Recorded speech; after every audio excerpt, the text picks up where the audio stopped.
I'll go ahead and call the roll. Roll call. Councilmember Thomas, Chair. Here. Councilmember Moreno. Councilmember Morrell. Here. Councilmember Harris. Here. Councilmember King. We have 3 members. We have a quorum. I think the next item is approval of the minutes from the October 25th, 2021 meeting. I'll move. Can I get a motion in a second? Motion in a second for approval of the minutes from the. I'll move. Moved by I'll Councilmember Morrell, second by Councilmember Harris. All in favor? Aye. Aye. Aye. Ayes have it. So ordered. Paul, if you don't mind, I can read the agenda items, or do you want to go through the agenda items and then for me to come back and formally go through each one as they present? Point of order, Paul, just real quick. I know that we've been doing public comment before the items. We're not voting on anything, so there's no public comment, right? Correct. Right, we don't need to break for public comment. We have 1 comment submitted, but because nothing's up for consideration today, we don't need to do the same break at the beginning of the meeting. Okay, thank you. Yeah, thank you, Councilmember, for reminding me. We had established that before the meeting.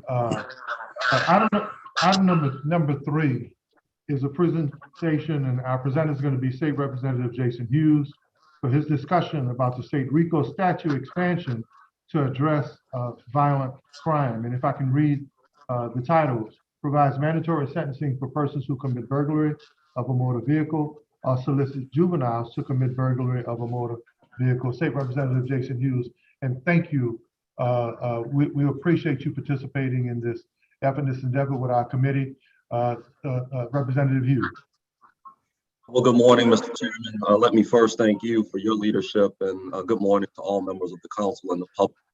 Mr. Chairman, what I'd like to do, if you don't mind, is yield maybe first to Council Member Morrell, just to give some background. He and I have been talking about this for many months, and then I'll be happy to chime in. Councilmember Morrell.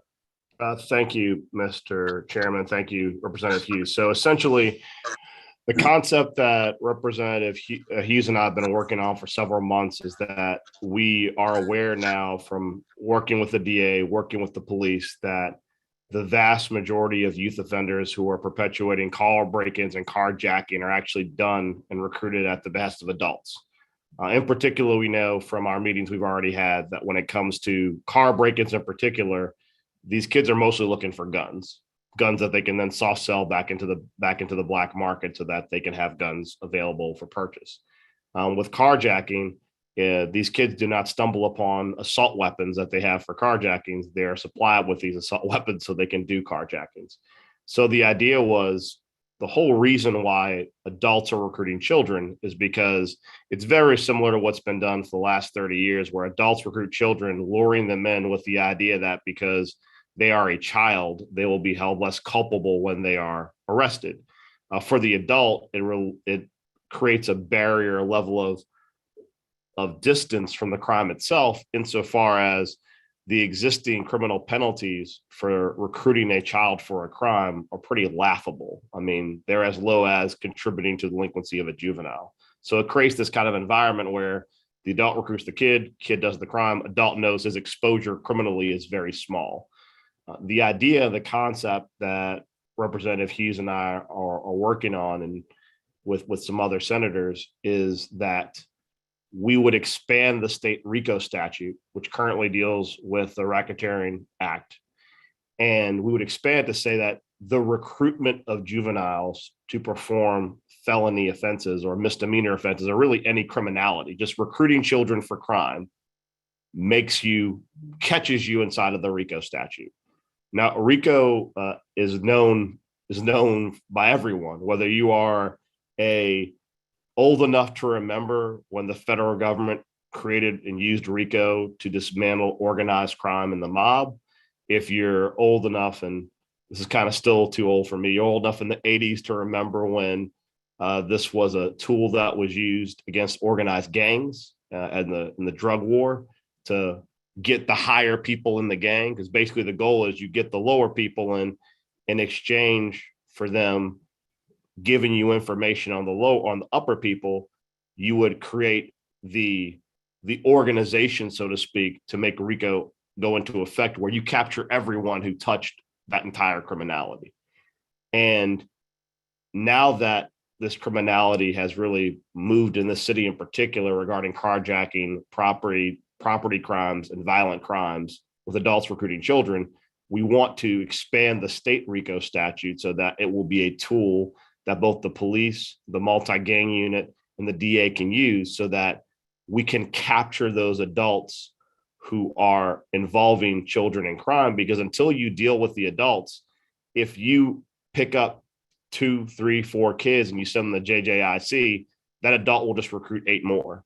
Until you remove the recruiter from that process, you're always going to have kids in that pipeline.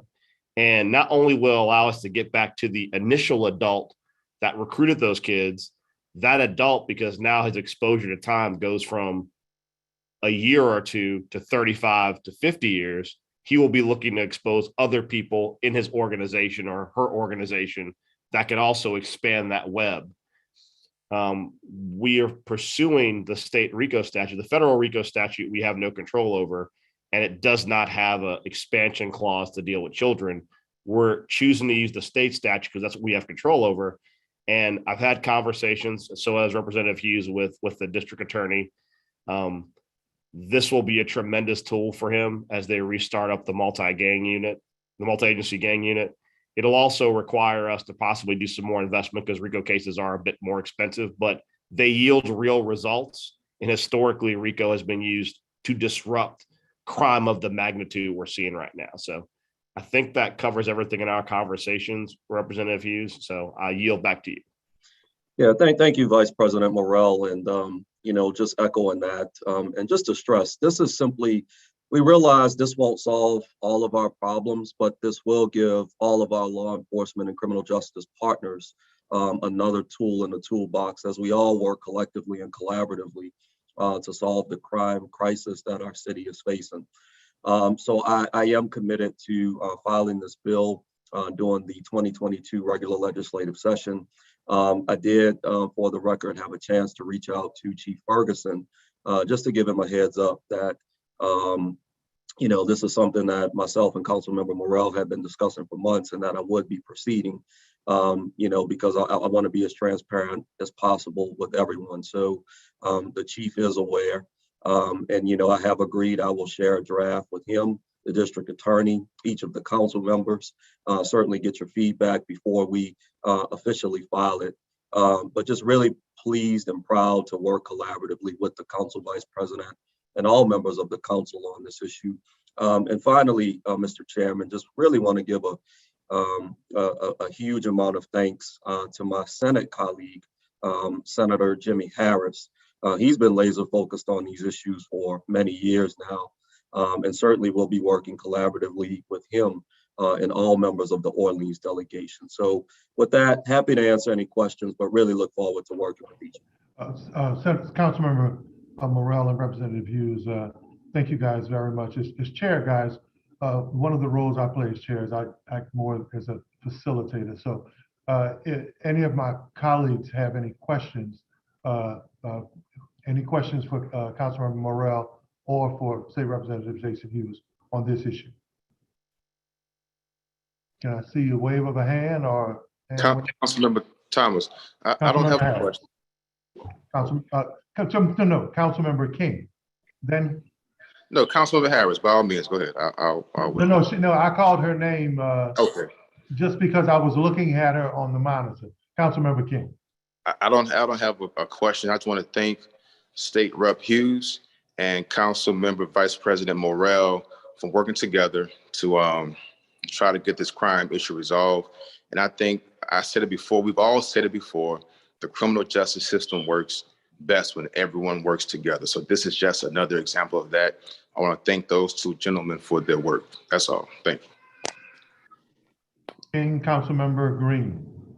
And I can't help but to say the same thing. Don't want to be redundant, but I want to thank Representative Hughes and former state senator and now Council President Morrell for getting together to present this additional opportunity to put more tools at the disposal of our police and our district attorney as we address the most significant issue that is facing our citizens right now, and that is crime in our city, and especially violent crime. I hate to see those videos where a van has stopped and youth get out of the van to go and then pull on doors and to pull on, and to go into cars and all. And we know what's going on. Certainly, this is going to be an additional tool that is going to have some favorable results. And as soon as it passes, I'm going to do everything that I can through the means that are available to me to let the community know that this exists so that they can be on the watch and that they can use this tool also along with our DA and our police. But thank you again, Representative Hughes and Council Vice President Morrell, for this very important legislation. Thank you, Councilmember Green. Any other comments from council members? Guys, a couple of community questions and concerns are, we know that this was a tool, especially the recruitment of juveniles in the 80s and 90s by many of our gangs. They would use the kids to transport drugs, hide drugs, commit crimes. And in many cases, even here in New Orleans, kids were used as hitmen as young as 8, 9, 10, and 11 years old. But one of the national discussions around Rico, especially when it was associated to what was happening in urban centers, other than just organized crime and organized crime syndicates, was it brought on mandatory minimums. Have you guys thought about that and its impact either on the person who solicits the juvenile and or the juvenile, and how do we mitigate or deal with that? Well, I think so. Two things with that. I think that when you look at existing law, criminal law in the state, and obviously I know Representative Hughes and I, when I was in the Senate, we were very reticent to push or expand mandatory minimums because mandatory minimums really remove discretion from judges insofar as what they believe is just. Now, that being said, the state Rico statute, I do believe, has some mandatory minimum language. I believe that's currently what's in it. I'd have to double check that. I honestly did not do my homework before this exact meeting because I was looking at some other stuff, and we can get that answer directly back to you as far as that statute. But I would say is this: with the expansion of crime in the state of Louisiana, I think it would be very difficult for anyone, including someone as talented as Representative Hughes or Senator Harris, to remove mandatory minimums from the state Rico statute. I think the reason why Rico has really become, and that's why, honestly, I mean, not to show my age, but if you listen to even if you listen to current rappers talking about Rico, the specter of Rico often is what deters people from crime. And it does that because Rico is harsh. I mean, that's kind of why it works as far as why people moved away from organized crime, generally speaking, because they saw the results and how the Rico web would capture many people tangentially in it. So I think I think that as we continue to elect progressive and right-minded elected officials in our criminal justice system, like our judges and our district attorney, who will use their discretion on how they're going to pursue these crimes, I think that you kind of have to have faith in the system itself, because it was coupled with mandatory minimums, just like non-unanimous juries. Because as you know, when we repealed non-unanimous juries, Orleans Parish was one of 3 parishes that used non-unanimous juries the most prolifically. Most parishes had moved away from them and just required unanimous jury verdicts to move forward. And I think that in order for us to have the security that whatever Rico is and isn't, that it's not abused, the abuse of Rico is going to fall upon the criminal justice system, not upon the law itself. And I think that that's a chicken and egg argument. Do we make the law weaker because we think that we might get a bad DA at some point that will overuse it? Or do we make the law viable as a deterrent, knowing that this city will only stand for DAs who won't abuse it? That's a great question. It's a great concern, but I do have a little reticence in weakening Rico because Rico itself, the existence of Rico deters crime on certain levels. I mean, that's just kind of, whenever the feds mention Rico to anyone in the pursuit of a criminal proceeding, people are honestly terrified because they know that once an organization is aware they're under a Rico investigation, it's like alarm bells and a gong goes off that this is real and it's coming. And I think right now, when you look at the crime that's facing the city of New Orleans, we need a tool that its mere existence creates detente with the criminal element. The fact that if people know in this city that the Rico statute now applies to recruiting kids, and they know that their DAs who will prosecute them under Rico and capture everyone in their organization for recruiting a kid, my goal at the end of the day, and I know it's Representative Hughes, Representative Harris, and Senator Harris's goal is they'll stop recruiting kids because they don't want to get Rico'd.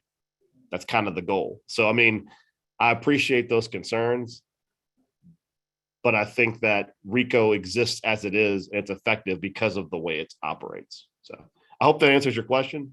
No, it does. Representative Hughes?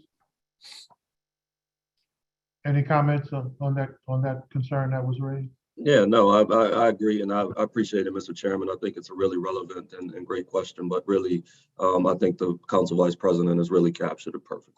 Well, first of all, as Chairman, let me thank you guys, because the one thing we cannot question is your desire to make sure that not only our streets are safe, but our children aren't used and abused and solicited to be involved in some of the heinous and major crime that's happening right now. So thank you guys very much. Any more points of discussion on item number 3? Thank you guys. Representative Hughes, thank you. We look forward to working with you, not only on passage of this bill, but anything that can help advance a safer, better community in New Orleans. Thank you. Thank you, Mr. Chairman. Next, item number 4 is discussion on parental restitution for juvenile property crimes bill. And it reads, provides for parent participation after adjudication of a delinquent act committed by their juvenile child. And guys, this is an age-old discussion, Councilmember King and Green and Harris, about who's responsible for your children. Representative Hughes. Thank you, Mr. Chairman. Once again, I'm going to yield to the Council Vice President for some background, and then I'll be happy to chime in as well with some context. Thank you. Thank you. Just so briefly, the idea is this. There've been lots of kind of interesting ideas throughout the years to try and increase parental accountability for juvenile crimes. For the most part, they've been unsuccessful because of several reasons. One, holding a parent accountable for a crime a juvenile commits has been held to be unconstitutional every single time. I believe Representative Connick, before he was a senator, actually had a bill that said that when a child was convicted of a crime, the parent had to do community service. And the bill went up through the process, and it can't do that. It's just not something you can't hold someone adjacently criminal with some behavior they weren't aware of. Now, what has existed as a tried and true issue is that damage that is done by a juvenile, it has been recognized since probably the Magna Carta that if your kid breaks something, the parent's responsible for what the kid broke, whether it's a baseball going through a window, whether it's your kid runs his bike into the back of someone's car.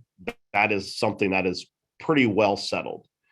When you talk, there has to be a balance between parental accountability and not creating a punitive environment where people that are overwhelmed and unable to deal with their kids are put in a situation that is tacitly unfair. And what we've tried to do, myself, or Representative Hughes and Senator Harris, is try to figure out where we can walk that fine line to create at least some sphere of responsibility with parents and kids. And the idea that we came up with, and we've been working with the DA on it, is making it easier that when a minor child, usually a teenager, is found culpable of being involved in property crimes, that it shall trigger restitution. Insofar as, let's say you've got a kid with some other kids that are jingling handles and breaking windows to get in cars to steal things. Could be guns, could be iPhones, could be a watch, could be whatever. What happened is that after that child's adjudicated to have been guilty of that, it would then trigger the DA's office to pursue restitution against the parent for the damage to property. Now, built into this concept bill would be the ability for any parent to plead hardship and say, I can't afford that. Certainly, because obviously we don't want to create, we're not trying to create debtors' prisons. But what it would also do is it would immediately require that that parent has to be part of the process. Because right now, there are instances in which you go through the entire adjudication of a juvenile through the system, the parent isn't required even to be present. And sometimes they don't even show up. And by creating this mechanism, if they don't show up at some point, they'll have to get in front of a judge and make the case that the behavior that resulted in the property damage, that's already been adjudicated. The kid broke the window, the kid stole the car and ran to a it's unconscionable. And I know this speaks to some comments I know that both Councilman King and Councilman Green have made repeatedly, which is that it's really unfair for us to always focus on, to shift the focus away from victims. When a window is busted, when a car is wrecked, even if you're insured, you got a deductible. You have all these things that are out there that you have to pay, though you didn't do anything wrong. And the system does not provide for you when your car is damaged to go, it was a crime, so I don't have to pay that deductible. The insurance company don't care. You got to pay a deductible to get your car fixed. And this simply creates a mechanism where the responsibility that rests with parents is held to a really basic account, which is simply that if your kid breaks something, you're responsible for fixing it unless you can prove that you can't afford to do so. And it kind of forces parents into the process in a reasonable way that does not result in jail time or something that has already been determined to be unconstitutional. So it's purely expanding upon the age-old idea that if little Jimmy hits a ball through a window, you got to fix the window. If little Jimmy busts a window trying to steal a phone, well, you got to replace the window or pay the deductible on the window that person has to pay to get their window fixed. That's what it does. Thank you. But also I like the fact that this would also make that parent, if not totally accountable, have to be present to explain why they're not accountable. Representative Hughes. Exactly. Thank you, Mr. Chairman. And that's exactly what, this concept seeks to do. It's less about the financial aspect, but it's really, an effort to just ensure that the parent is involved in the process. As I've heard from constituents, and I know each of you have heard from constituents, if unfortunately a resident's window is broken, certainly they're frustrated that they have to pay a deductible. But many of my constituents, they want to see the juvenile rehabilitated, and they want to know that the parent is a part of the process and holding the juvenile accountable rather than the court system. And so we do have a working draft that we would love to have each of your input on. And to the council vice president's point, language that we've included in the draft regarding restitution, we clearly state the court may waive payment of restitution by parent, tutor, guardian, or other person who is financially responsible for the care of the child to be responsible for payment of the restitution upon finding of a good cause. So to the vice president's point, certainly if a parent or guardian is not in a position to pay, we want the courts to have that tool. So thank you, Representative Hughes. Any comments, questions, or concerns from committee members? Just a quick comment. My staff got an answer to the question from the first presentation. The mandatory minimum for Rico, the minimum is 5 years. Okay. So if you're found guilty under the Rico statute, the penalty's up to 50 years, but you have to, if you're found guilty, there's a mandatory minimum of 5 years. So just clarification. Sorry about that. No, that's a good point, because then, especially if you're giving more discretion back to the judges, one size wouldn't fit all. And thank you, staff, for that. Councilmember Harris. I have several questions. The first is, what if a parent or guardian refuses to participate in the process? I mean, I get that this is trying to force participation, But what if they refuse to participate? Typically with fines and fees, if they refuse to participate in the process, they do not make the argument that they should not pay it, then that would go through the state process, which would probably lead to wage garnishment. Basically, it would be almost akin to to any other state proceeding where if there's a significant fine, I mean, honestly, we're talking about what this could result in. Everyone here knows an iPhone can cost anywhere from $500 to $1,500. So if they just choose not to participate, then whatever mechanisms they have, the state will then pursue trying to recover the monies as restitution for any victim of any crime. So you're looking at probably garnishment is most likely. You might have an inability to go actually get your license, because usually that'll happen. That'll track to your driver's license. So when you try to go and get your driver's license renewed, there'll be a fee that's owed if it's reported in the system. So that's typically what happens.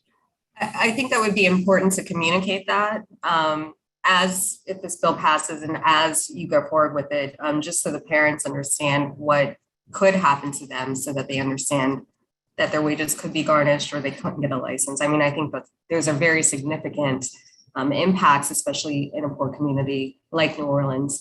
I also worry about parents who may be incarcerated and what happens in that case. So we know that there are generations of imprisonment. So what would happen to a parent who's incarcerated, but still technically responsible for this child? The way it's defined in statute, a parent who is incarcerated during their time of incarceration is not considered the responsible party or a guardian or a tutor.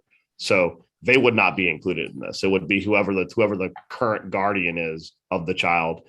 And I mean, there's also the question that's obviously going to come up, and that's something that's not addressed in this bill, but it's a larger social issue of what if there is no guardian and there is no tutor? But this bill is not meant to address all social ills. We can't really, legislate for that.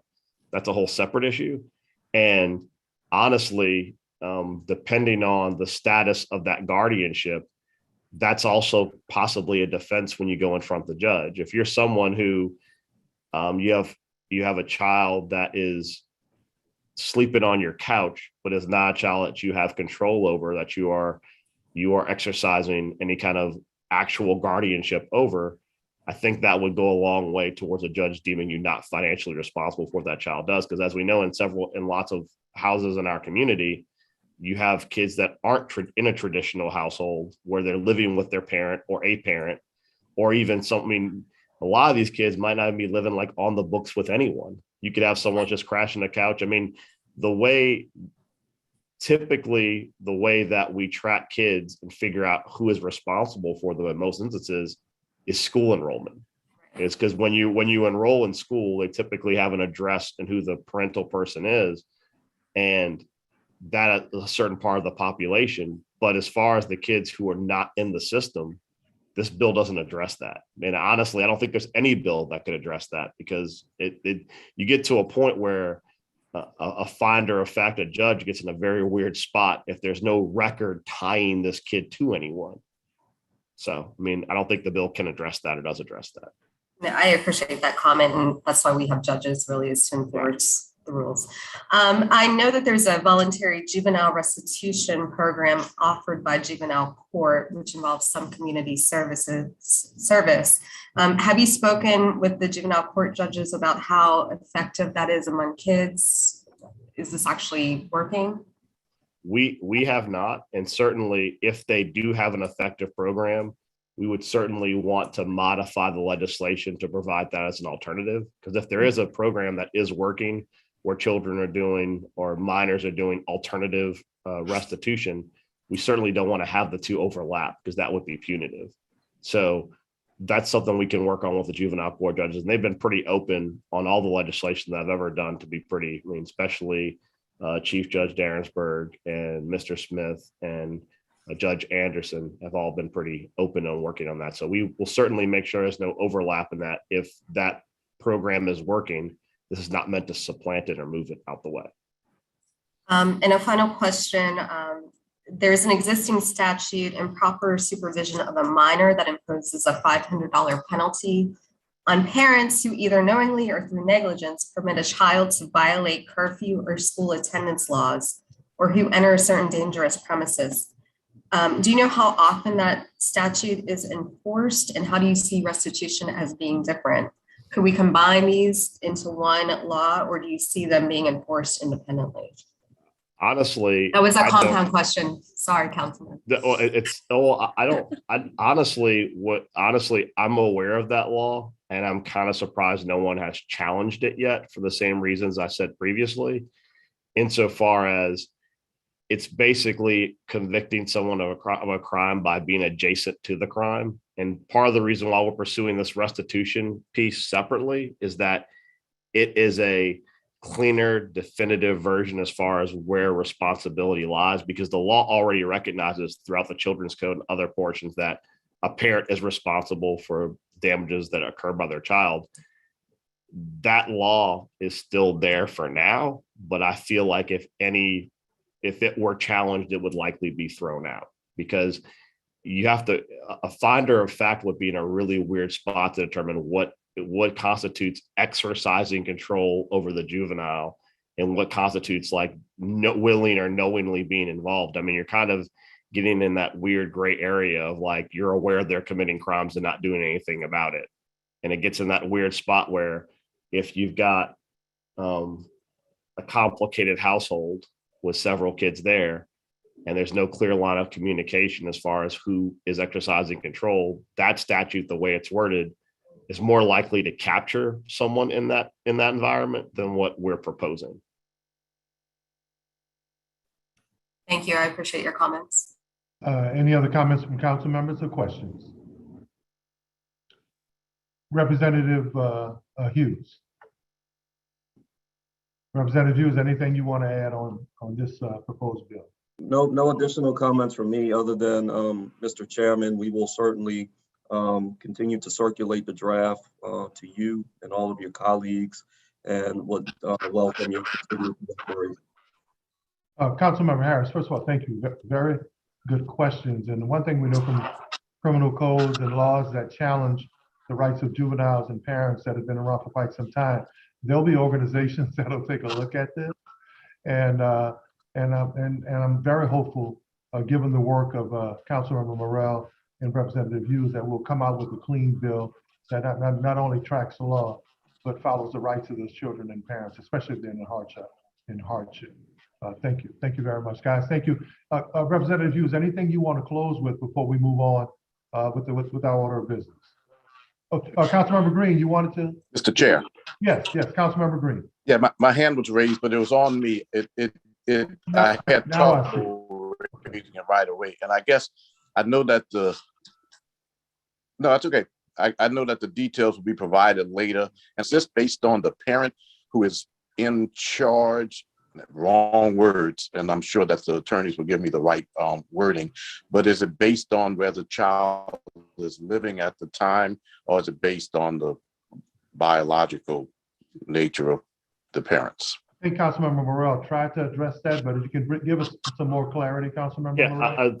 Essentially, and that's why I said really there's typically for many kids a paper trail of who the guardian is.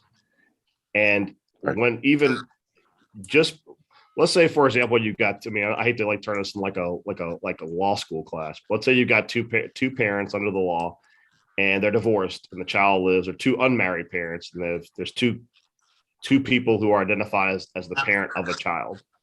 Technically under the law, if that child were to break a window, who would be culpable? They'd both be culpable. Even though one is the guardian of the child, the responsibility, that financial responsibility, unless it's somehow spelled out in their divorce decree that only one person has sole responsibility, it'd be everyone's responsible. Now, obviously, they could argue in front of a judge that one person is more responsible than the other or the like, but when it comes to restitution, the goal of restitution in criminal code, Mr. King has more experience with this than I do, because I've done less criminal law than he has, though I did it a long time ago. I've written a lot of criminal laws, but in practice, the goal of restitution is to make the victim whole of the crime. And the goal of the court is to find out who is responsible for making the victim whole. It's easy in cases with adults because the person that perpetuated the crime is de facto the person that has to provide restitution. But with children, it's always been complicated because there are always two parents. And to Representative Harris's point, if one parent's incarcerated, that parent is incapable of really providing restitution because they're kind of literally not available to do so. So that burden would fall more fully on the parent who's not incarcerated, because the goal with restitution is to make the victim whole. It's not to try and figure out how to split the pie enough ways. It's just to make the victim whole. So it's typically the easiest way to probably be done with a child is if that child is enrolled in school or enrolled in any social justice programs or social welfare programs. Let's say like they're getting food stamps or they're getting health care or anything like that, or even they're claimed on taxes.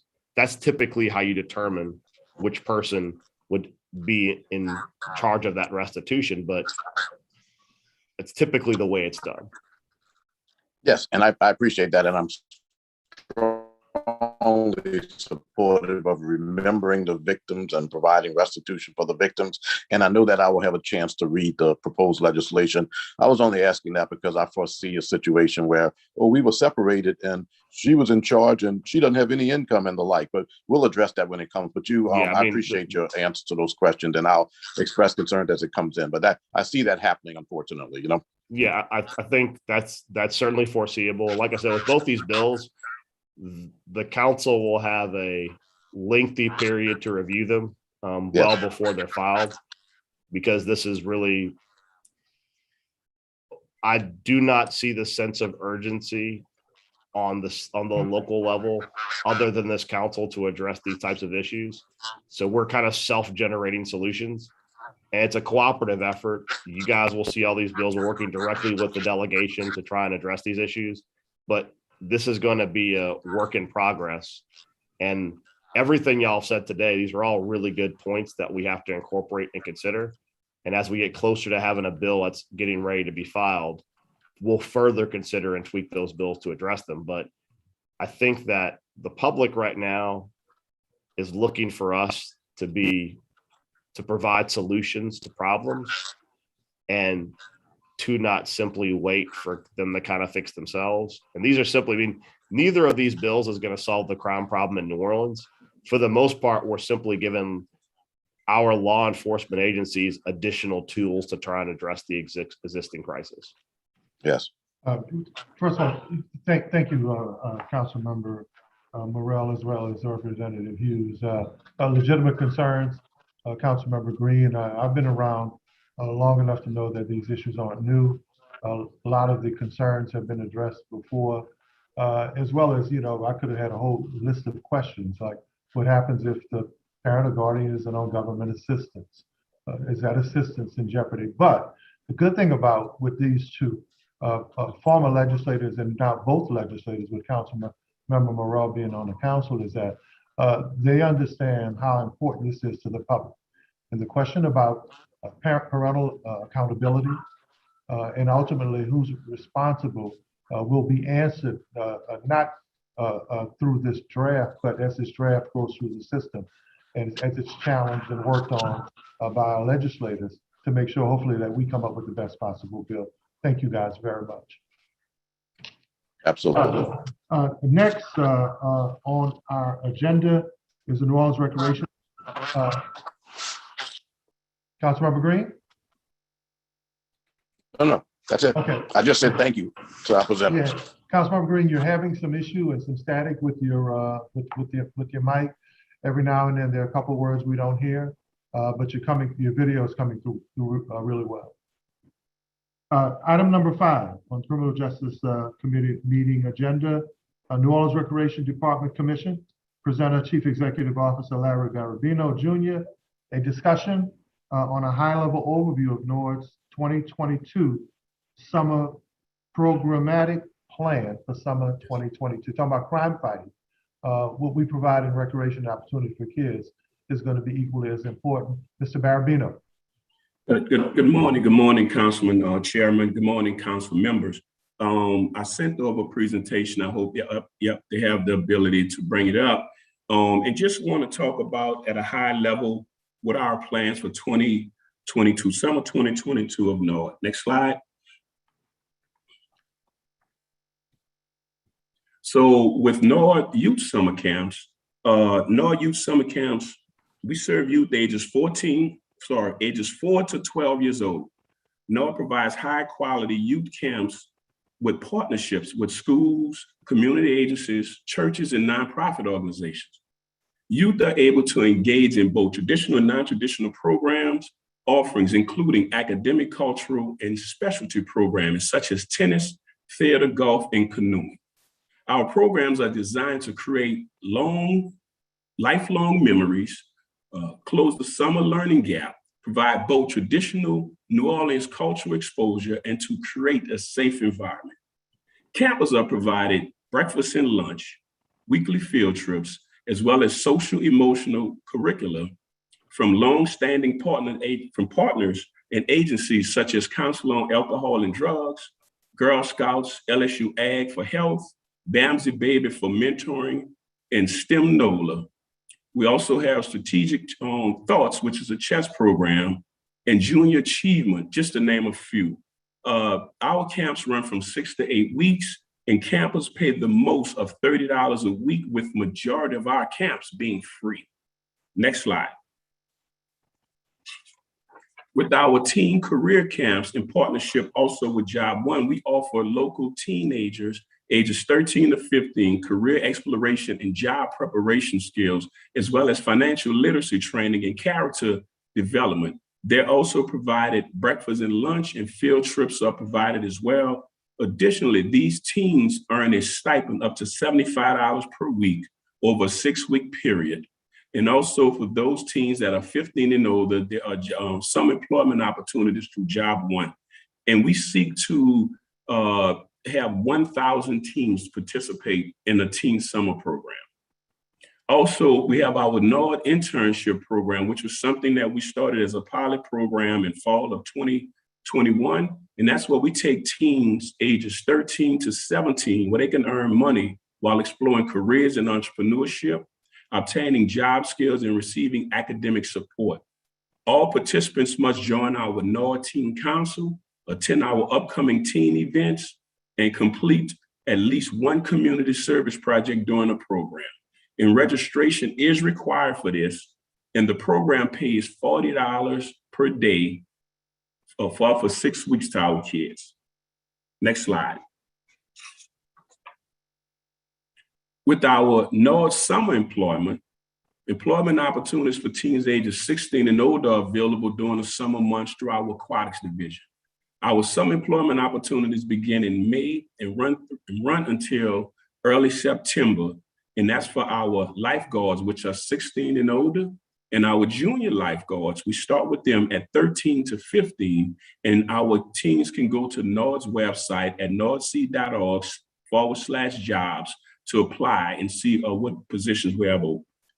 But also, Noaa has year-round employment positions where Noaa employs individuals starting at the age of 18 years old for open positions. All Noaa employment opportunities may be found again on our website. And we encourage teens actively looking for employment to visit our website and apply for jobs that they're interested in and have unique skill sets. Training opportunities are also available for some positions. Next slide. Our annual Noaa Team programs, we have our Chevron Future Leaders program, which is an innovative leadership development program offered by Noaa and supported by Chevron. It's designed to prepare future leaders for post-high school success in both college and the workplace. This program focuses on skill development and early career exploration for young adults from schools across the city. And we have our Noaa Teams program, and that's for you ages 13 to 17 years old that live in the city of New Orleans. Noaa Team programs provide diverse academic, professional, and enrichment-based programming throughout the year. The program hosts free recreational events including dance, pool parties, annual Mardi Gras masquerade balls, and Global Youth Service Day. Meetings are held on the first Saturday of every month. Either it's in person, but we've been doing some in Zoom, depending on where we at during COVID at the time. But this Saturday is the first Saturday we'll be returning back in person. And all teams are welcome to attend and participate. And there's all teams from Orleans Parish, should I say, ages 13 to 17. And these meetings take place at the Milne Rec Center, North Milne Rec Center. Next slide.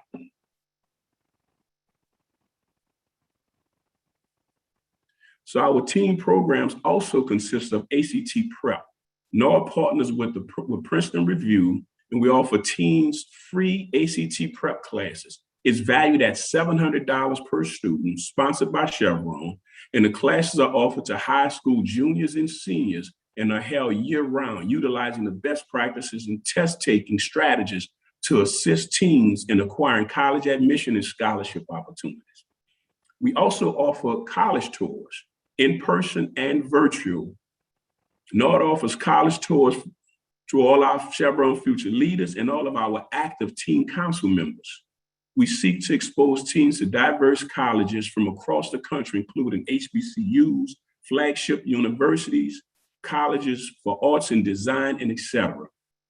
We have visited Washington, D.C., Chicago, Atlanta, and Texas, where our kids have had the opportunity to do college tours of multiple universities in those states. We were also slated to visit Miami, Florida in 2020 prior to the pandemic. Since the pandemic, we've transitioned to quarterly virtual tours, and we have been able to expand our reach, It is our goal to someday resume in-person tours, and we look forward to going back to that. And it's something that we depend upon the universities to let us know when they're accepting in-person tours again. Next slide. So this summer, with our teams for 2022, we're looking to start on new programming. We have teen pop-up shops where all Noaa Teen programs promote career readiness in our entrepreneurship programming. All teens that participate in any of Noaa Teens programs may sign up to sell their merchandise at our monthly summer pop-up shop series. And that's something that we're starting this year that the teens were asking for, to have the ability, those that are entrepreneurs and create their own, whether it's their t-shirts, their bracelets, or whatever items that they're creating. We're going to have pop-up shops throughout the city at different rec centers to allow them to have the ability to vend and sell their products. Also, we're going to have our teen basketball and flag football tournaments this summer. Teens will be invited to participate in a series of tournaments for both girls and boy athletes and at multiple recreational centers and our football stadiums. The champions from each center or stadium will compete in a citywide championship to be crowned the kings or queens of the courts of the field. And that's something that we anticipate doing this year, where we're going to have basketball tournaments where the teens will be able to come with their own group of friends, be able to come in and compete and play at the different rec centers. This is going to take place all afternoon at rec centers, and we'll identify the winners of the tournaments at the individual centers and allow them to compete against other rec centers. And also, we're starting our teen podcast this summer. Noaa will utilize the teen council meetings to allow teens to create and lead podcasts on various subjects that affects teens. These subjects will include crime prevention, conflict resolution, events for teens, sex trafficking, and teenage pregnancy, and etc. Next slide.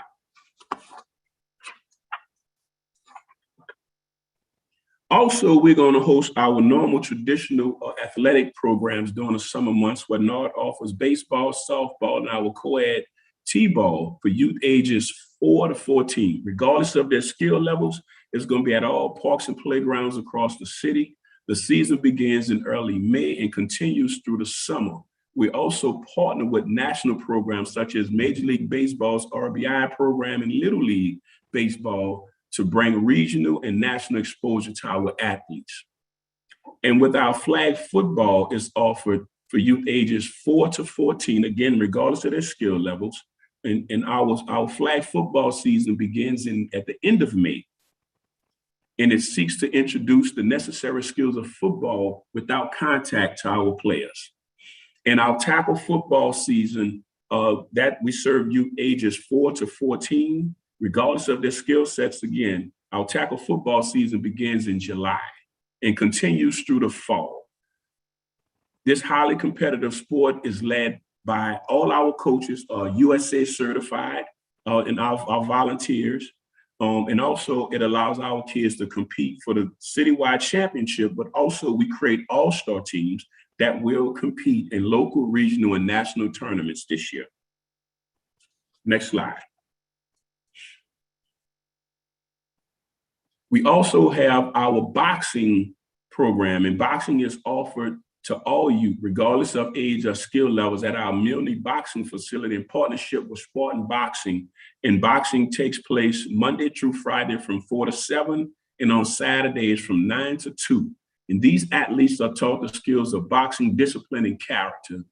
They also compete in local, regional, and national USA boxing competitions. Next slide. That ends my presentation, and I'm open for questions. Thank you, Mr. Barabino, for your presentation. Now we're going to open for questions, concerns, or just points of personal privilege from our committee. Council members, any questions? Councilmember Helena Moreno, our hand is up. Councilmember Moreno, Council President Moreno. Thank you, Mr. I apologize for being late to this important committee discussion today. I had another prior committee for the state to deal with. But Mr. Barabino, thank you for being with us today. And you know what I'm going to ask about. It's going to be about the boxing program. And it's so important that we provide as many opportunities for our youth. And you and I have been working directly on boxing.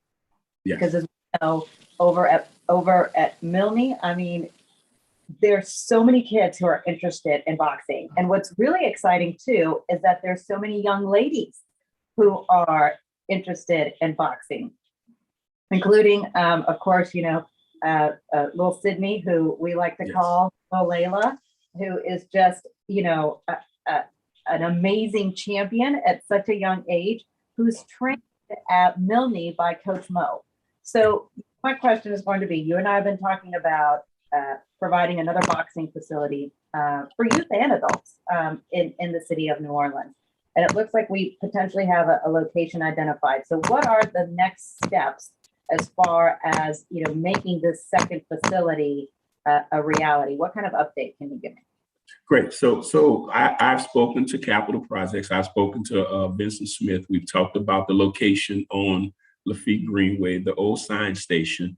From there, we'll just have to have further conversations, your office, Capital Projects, Noaa, on moving forward, because they already have funding in place, FEMA funding in place to white box the facility and build it out.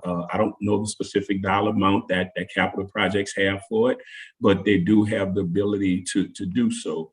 So and those were the plans to either demolish it or renovate it or et cetera. So, I've definitely given him our request to white box it, renovate it, and see about building it out to another boxing facility. And we just need to, again, because I know we were scheduled to have the meeting and our meeting got canceled and pushed back.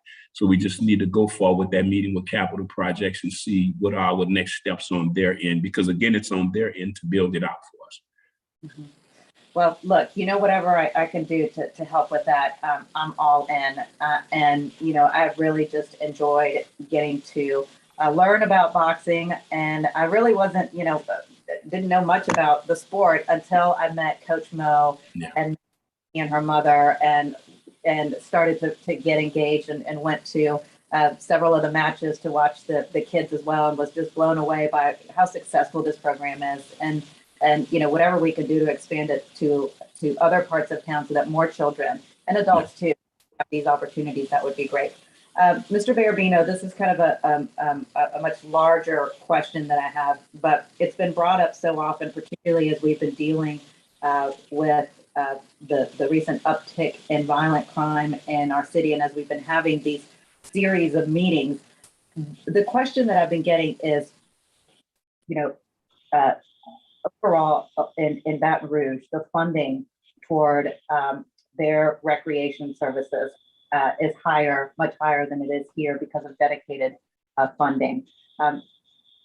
What are your thoughts on the programming and the overall recreation department or commission in Baton Rouge compared to this one? And should we try to model ours closer to what Baton Rouge has?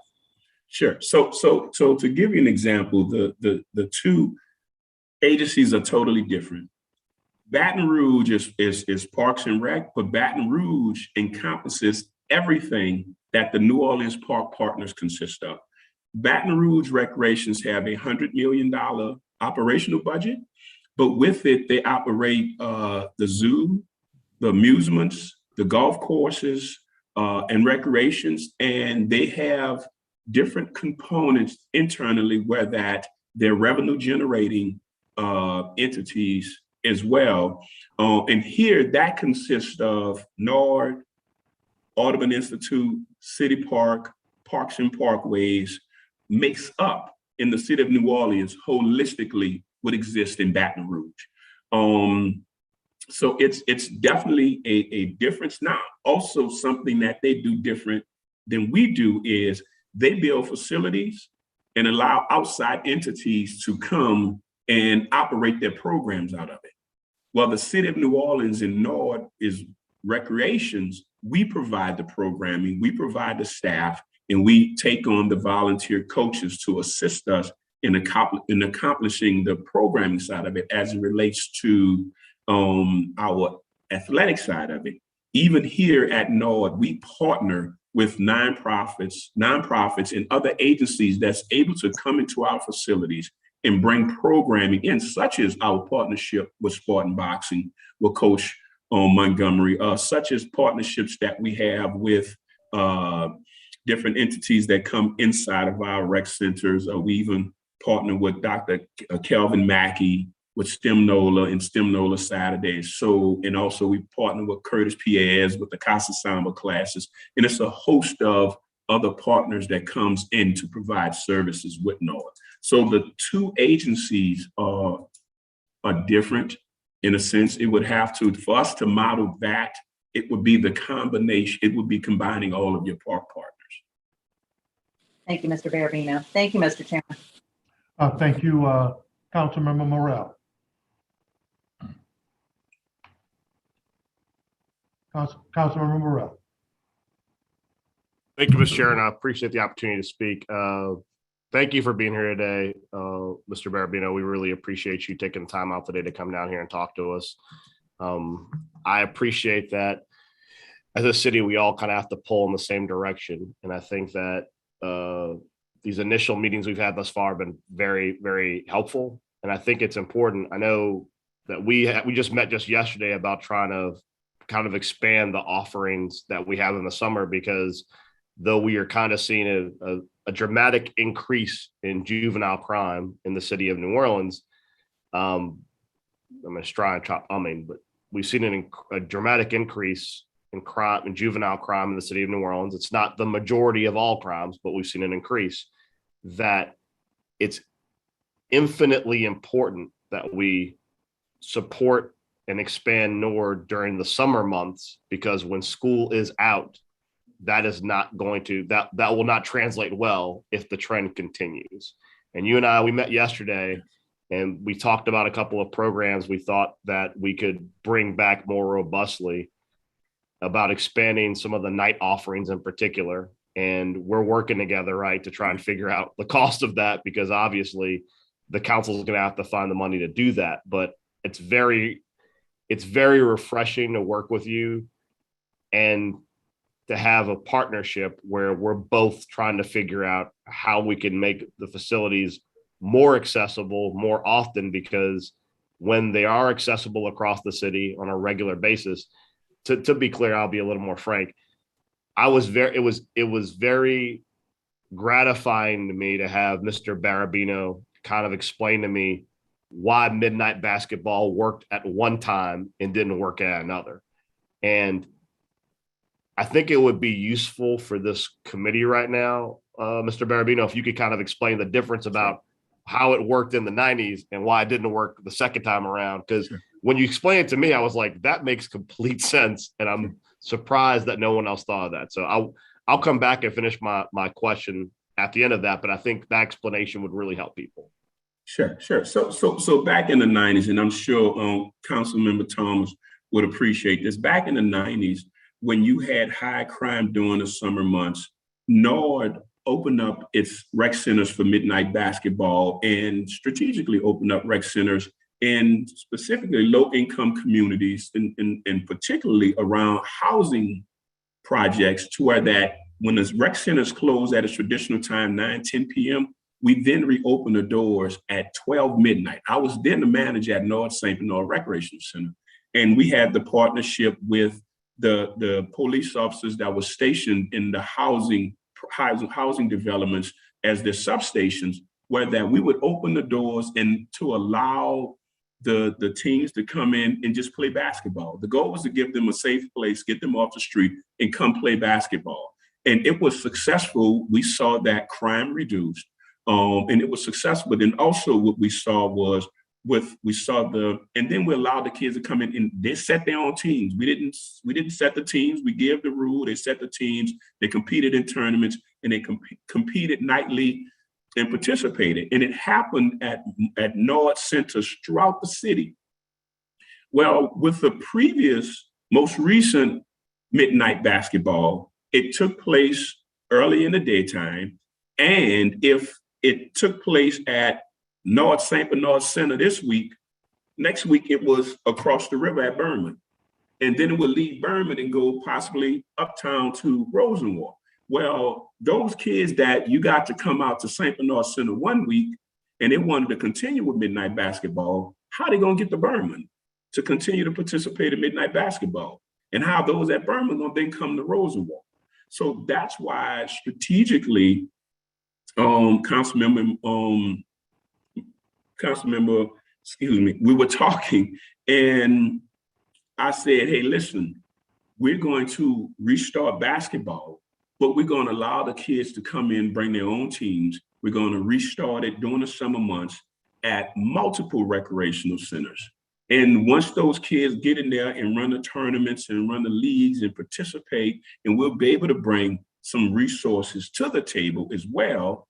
But once they go and they run and compete against all those in their community, then we'll pull together championships to allow them to compete against then other communities. But the goal is for them to have access and instead of having free play, have structured tournaments for them to show up with their crew, their friends, their guys or girls and compete. And we're going to break it into two different age categories, where it's going to be a 13 to 15-year-old tournament, and it's going to be a 16 to 18-year-old tournament, so that we can at least have some good competitive basketball going on.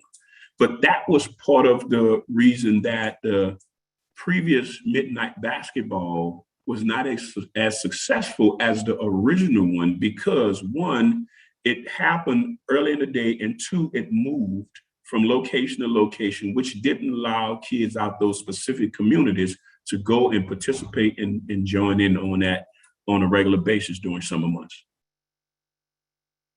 I mean, that the idea that, because I mean, when I was a sophomore in high school when midnight basketball was last around in the original format, and it made so much more sense that you want to have the consistency of having that facility open on those specific nights in each neighborhood where it was effective, because it doesn't give any consistency if it's just moving around in a cycle. And that obviously requires more resources. But if with anything we're going to do regarding trying to kind of change the narrative when it comes to providing resources to kids, it's going to cost money and we have to be consistent. And I thought that your insight on that was very illustrative, and it really made me realize that we need to think about this bigger. And furthermore, there was something else you told me, and you probably missed it, but like when we were talking about basketball, you brought up the point that we should probably include flag football because yes. I don't know if y'all knew this, but Larry was telling me he has kids hopping the fence on the fields to play flag football. Now think about that for a second. They're not hopping the fence to do graffiti. They're not hopping the fence to do anything nefarious. They just want to play so badly, they're breaking into facilities to play. And as we try to expand these offerings in the summer and to make facilities more accessible at different times, he brought up including flag football in. I thought that was an excellent idea as well. The more offerings we could have to reach as many kids as possible, to give them alternative things to do than what they get into, I'm all in on that. So I'm working with Larry. We're going to try and figure out the cost. And then it's going to be on us once we get a proposal together to figure out how we're going to budget for it. But I think it's important for us to acknowledge and understand that come May, when school lets out, in order for us to control whatever this trend is and to try and provide holistic opportunities for kids so that they don't fall into whatever's happening after school's out, we have to have this all set up and ready to go. And we have to provide the resources to NORD. And what I will say as a follow-up to Council President Helena Moreno's comments is, I think that we need to be as aggressive as possible in resourcing NORD. And I do appreciate that BREC is very different as far as they kind of house everything internally. I think that one of the mistakes we have differing from BREC is that I don't necessarily think having all these separate agencies with their separate pots of money is a good thing, because there's no economy of scale. And I think that's probably why BREC's able to do what it does, because when you control parks and parkways and recreation all in the same house, then when you're cutting the grass and doing everything else, it's all in the same house. And there's a lot more communication. I'm not saying tomorrow we should consolidate everything, but I am saying that I think that it might be more coherent to have a conversation about when we can consolidate resources under NORD when possible, because I think that we'd see a better result. So that's a longer conversation. I'm not trying to open that can today, because Councilmember Thomas will say this meeting is now turned into a recreation meeting, but I do want to meet with you, Larry, and meet with the council president to see what we can do to expand and build relationships interagency to try and see some of those economies just when it comes to like infrastructure stuff. And I mean, I obviously want to work with you to find out how we can prioritize in the existing budget, even if it means taking money from something else to make sure we're able to make sure our offerings in the summer are robust and enticing so that kids are doing something good with their free time. Thank you. Thank you.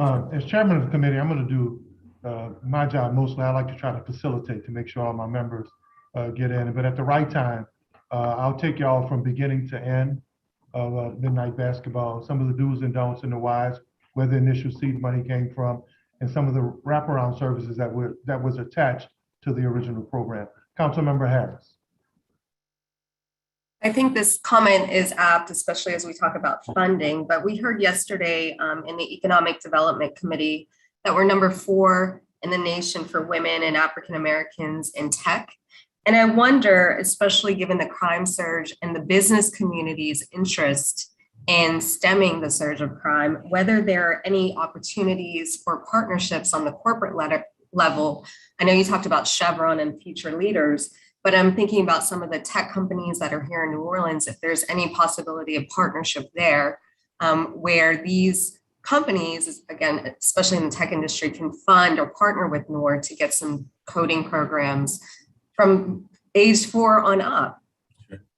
Sure. And listen, there's always opportunity for definitely to have different corporate philanthropic sponsors and partners to come to the table. NORD has the NORD Foundation, which is there's the public-private partnership.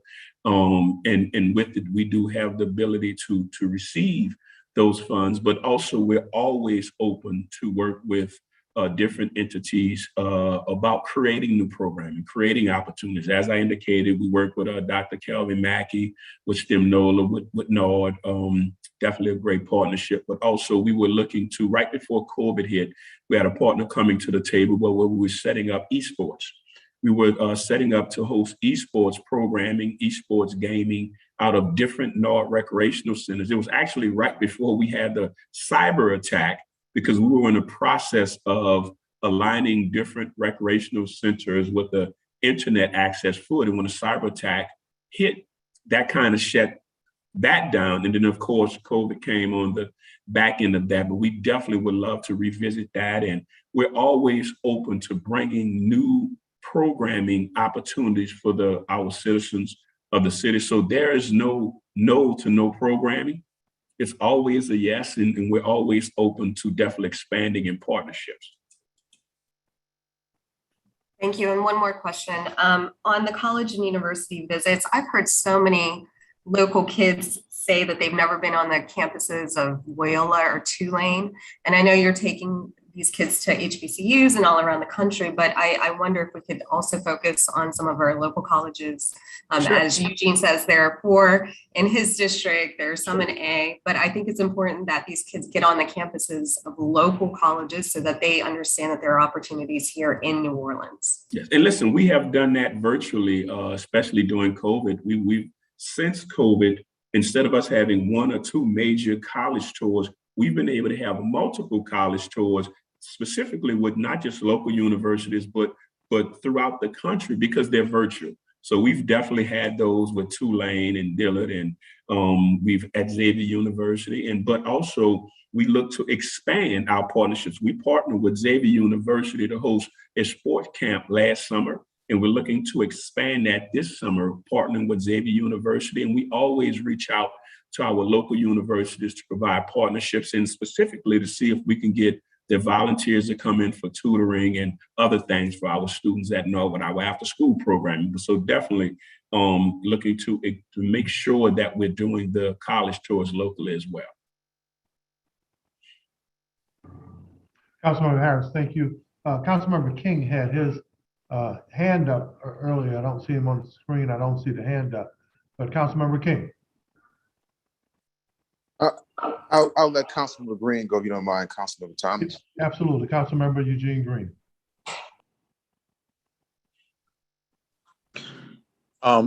Councilman, I'm just having a little bit of problems with my phone. I have a meeting to attend, so I want to be near the meeting, so I'm not at City Hall right now. And that's probably why I'm having problems with the phone, but I'm fine. Honestly, I had a meeting on yesterday with Mr. Barabino. It was very productive, and I look forward to working with him. Thank you. Well, Councilmember King. that leaves me. First of all, Mr. Barabino, Coach Larry to me, and I let people know he gave me permission to call him Coach Larry because he was indeed my coach as a teenager in this city. And I just want to thank you for all you've done in this city, not as the NOAA director, but just as a coach, as a mentor to hundreds, or shall I say thousands, of young boys and girls throughout this city for several decades. So I don't think we give people that recognition and those praises often enough. So I want to definitely tell you that now, and every chance I get in public is very much needed. I've seen you take NOAA to the next level in your tenure as a director in District C specifically. So many great things coming online in Algiers, in Tremay, Starling, St. Clair. You've done a great job, so thank you for that. But my phone went to buzzing and my battery probably is close to dying because you opened Pandora's box when you said boxing. And I got so many people, school leaders saying we want to be a partner. We want to open our doors to this program because we all know that boxing is a great alternative to dispute resolution, tool. A lot of young guys, now young ladies, just need a positive outlet to release from frustration outside of committing a crime or committing violence to one another. So if we could look into bringing that program to the West Bank, that I always say has 60,000 residents, 4 high schools, 2 universities, or Delgado and Holy Cross, whatever we can do to bring that program to the West Bank, I'm all for it. And I'm sure my colleagues would be not just to West Bank, but expanding it. That boxing program, that is a very hot button, not in a bad way, where a lot of people got interested in that. Is there a NOAA booklet or program, a guide somewhere online or? Yes. Yes. So each season, fall, summer, spring, etc., we post it on our website. We used to print them before COVID hit, but of course the rec centers had kind of shut down. But so we have everything on our website, noaa.org. But not only that, residents can also download the app.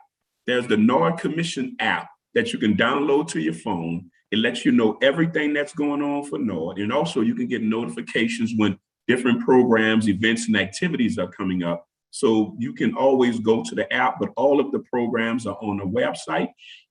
And one thing I want to mention, you mentioned boxing. I'm being honest with you. Councilmember Moreno was also looking to expand it to the West Bank as well. Her ask is how we can go citywide with it.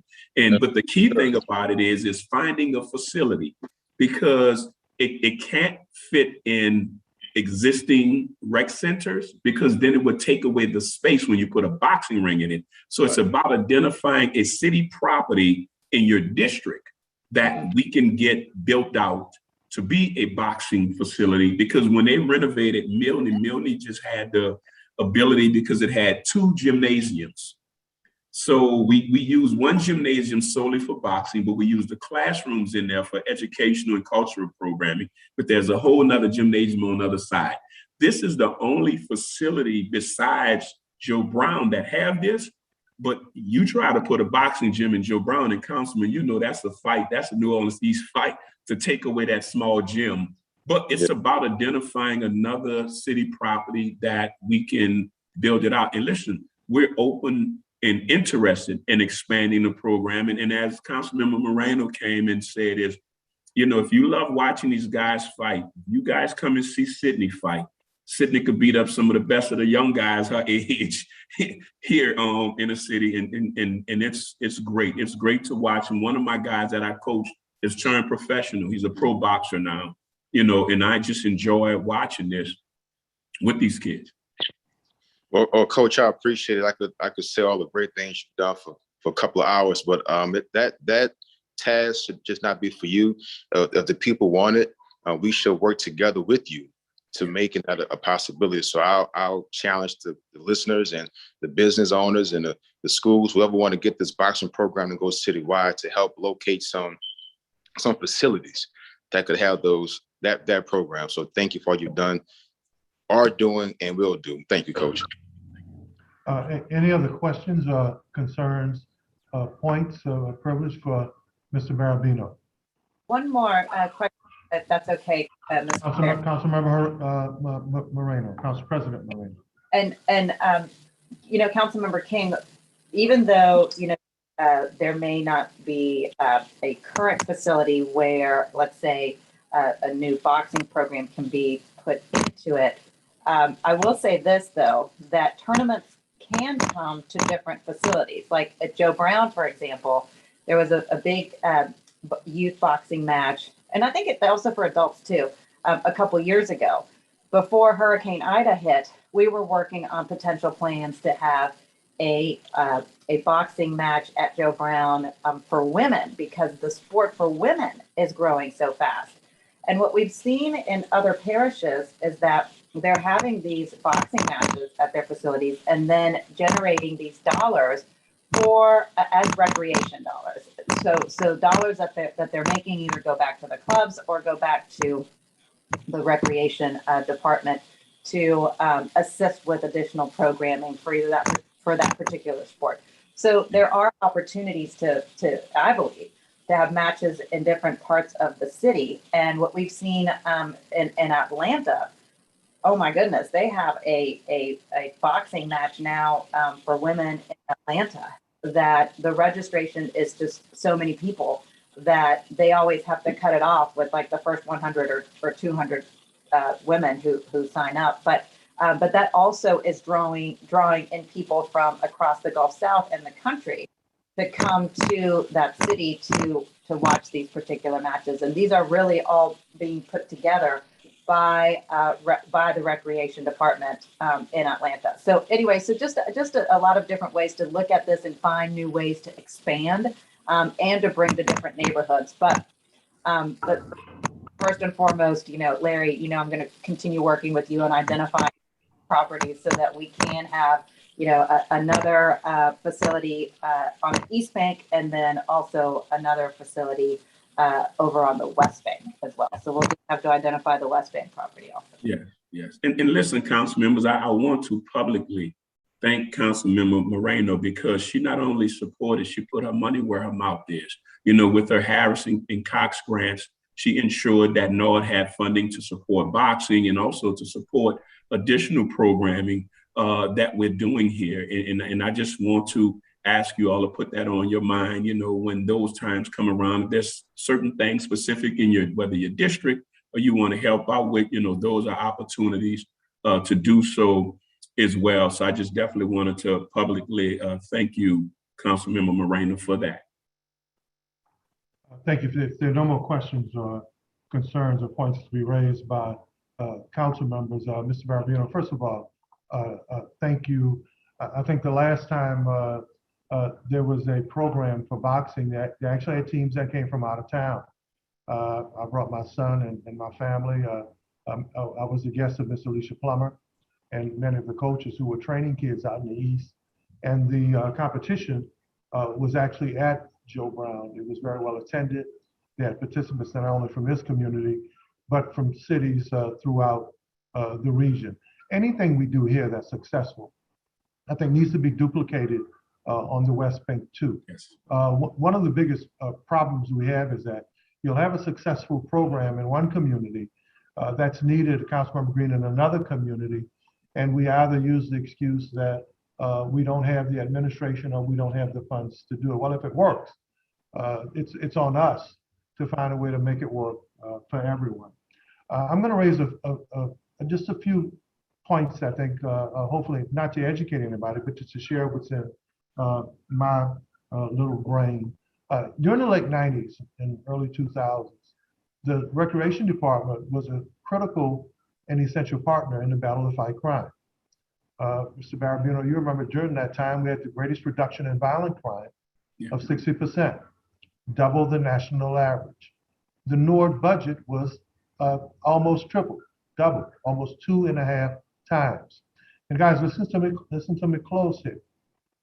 There were agreements with recreation facilities and schools that were next to those facilities. They had confected understanding. If you had facilities, if you had programs, then the park actually had consummated agreements with those schools in those neighborhoods.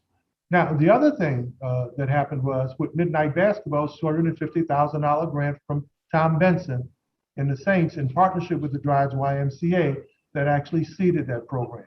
It wasn't just basketball. It was wraparound services. There were speakers. There were trades. Folk would come to talk jobs. But even if it was something more specific, so that really worked, it actually targeted some of the folk who were involved in some of the drug gangs and in some of the ward gangs. They would talk and say, look, why doesn't your gang form a basketball team? We know some of those young men today who are very successful and who are doing well. So it was more than just about the sport. It was actually a crime fighting tool that was successful then. And then it was strategically located. Woodson had one of the best programs. Every night, Joe Brown, a few times on these, but he actually targeted high crime areas. So Councilmember Moreno, when you hear me talk about the law of crime concentration, it's not just with law enforcement, it's with critical resources and agencies that also address issues with intervention before we have to deal with prevention on the back end. So I don't know that if you could retrofit Midnight Basketball today, given this digital age and how it works, but I know the reasons and the services that made it work. We have to take a critical look at that today, as well as the partnerships with the schools and recreational facilities. They ought to be in unison in unison of purpose, and they ought to be working together. Now, the last thing on this, that we have a NORD seat, the NORD Commission now, correct? That commission was formed in a relationship with city officials and business people so that they could partner together to bring more resources to Noaa. Well, if we've looked at the budget over the last decade or several years or so, the resources are still the same.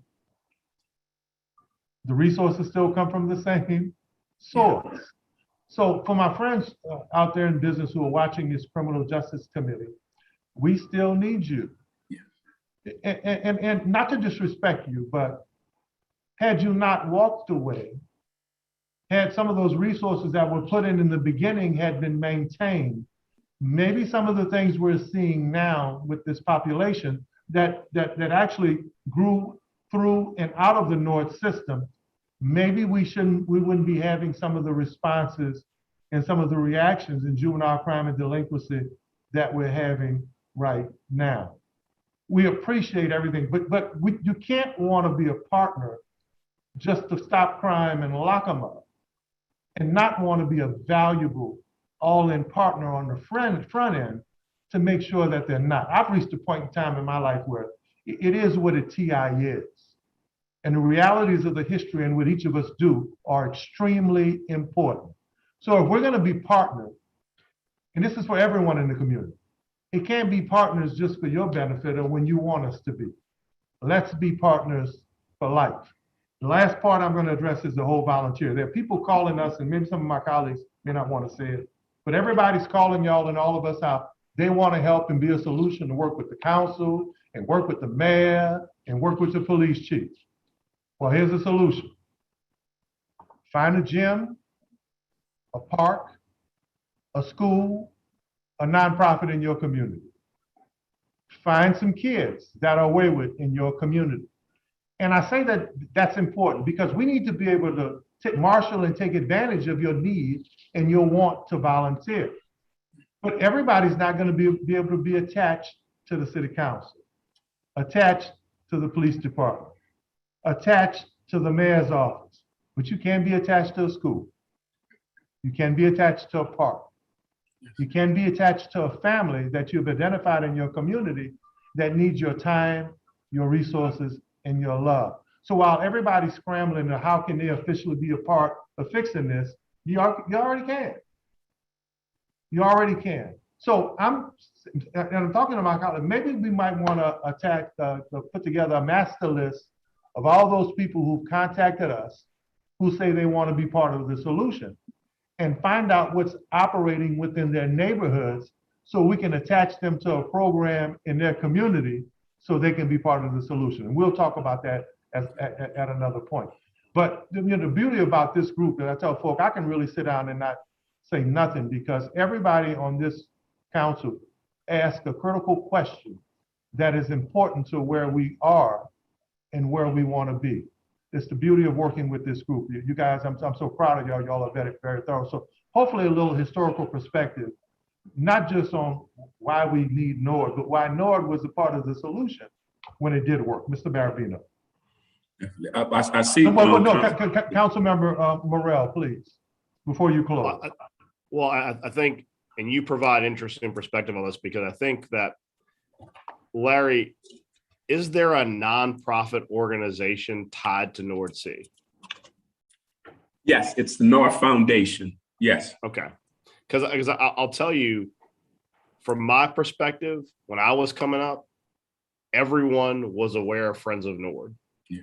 And I know that when I was coming up, I mean, this was when my dad was a rep, and even when my mom was a council person, whenever someone would say, "What can I do to help?" we go, "You can go donate. You can go donate to Friends of NORD." And I know that when Mayor Landrieu kind of disbanded Friends of NORD and was replaced by NORD Foundation, I don't think that we collectively, at least as a former council, previous administrations, even to now, I don't think we've pushed the NORD Foundation the way Friends of NORD was pushed. As far as like, I mean, Councilman Thomas can remember, like it was fundraising year round for Friends of NORD. I mean, everything was Friends of NORD. And I think that maybe something we might want to revisit, and we want to be part of the solution, is sure, how do we supercharge that nonprofit arm? Because I'll tell you, that's where businesses go to give the money, is the nonprofit arm, as you know. So we can all do more. And like Sure. Councilmember Thomas said, when our friends are calling us going, what can we do today? We have money, go give money to NORD through the foundation, because that literally is how that's the stopgap measure as you grow NORD, as you experiment with different programming, as you do things like Councilmember Thomas and Councilmember Harris suggested, of like trying to expand the offering, see what will stick.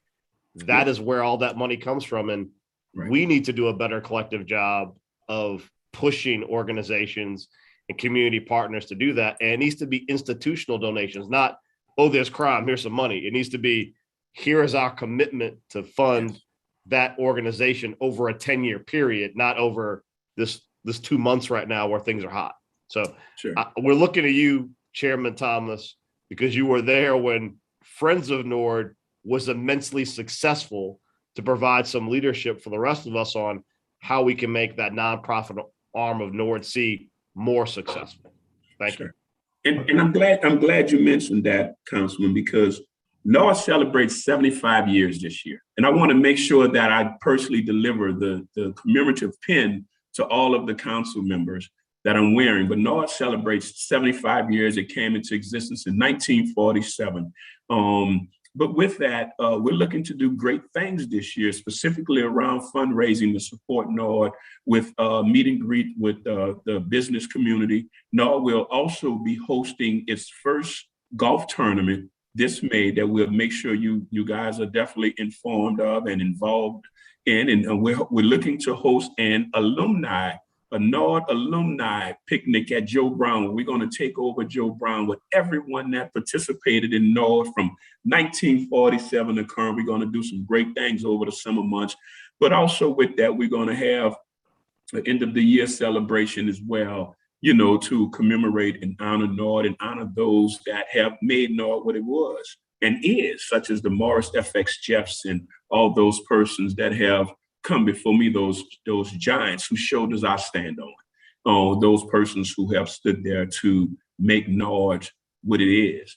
But definitely, I want you guys to be involved. But the only way I can be successful is with 100% support of my council members, because it's all about teamwork. It's all about identifying what's going on in your districts, in the city, and how we can make it better, how we can fix it, how we can unify to make sure that we're all operating to do one thing: provide valuable needed services to our residents, making sure we're able to. And listen, please give me a call when there are challenges in your districts, or you get the challenges. We know that we work through the day-to-day maintenance issues that we face with NORD. It happens, these facilities are open, daily. So we work through it. We work through our procurement process to ensure we get things back up and operational when it go down. But we just want our council to be 100% supportive as we work together as a team on this. And I definitely look forward to working with you all with that. And I wanted to also let Councilmember Morrell know is that about the park partners. We had the millage that passed that unified the park partnership between NORD, Parks and Parkways, City Park, and as well as Audubon Institute through the millage that passed, and the CEA and agreement that we have where we share resources, we share equipment. Right now, we just received a little over $400,000 grant from NRPA to actually draft and write a master plan, a Parks and Recs master plan for the entire city of New Orleans.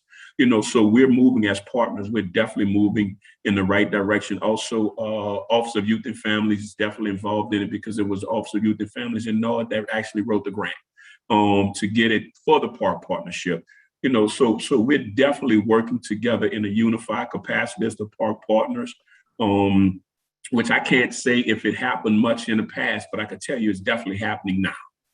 I just wanted to also give insight on that. Councilmember Marino. Yes, one last comment, Mr. Chairman. Mr. Barabino, so I just was thinking back at my time in the legislature, and this may have been maybe 2014 or 2015. I remember that for the fairgrounds, there was a particular line item for the slot dollars, and there was a portion of the proceeds were going to Friends of Nord. Now, was that line item revised so that some of the slot money proceeds go to now the Nord Foundation? The Nord Foundation is not receiving those funds if that is still in existence. Now, let me say this. The the Friends of Nord still exist, but it does not exist in the capacity of working with Nord. They do work in a capacity with NOBA, New Orleans Ballet Association, but not in a capacity working with Nord. Wait, so, okay, you're going to have to walk me through this a little more slowly so that I understand it better. So so Friends of Nord is still in existence, you're saying. And are they getting them the proceeds from the slot dollars? Is that still viable? I don't know. I don't have access to their books. I don't know, but that's a great question you're asking. I'll look at that. And so, but you all don't have the coordination with Friends of Nord and the Nord Foundation. Is that what you're saying? Well, before my tenure, when the city severed its relations with the Friends of Nord, the Friends of Nord transferred all of the funding that it had in its possessions to the Nord Foundation. That predates me. And from there, then I'm assuming the then administration, et cetera, assumed that the Friends of Nord shut down. Well, to my understanding recently, because Senator Jimmy Harris actually called me and inquired about some funding, then it might be the funding you're referring to that goes to the Friends of Nord. Asked me, was that coming to us? And my response to him was no, and that it was still in existence, and it is still receiving funding. I'm not sure if it's that specific funding, but they're still receiving some state funding. And through my conversations with the representative of Friends of Nord and NOBA, New Orleans Ballet Association, is they're indicating they receive $100,000 from the state that they put into NOBA. I have no quarrels or fight if those funds are going to NOBA, because NOBA is a 30-year partner with NOAA that provides free ballet and dance lessons to the kids at multiple NOAA centers citywide. And also they partner with us on the senior program component as well. So if those proceeds, as they indicated, are solely going to NOBA for the NOBA programs, I have no quarrel with that if that's what's going on with it. Yeah, I'm going to call Senator Harris and talk to him about this and just get a true understanding of where those state dollars are going. And I'm happy to send you the information, Mr. Barabino, once we kind of dig into that. Sure. Thank you. Okay. Thank you.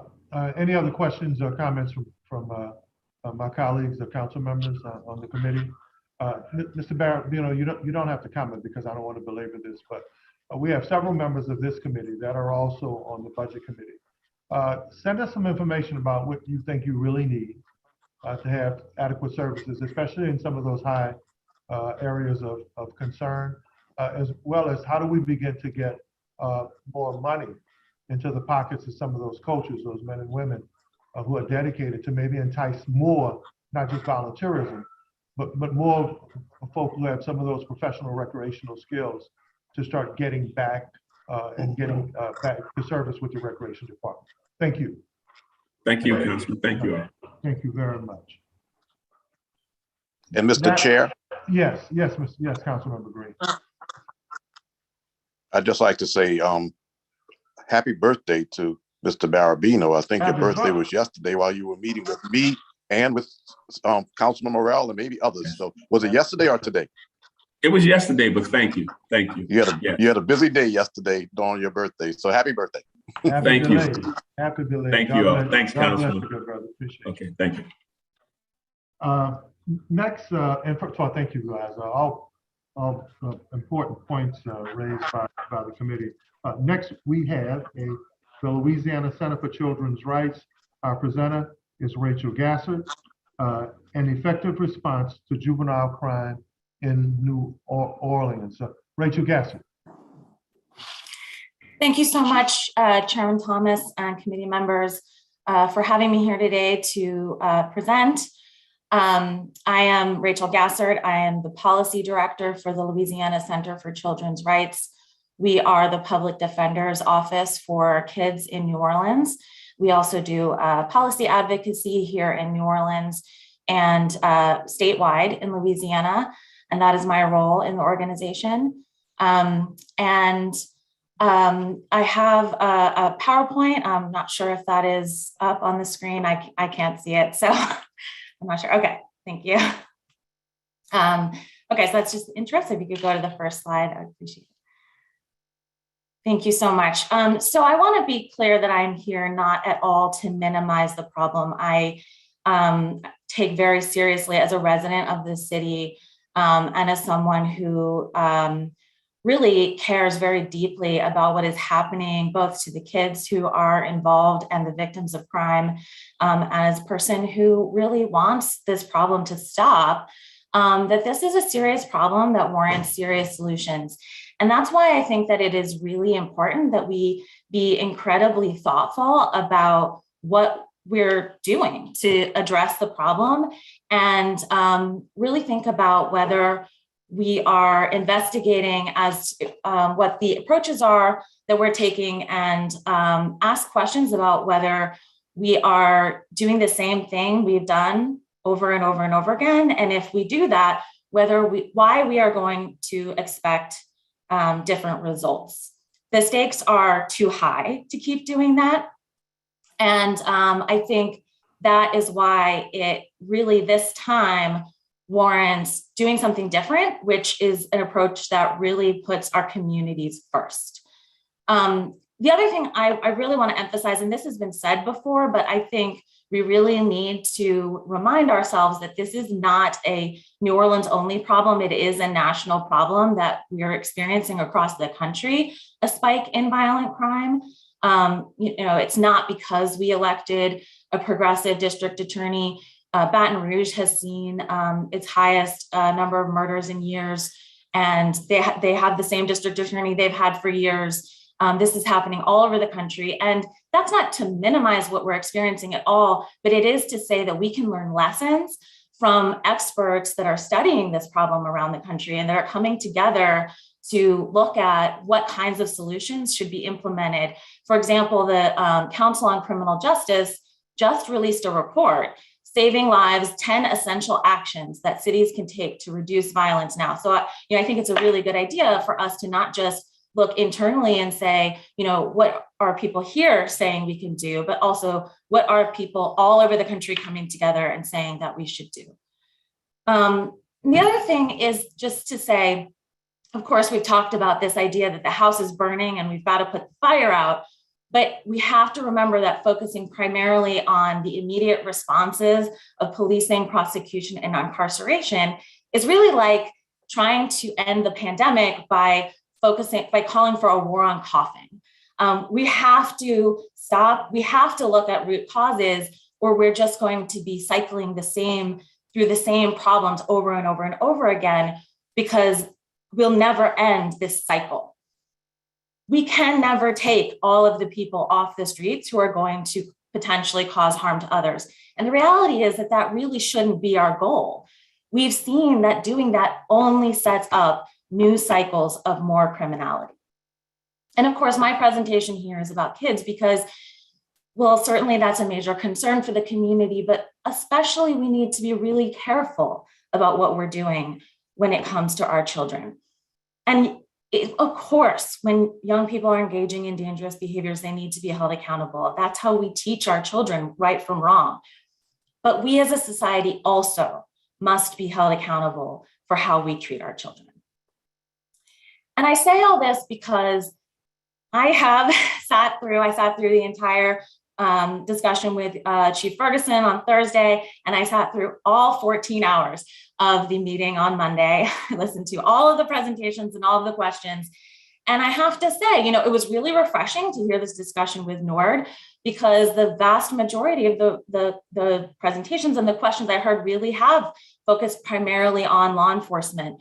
And just today, the first two presentations we heard focused again on prosecution, incarceration, court orders, and we're really limiting our responses here.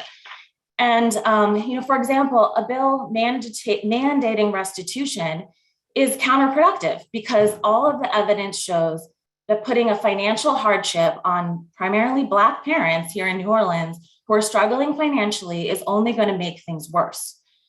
Furthermore, I just want to point out that the discussion stated that the goal wasn't really financial, that it was to ensure that the parents are participating in the court process. And I just want to ensure everyone that in juvenile court, parents are absolutely engaged in the court process. And that's what makes juvenile court unique.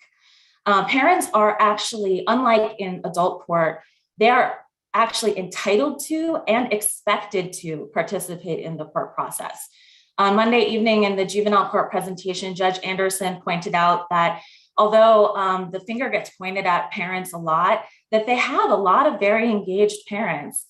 And the legislation is really not necessary to make sure that parents are engaged in the court process. The judges already have the ability to bring them in, and that's happening already.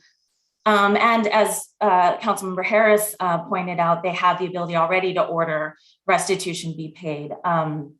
The other thing I would say about that is that if the goal is to get restitution paid for the victims, I don't believe that ordering it is going to be more effective in getting them the actual payment because families do not have the money to pay.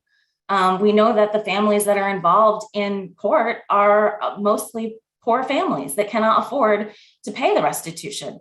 On the other hand, we have processes like restorative conferences where they're less law enforcement focused, and the person who's been harmed, the victim can sit down in a facilitated conference with the young person who caused them harm. They sit through a facilitated conversation, they come to an agreement about how that young person can repay that harm, which may be monetary. And if it is, they can actually, part of the agreement will be how the young person is going to pay them back and how they're going to actually come up with the money. And if that seems like something they can't do, then they'll come up with another way that the person can be made whole, or maybe they'll reduce the amount of money and add in something else that the young person can do to make them up. So those are ways that are actually more developmentally appropriate for a child, less enforcement focused, and more effective, both in teaching a child accountability, the perspective of the victim, how they actually get to hear from the person who was harmed, what the impact of their action was on them, and they're more likely to actually be successful. And victims report a 95% approval rate out of these restorative conferences. So there's other ways that we can hold kids accountable that don't look so much like these enforcement mechanisms that we focus so much on right now. Ms. Gassert, before you move on, First of all, thank you for your comments, but one of the reasons why you're here is so that it's just not a one-sided discussion. One of the reasons why you can hear from the next presenter, who I worked with beef mediators and peacekeepers and outreach to kids, is so you won't just hear one side of the discussion. One of the reasons why Nord was here was because so you won't hear one side of the discussion. And I could also share how critical they were when we fought to reduce crime in the late 90s and early 2000s. And that in the future, some of the great youth intervention experts, August Collins, Hakim Kashif, Calvin Pepp, Demetrius Bateman, and many others, they're gonna appear before this committee to give the other side. But I think what you saw from this council and this committee is maybe addressing that cry about what they wanted the law enforcement side of it to do. But surely know that as a kid from the lower Ninth Ward, it wasn't law enforcement that fixed my life. It was Bunny Friend Playground and the Desire Community Center and programs that NORD had to offer, and concerned citizens in many cases who got involved in my community who didn't live there. So I can assure you there'll be some balance. And I can assure you that all the voices will be heard, because what the definition of insanity is. Thank you. You can continue. Yeah. Okay. Thank you. That's great to hear. And if you move to the next slide, I would like to talk about some of the law enforcement approaches that have been taken. So when we have seen some of the approaches that have been taken over the years, we have seen that they really haven't worked. So over the years, we've seen sort of the same things happen over and over and over again. And well, we're here again. We're here again saying that crime is still a huge problem. In fact, it's worse than it has been in a long time. And so I just want to sort of reiterate what's been done over the years. We had in May of 2019 call for enforcement of a curfew law that had not been enforced in years, that was going to solve the problem. Then shortly after that, the juvenile court judges decided they were going to start locking up more kids who were arrested. They didn't really define what the criteria was going to be, but they were going to increase the number of kids that were getting locked up. And you saw in the data that Jeff Asher presented that did result in more kids getting locked up. In January 2020, we had a very unfortunate incident. The response to that was that the judges decided that any child with any open case was going to be jailed upon arrest. And then in March of 2021, the curfew ordinance was expanded, and there was a lot of talk that was going to increase public safety. And I just have to reiterate that public safety has not improved. Next slide.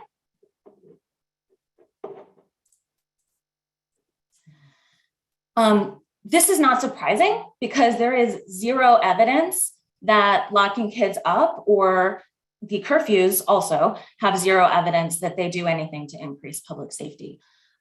This study that I've highlighted here actually is from last year, I believe. It's a very recent study, and it shows that that holding kids in pretrial detention, which is what we call jail for children, it actually increases felony recidivism by 33% and misdemeanor recidivism by 11%.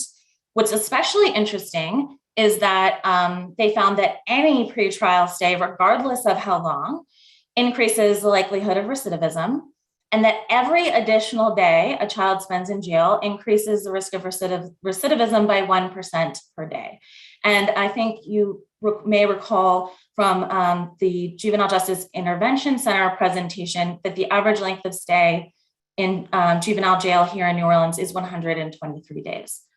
And I think I cannot go any further without reiterating a fact that was shared a few times on Monday, that nearly 100% of children who are locked up in New Orleans are Black. And over time, we have just steadily increased the percentage of kids that are getting locked up. In 2021, we jailed 82% of kids who were arrested. And again, almost all of them were Black. When we do this, we have to not only think about, it's easy to say, well, let's err on the side of caution, but we're doing that without thinking about the cost. We're also, incurring, and I don't mean fiscal cost. I mean the cost, the opportunity cost for the kids, the cost of the children themselves, the cost of the families, the cost of society. Every time a child is locked up, they're missing school. We are risking the potential trauma that they might incur in the facility, or re-traumatization if they've already experienced trauma. We're risking their safety in the facility. As safe as we try to keep these places, they're not foolproof. And we're risking their potential for reoffending. And again, this is all extremely disproportionately falling on Black children. Next slide. So the next thing that I want to talk about is some of the perceptions that we have about juvenile crime in New Orleans. I want to thank Councilmember Morrell, Council Vice President Morrell, for making a statement earlier today that even though there has been some increase in certain crimes, crimes being committed by kids, that they are not the perpetrators of the majority of crime in New Orleans. That is a perception that a lot of people have, and it is extremely false. On Monday, Jeff Asher presented data that showed that there were 622 juvenile arrests in New Orleans in 2021. That is a very small number, 622 arrests of kids in New Orleans. This data here is from 2019, and that's because that is the most recent data that I had access to. We have a major problem, in my opinion, that we do not have regular reporting of data about crime in our city or about how the system operates. Occasionally we get these great presentations like we had on Monday, but I believe that these reports should be, put out regularly. They should be updated on the, there are a few dashboards on the City Council website, which are great. There should just be more of them that should be available to the public all the time. And there is no juvenile data on the website. So this data is from 2019. This is a great set of charts that shows that of all the arrests that were made in 2019 and 2018, that juveniles, kids accounted for a very, very small percentage of them. So the majority of people that are getting arrested for crime in New Orleans are adults. That's the bottom line. And particularly the percentage of kids that are getting arrested for violent crime is extremely tiny. It's less than 2%. And this is very likely to still be the case with only 622 arrests in 2021. Because the numbers you're seeing in the chart of annual arrests of prior years are actually higher than 622. Next slide. I also want to address the narrative of the revolving door. This has been addressed in a few previous presentations on Monday, and I think we've pretty clearly debunked this myth. There is no such thing as a revolving door in juvenile court. There are a few things about this myth that I want to make clear are just not true. First of all, in 2021, 82% of kids who were arrested were locked up. I believe Judge Derensburg said, and I quote, "We're locking up all the kids" on Monday. They're detaining pretty much everyone. And certainly kids that are being arrested for serious violent offenses like carjacking they're all getting locked up. They are not being released, and they are getting locked up for an average of 123 days. This chart, again, is from 2019 because it was the most recent data that I had access to, but this also gets to the narrative that kids are getting arrested repeatedly and being arrested, which is also not true. So this chart shows that kids with prior arrests are more likely to be locked up, and they're more likely to be locked up for longer. Next slide. This slide was actually shared, I submitted this presentation before juvenile court made theirs. So this was shared by juvenile court as well. They actually shared a more recent version, which pretty much matched this. So I can confidently say this has not really changed, even though I have old data. So this shows that the majority of kids do not get rearrested, and that those that do not get rearrested, a huge number of times. The idea that kids are getting rearrested 30, plus times is not true at all. There's a difference between cases and arrests. So if a child could have multiple cases, like if they broke into a lot of cars, they might have a number of counts of car burglaries, but they may have only been arrested once. And I think that's an important distinction. I'm not saying a child it's okay if a child broke into 20 cars. What I'm saying is they have only been arrested and we've only had an opportunity to intervene once. It's not that they have, come to the attention of the court and then been, released and then gotten back out and then, gone back and over and over and over again. They've done it once, hit multiple cars, and then come to the attention of the court. So we've only had the opportunity once to, interact with that kid. So that's why it's an important distinction. It's not that it's okay that they have, damaged multiple cars. But the big takeaway here is that the number of kids that are getting rearrested a lot of times is really, really small. And that makes this a manageable problem. And so if we really want to target those kids that are really high risk, we can do it if we put our resources where it matters. Okay, next slide. So this is the slide that Jeff Asher presented on Monday, and I just shared it because what I noticed when I saw it was that as the detention rate increased over time, so did the rearrest rate, and that was very alarming to me. So I just thought that it kind of reinforced the evidence that shows that detaining kids does not improve public safety. So that was really all I wanted to show. You can see that as we've detained more and more kids over time, nothing has gotten better in terms of rearrest rates. So we're not doing anything productive by continuing to just lock up more and more kids. Next slide. Okay, and then I want to get back to this very important point. This is my last data slide, and it's a little wordy because there's a lot of really important information here. As I said before, and was said multiple times on Monday, is that almost 100% of children who are locked up in New Orleans are Black. I think Ms. Williams from JJIC, I know he was asked, how many kids do you have in your facility who are Black? And she said, every single one of them. That's pretty much how it is every day.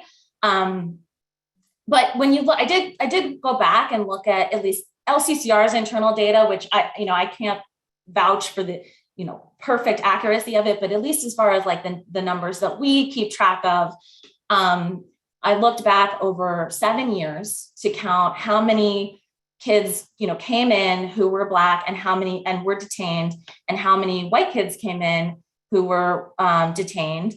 And I also looked at their race scores. So the court does a risk assessment instrument. They don't always follow it, but they always do complete it. So that's really helpful to have that information.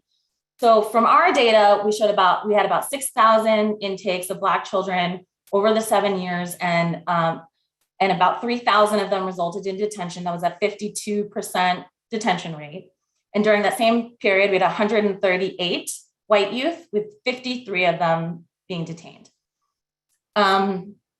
What was important to note was that during this 2018 to 2020 period, we had, there were a number of override policies enacted, meaning like the court said, we're not going to follow the risk assessment instrument, we're going to detain kids based on certain policies. And what was very easy to see in the data was, the jumps in admissions from those override policies, and to see how significantly that Black youth were affected by those policies. And over the 7 years, about 1,000 Black kids were admitted to detention based on the overrides, meaning they were admitted to detention when they did not score for detention based on the risk assessment instrument.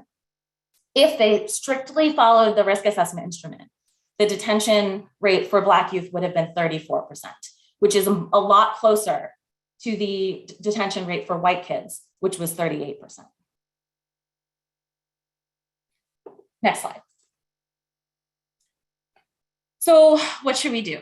Well, as I said before, there are people looking at violence reduction around the country, and I see no reason why we should, sit in, a silo and not look at what experts around the country are looking at. So, I think we should take advantage of everything that we can to try to get expert advice on what we should do.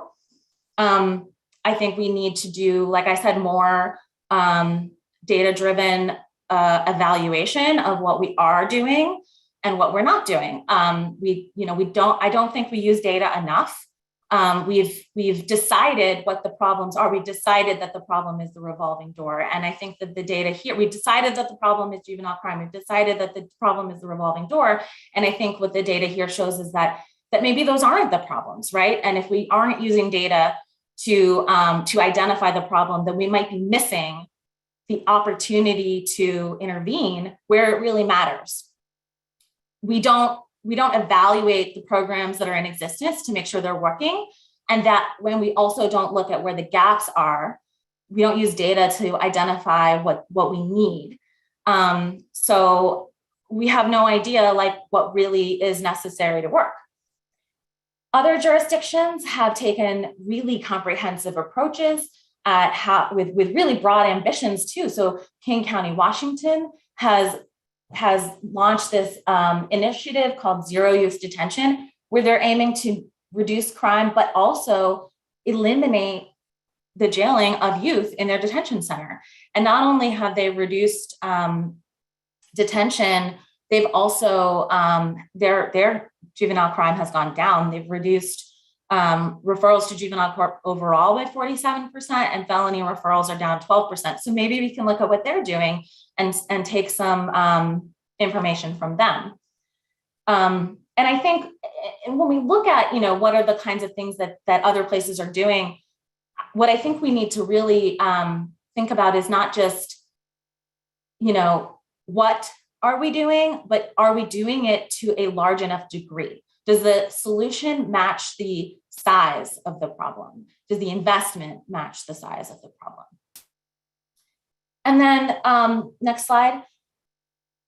Finally, we need real investment in our most vulnerable communities.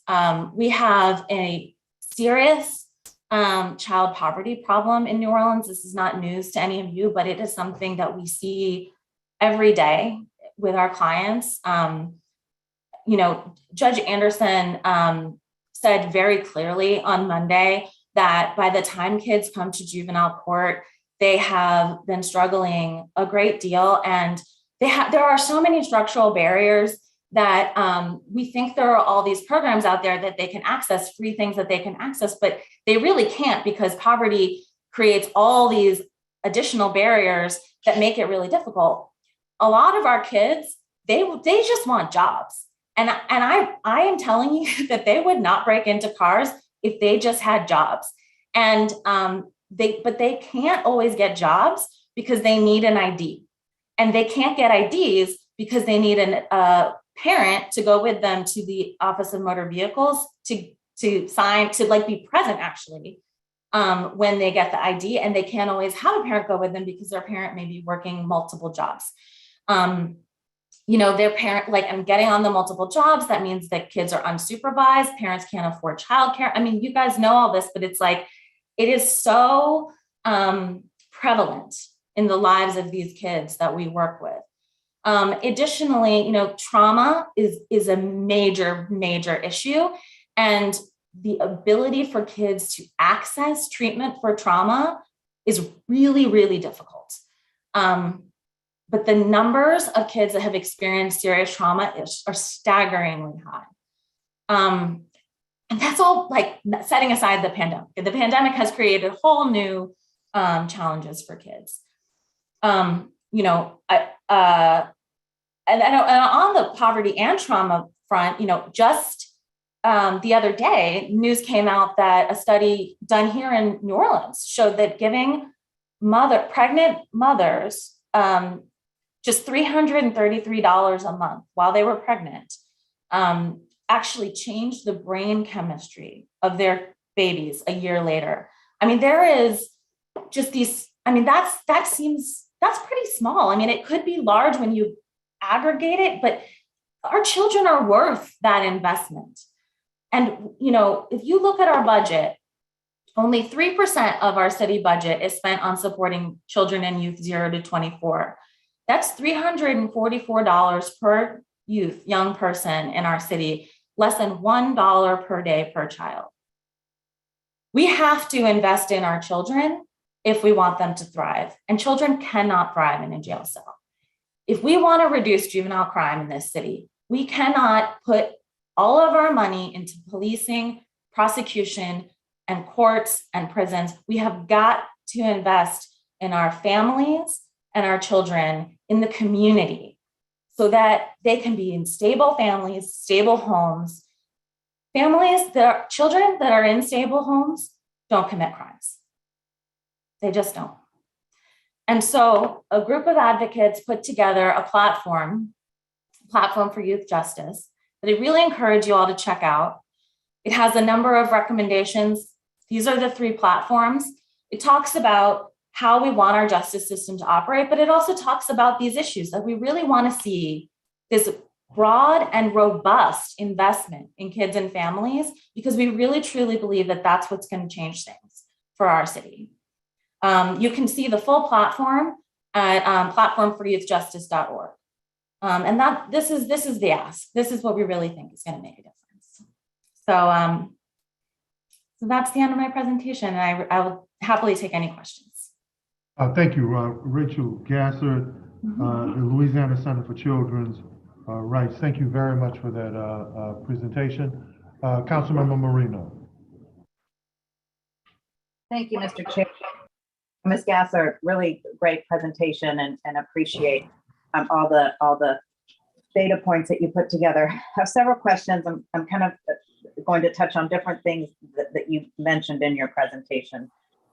First, you spoke about restitution, and what you were touching on were some of the kind of questions and concerns I had about overall restitution as well, whether it's permissive or whether the legislature moves forward and making it required. My question is, okay, so restitution, and then what? Like, what is the type of, is there some type of assessment of what's happening within the family? Because you can have a parent who, be addicted to drugs. You could have, I heard Councilmember Harris earlier in the meeting talk about a parent who has been incarcerated. You can talk about, a parent maybe suffering from mental health issues. There could be severe domestic abuse in the family. So, okay, so restitution, and then what? Are there any type of family assessment that goes along with the current restitution policies so that we can really see what's within this household and how, okay, so there's going to be restitution paid. Well, then what steps are being taken so that the child ends up in a better situation like what are the steps there? Oh yes, everything that you're describing is all what happens in juvenile court. I mean, it is the family court. I mean, everything, the judge, and that's what when juvenile court came and presented before you all on Monday night, they were asking for social workers because that is their purview, is to assess the family situation, to figure out what's going on in the home, to determine if the living situation is appropriate, to understand what are the drivers of what's happening with the child. I mean, all of that is part of what juvenile court does. And so, I mean, I think it's connected to restitution in the sense that I think the judge, in deciding whether or not they're going to order restitution, I mean, they have to figure out if they think that restitution is even possible for the family to pay. But I mean, it doesn't, they're also sort of disconnected in the sense that the juvenile court gives the judge the authority to look at all of those things, regardless of whether or not they're going to order restitution. And still in this vein of conversation of the then what, when we talk about overall like reentry services, when you talk about reentry for adults, it's very different than talking about reentry for children. And you mentioned some of those barriers. You need someone to take you to go get an ID. You need someone to drive you. Is there a model created for juvenile reentry? And I remember there were conversations about this back when I was in the legislature, but I don't know if that model was ever created. And if there isn't a model, can we begin to put one together here in Maryland that also has specific funding attached to it as well? Yeah, I mean, I don't want to speak for them, but I think that YEP has done that work in the past. I mean, they do great work all the time, but I'm pretty sure that they had a reentry program that they were doing with the Office of Juvenile Justice. It might have gotten defunded. I don't know if they currently have that program going. I'm pretty sure, though, that they did have a really great reentry program with OJJ at some point. Yeah, I mean, you know, Ms. Gassert, if you could get me that information, and I'm happy to contact YEP as well. But, you know, make sure that youth who happen to touch the criminal justice system, that that opportunity is used to help this child improve their situation and improve their family situation needs to be paramount. And I don't see it at this point with what's happening in the Juvenile Justice Center as far as kids getting really like the wraparound services that they need. And then once they re-enter into society, getting those wraparound services following up as well. And you may be seeing things differently, but that's just what, you know, hearing. And then the other question that I had was, you talked about that overall, there is a small number of high-risk youth. Mm-hmm. When we talk about an overall small number of really high-risk youth, how many are we talking about? Would have to do more detailed data analysis to get you an exact number, but I would say less than 100. So what you're saying is that if we just really focused in on less than 100 kids in this city, I mean, we just, you know, make sure that we had the right types of services and outreach and family care, that we could overall really turn around what is happening in the city with juvenile crime. I think so, but because the problem grows over time, it would have to be combined with efforts to, you know, address the ongoing issues to make sure that kids don't continue to get into that pipeline. Sure. So focusing in on these kids, but then also building up the robust services coming up. Yeah. Yeah. Right. But I think that that's really interesting. I mean, we should be able to focus in on less than 100 kids. I mean, yeah. We be able to. I think the challenge is traditionally what we've done with those kids has been counterproductive. We've sent them to the Office of Juvenile Justice Facilities, which, you know, I have a good relationship with the Deputy Secretary, Bill Summers, and, you know, but those facilities are horrible and they don't provide education and they don't provide services. They keep kids away from their families, which for all of the struggles that the families have, kids have, you know, they want to be near their families, and research shows that connection with families helps reduce recidivism. We make the problem worse because we don't because we send these kids to places that are just not effective and they're counterproductive. Mm-hmm.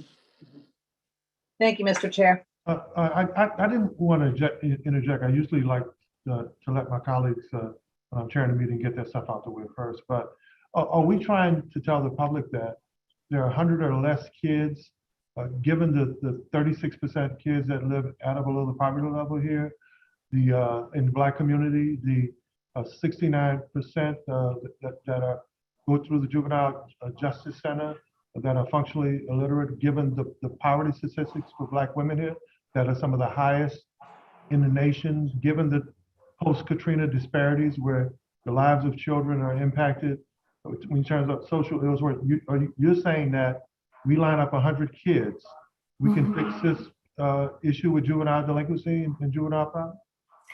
Yes, most kids make it,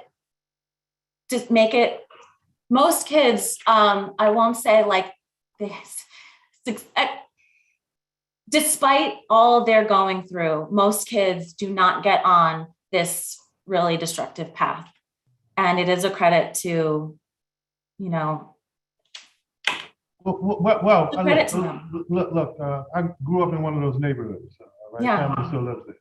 I agree with you that it's just a small percentage that are involved in crime at every level, in probably every walk of life. When you talk about the level of dysfunction, especially as it relates to the social ills with the African-American community,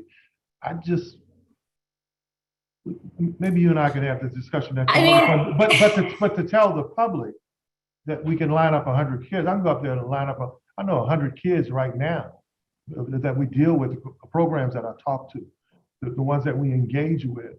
But to tell the public that, you know, we can line up 100 kids and fix this thing, that's a slippery slope. We got to be careful with that message. But I hear you about the percentages, but I don't know. Well, Councilmember Morrell. Thank you, Mr. Chairman. I guess I want to start. I hear you. I hear what your commentary. I hear your perspective. I guess I want to start let's start with an agreed upon set of facts. Do you think there's a crime problem currently in the city of New Orleans? Absolutely. Okay, so we agree on that. Yes. We both sat through a tremendous amount of hearings on this issue. Do you think it was appropriate for the council to have hearings? Absolutely. Okay, we're on the same page. Can you, it seems like from your testimony today that you intimated that the council is perpetuating the narrative through these hearings that we should incarcerate juveniles. Is that your perspective? Not necessarily, no. Okay, because I would simply point that, and I know I speak for my colleagues here, I'm not aware of any council person in that 24 plus hours of meetings who's ever suggested we should incarcerate juveniles to get out of this problem. I don't know of anyone that said that or even alluded to that as a solution. Okay. Would you agree with that? I think that that was not a theme that was perpetuated. I would agree to that. Okay. I'm really concerned because it seems like we all agree, and I think that all council members would agree that we under-resource our kids in the city on a variety of levels, including how we deal with kids and the variety of intervention services we have at both JJIC and at juvenile court. I guess what troubles me, and I've had the same, as you might have seen, wow, what was it, 2 days? I don't even know when the 14-hour meeting was. My brain is fried. I'll give you the same comment I gave to Ms. Wolf. When this council fought for 3 years, the previous council, to defund the Travis Hill Center and JJIC, where was LCCR? We were advocating for the funding to be restored. Did you go to the council meetings and go on the record? Yes. That? Yes, Okay. we did. I appreciate that because it seems like a lot of the partners who are suddenly supportive of it did not show up. So I appreciate that y'all were on the front lines doing that, because you guys might have been the only one, it would seem, because almost everybody else seemed to forget where the council was when that happened. And I think that that's going to be very important as we try to budget for outcomes throughout this system, that we have you as a vocal partner on the front lines fighting this, because when it comes to providing funding for children, for services, that it seems like everyone talks about it and likes it in theory, but when it comes to trying to justify the budget and move money around departments, historically, it seems it's not a priority. I mean, you have seen in your time working with the city, I do not believe in any budget that I've reviewed over the last 4 to 5 years that there has been a significant increase in a targeted way to increase services to kids who are in the system to prevent to push for better outcomes. Would you agree with that? I would agree with that. I fully support the funding for Travis Hill. I think Travis Hill has unequivocally demonstrated their outcomes and that they are providing excellent education to kids in the both in JJIC and in OJC. I think that has to be the standard for programs. All programs are not good programs, and so I think that there needs to be rigorous oversight of what exactly we're talking about when we're saying we need to provide services for kids, because exactly there are limited resources. And so what I've talked about is funding robust services for kids in the community. And that by the time they get to juvenile court, they're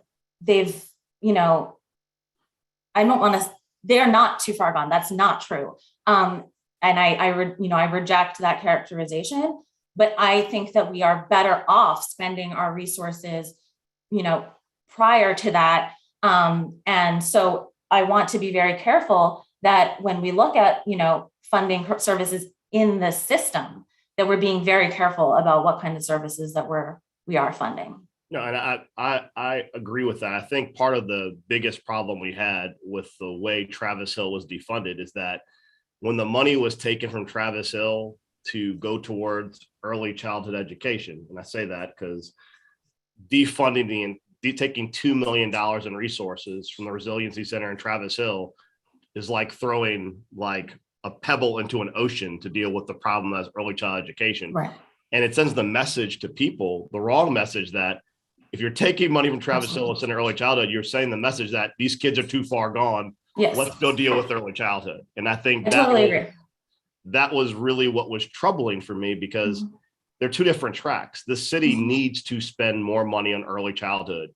And I applaud the last council's last effort, I think led by Council President Moreno, to put on the ballot an early childhood initiative, because I think if you go to the public looking for money for early childhood, the public will give you money for early childhood. But we can't, I guess I hold the position that it's sort of like, like when you look at adoption, everyone wants to adopt a baby. No one wants to adopt a 13-year-old. That's kind of the problem. And when you look at funding in the system for kids, everyone wants to throw money at early childhood, but no one wants to throw money at the services that are essential, what is even more crucial to try and give kids the resources they need to succeed. I think we're going to need you to be a very vocal partner in our efforts, not just to expand the monies that are spent there.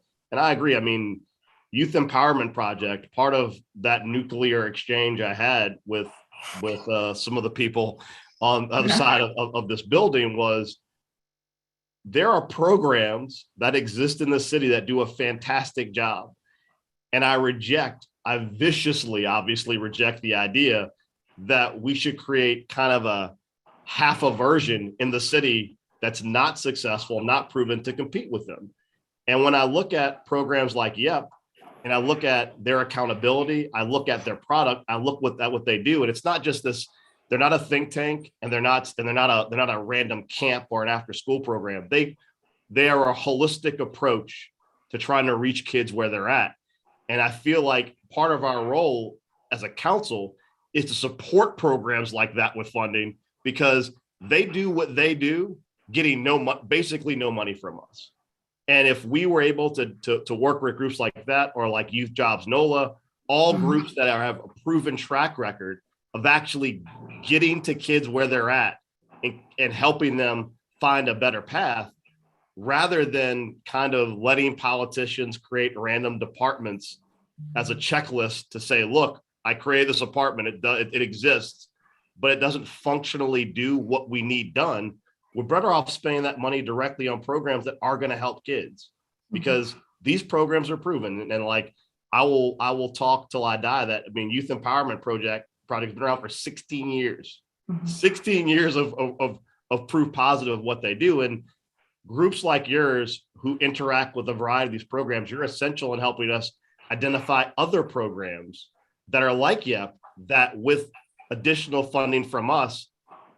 These are the same groups. Honestly, with nonprofits, it's interesting because for them to exist for 16 years means they've proven to donors for 16 years they do a good job.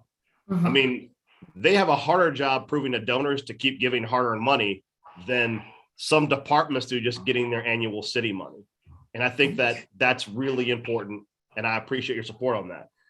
I do think that it's essential that you be part of the narrative on JJIC, because I do think you heard our comments, our lengthy comments that night regarding the staffing levels and the challenges and the fact that there was not an honest conversation with this council during the previous council regarding those staffing challenges. And if was this a situation where they need more resources to get staffers, or can they simply not staff it up? And I think the challenge there is that if we're going to have money that's in that system that's dedicated for JJIC for staffing, and they can't staff up or they need more resources, they kind of have to pick, because if they're not going to ever be able to get up to the number they want, that's more money that could be used for programming for other resources in other parts of the juvenile justice system. And there has to be an honest dialogue, because we do have limited resources. And I would love to repurpose the monies that are kind of earmarked in that system, the state inside of it. But it doesn't help us if you have groups inside of it that are just kind of sitting on unfunded positions while we're trying to find money from other places to inject into it, if that makes sense. Yeah, I mean, I will say that appropriate staffing is critical for safety in a juvenile detention facility. But I think it's clear from my comments that I would like to depopulate the facility as much as possible. So, and that can be done through reducing admissions and length of stay. I mean, 123 days is average length of stay is really long. And so getting kids out more quickly can also reduce the average daily population. And so, you don't need as many staff if you have fewer kids in the facility. Right. And I think I would give pushback on, I think that the last two marathon meetings we've had on crime, I know from my perspective, have been more about trying to facilitate communication between a variety of different groups in the system who simply do not communicate. And I think that what the takeaways I've had from our meetings from the police chief, the DA, the judges on all levels, I mean, I think honestly, juvenile court seems to be the most receptive to having as much communication as possible, but their lack of communication dealing with ongoing problems has kind of made things further complicated. And I would simply state that all partners need to be at the table as part of the conversation. We all recognize there is a crime problem, generally speaking, in the city of New Orleans. And part of solving any problem is A, acknowledging there's a problem, B, the parties that are involved each acknowledging their part in the problem. I will say quite candidly, the only person thus far who said, yeah, we could do better was the DA. Everyone else in the system was sort of like, I mean, we think we're doing a pretty okay job. And I think the outcomes show that's not the case. I think that the more communication, and I agree, and I will work with Jeff Asher, I've put it upon the criminal court judges that they need to make their data more transparent so we can see what outcomes are. To your point, I think that we need to put that same charge on the juvenile court judges saying, we need your data.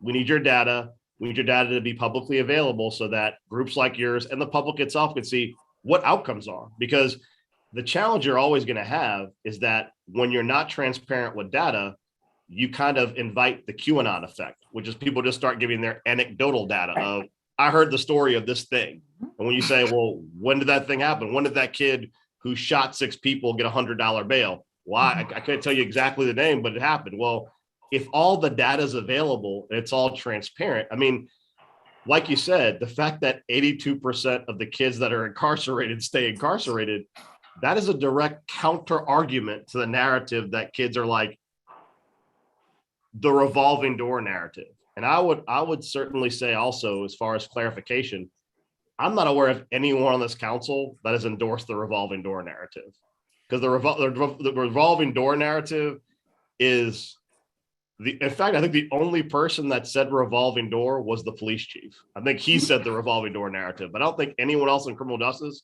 has endorsed the revolving door narrative, because the data does not state there's a revolving door, like someone commits a crime and gets out.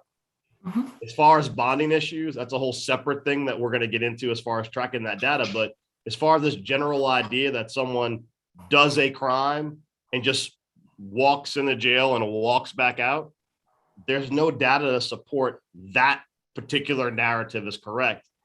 And I think that what we've tried to do as a council by having these meetings is say, these are the things the data supports, these are the things the data does not support. And I know I'm committed to working with the DA, and hopefully we'll drag the judges in kicking and screaming to create a more robust dashboard on criminal statistics that is easier to find. Because right now, even the ones we have, unless you know like the chain of how to get to our dashboard, it's very hard to find. And I'm going to work with all the parties involved to even try and figure out if we can figure out an easier hosting address where you can just type it in your computer, it'll pop up. Because right now, that's a challenge. So I appreciate your comments. We have worked together for a very long time and done a lot of stuff on the state level. But I do think that part of us getting the public to buy into we're taking this issue seriously is that we all have to be solution-based, and we all have to make sure that we're all speaking with pulling in the same direction. We may not all agree with where the ultimate goal is going to be, but I think we're all pulling the general direction that this system is under-resourced on all levels, and transparency needs to be increased. Councilmember Harris. Thank you. I feel like Member Morrell and I have mind melded, but my question was about data. It looks like your data for many of these slides is 2 years old or older. So what can the council do to get you the data that you need access to make sure that we're getting the correct information and the public is getting the correct information? Well, I mean, you know, Jeff Asher, I believe, still consults with the council.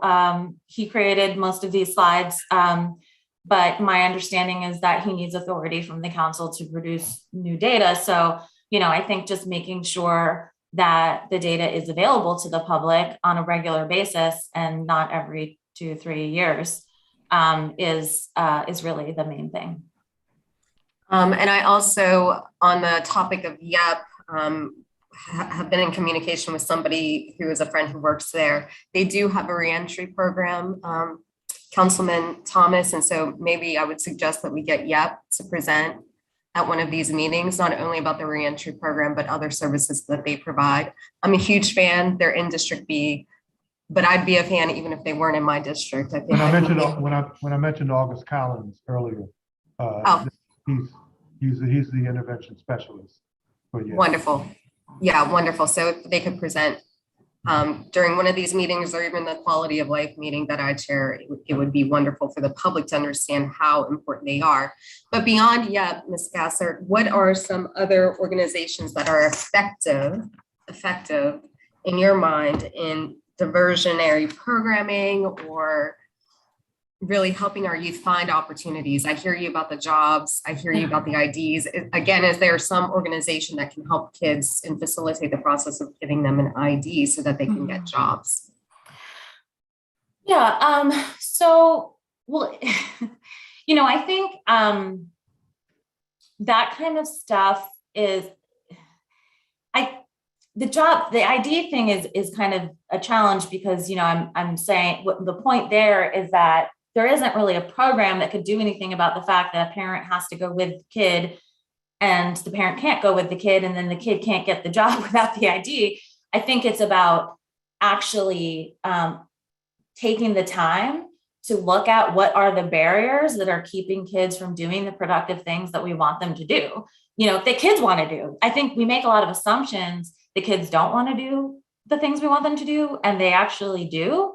And, you know, Chairman Thomas, you said on Monday, it's easier for a kid to get a gun than a job. And that's unfortunately really true. And so what do we do to flip that? and frankly, I think we should talk to the kids. I mean, that's what we have the benefit of in our office, that we're, you know, we represent the kids. We have social workers, we have youth advocates that are talking to the kids all the time. And so they hear, you know, the kids sometimes complaining, you know, about the things that are hard for them in their lives. And that's where we get this kind of information about the IDs and, you know, just the kind of barriers that exist in their lives. And so if we really just like find out what those things are, some of which maybe we can do something about, and some maybe we can't, but you know, if there are policies that are within our control that we could change, maybe it's policy change. Maybe it's creating, like we found out, you know, I think that information from Judge Derensburg about the time of day when most kids are getting arrested was really informative. So instead of enforcing a curfew, which implies that kids are out late at night, now we know they're actually getting in trouble in the afternoon. An evening reporting center is great, but maybe actually what we need is just a safe place for kids to hang out in the afternoon where they can go when their parents aren't home because they're working, and they can, you know, have recreation, or they can play video games, so that they could do music, whatever, I don't know. But you know, it's like, talk to kids, come up with solutions, those kinds of things. So it's really just about making the effort. But as far as programs, you know, there are a number of jobs programs that are in existence that are really great. Our kids love them. The Pathways program through the mayor's office. They're just small. They only serve, you know, like 100 kids, which again, we talked about the 100 kids, but you know, there are more than 100 kids that need jobs. So again, about reducing the number of kids coming in down the pike, ending up in that super high risk category. So what can we do to expand the universe of available jobs programs for kids? There's also, like I said, I mentioned, trauma is a huge, huge issue in New Orleans. Children's Bureau is an organization that does trauma treatment. They have had issues where they're Medicaid funded. And so the problem with that is that they have to bill for service. And so, you know, kids can access them for treatment, but they can only, you know, provide, you know, services that they can bill for. So if a kid, for example, doesn't show up, they cannot like try to put a lot of effort into finding that kid, which they would actually do, but they don't have the ability to have their employees do that because they just can't afford it. And also the Medicaid reimbursement rates are really low. I mean, I'm speaking for them, they could probably better, but these are the things I've heard from them in the past, and low Medicaid reimbursement rates. I mean, there's a lot of turnover of staff. If we supplemented, if the city like supplemented their funding, maybe they could do more. They could better serve kids. They could serve more kids and families. They could retain more staff. They could expand their reach. I mean, how are we making sure we're making contact with kids when a traumatic event occurs, so that it's not that kids and families have to find trauma treatment, but we're finding them? There's all these kinds of things that are possible. Councilmember Harris? No, I appreciate those comments. I on the campaign trail talked often about the city being a convener, at least pulling resources so that there's a central website that says these are the resources in these categories. I think that's something that we need to continue to push on and explore, because there are, it sounds like there are resources out there. It's a matter of accessing, putting them in a format that people know about. And I get that there's internet inequity, but at least having a place where these resources live so people can access them. To Council Member Thomas's point about the community being caretaking for our children, even if it's a neighbor who looks on the internet and says, I can get you these resources, I think that's important. So I will continue to try to champion that. But I thank you for your time. No, thank you, Councilmember. There's been no shortage of dollars to study New Orleans, and especially its indigenous population and poor Black men and women and children have been the green stuff in the vial in the social science lab. We've spent billions over decades. We saw the billions that came here through Katrina. We see more money that's coming because of the Rescue Act and IDA and this and that. but the green stuff hasn't been diluted yet. And what society is seeing is the effects of some of the stuff that Ms. Gassert is not only talking about, but the fact that you have a neglected community that continues to be neglected even when we think we're doing something good. And like I said the other day, it is always very easy to find a $10 million problem in urban America, in the Black community, and somebody gets a $100,000 grant. Well, you're $9,900,000 short. And until we stop giving people just enough money that they cannot affect the effect or even mitigate a problem in our community, we're going to continue. Ms. Gass, I said repeatedly that I have no doubt that we will suppress crime. We've done it before. Everybody gets concerned. Everybody will get on the same board. Kids will age out, folk will die.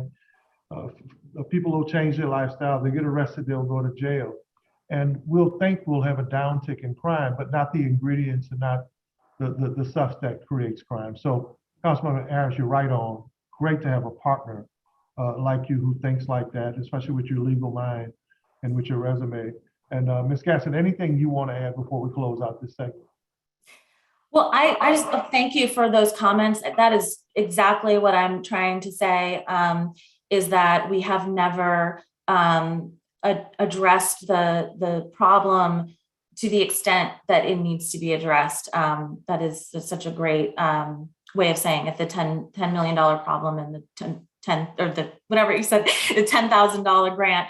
And I just want to remind folks of the study that was done in New Orleans that said we gave mothers just $300 a month, that it changes the brain chemistry of their babies. I mean, that is groundbreaking. And so it's a relatively small thing that we could do. And so that could literally change lives. And just so you know, we're going to hear from youth groups. There are a lot of youth groups that kids who have been through the system who've changed their lives, kids that are involved in the community. This committee is going to talk to them. We're going to hear their voices about their concerns as well as their solutions. So you can count on that. Wonderful. Well, thank you so much for your time and everything you're planning. It's been a great opportunity. Thank you. Thank you, Ms. Rachel Gassert. She's the representing the Louisiana Center for Children's Rights. Our presenter. Thank you very much, and a brilliant presentation. Next, we're going to talk to young professionals, entrepreneurs, boys and girls. I call him, he's one of the great, I think, youth intervention specialists in our community. As a member of Peacekeepers, member of Beef Mediation, someone who teaches kids about entrepreneurism, Brother Roosevelt Muhammad. Brother Muhammad, if you're here, join us, please.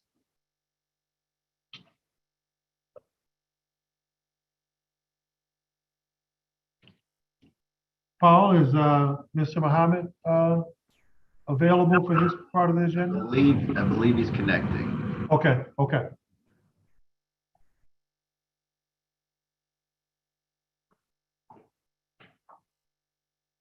For folk who don't know Roosevelt Muhammad, man, actively involved in our community, as I said earlier, Peacekeepers, Beef Mediators, a young man who changed his life to positively affect the lives of other young men and women. So stay tuned and please listen and ask questions if you have any questions.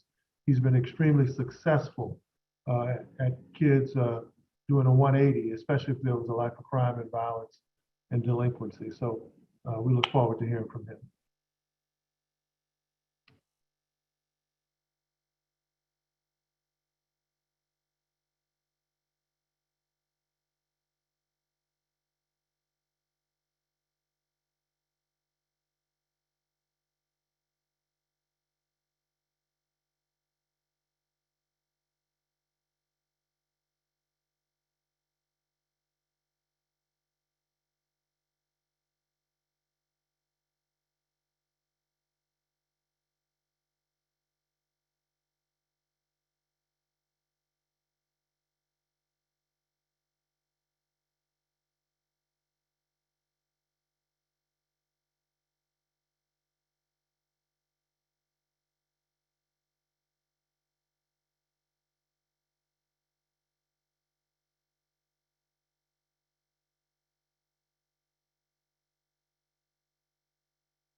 Councilmember Mr. Mohammed is on. Mr. Roosevelt Mohammed, thank you so much for joining the Criminal Justice Committee and for being part of the solution for how we deal with wayward and delinquent youth. And thank you for being part of this discussion for which many perceive as this rise in crime, but also rise in juvenile crime. And Mr. Mohammed.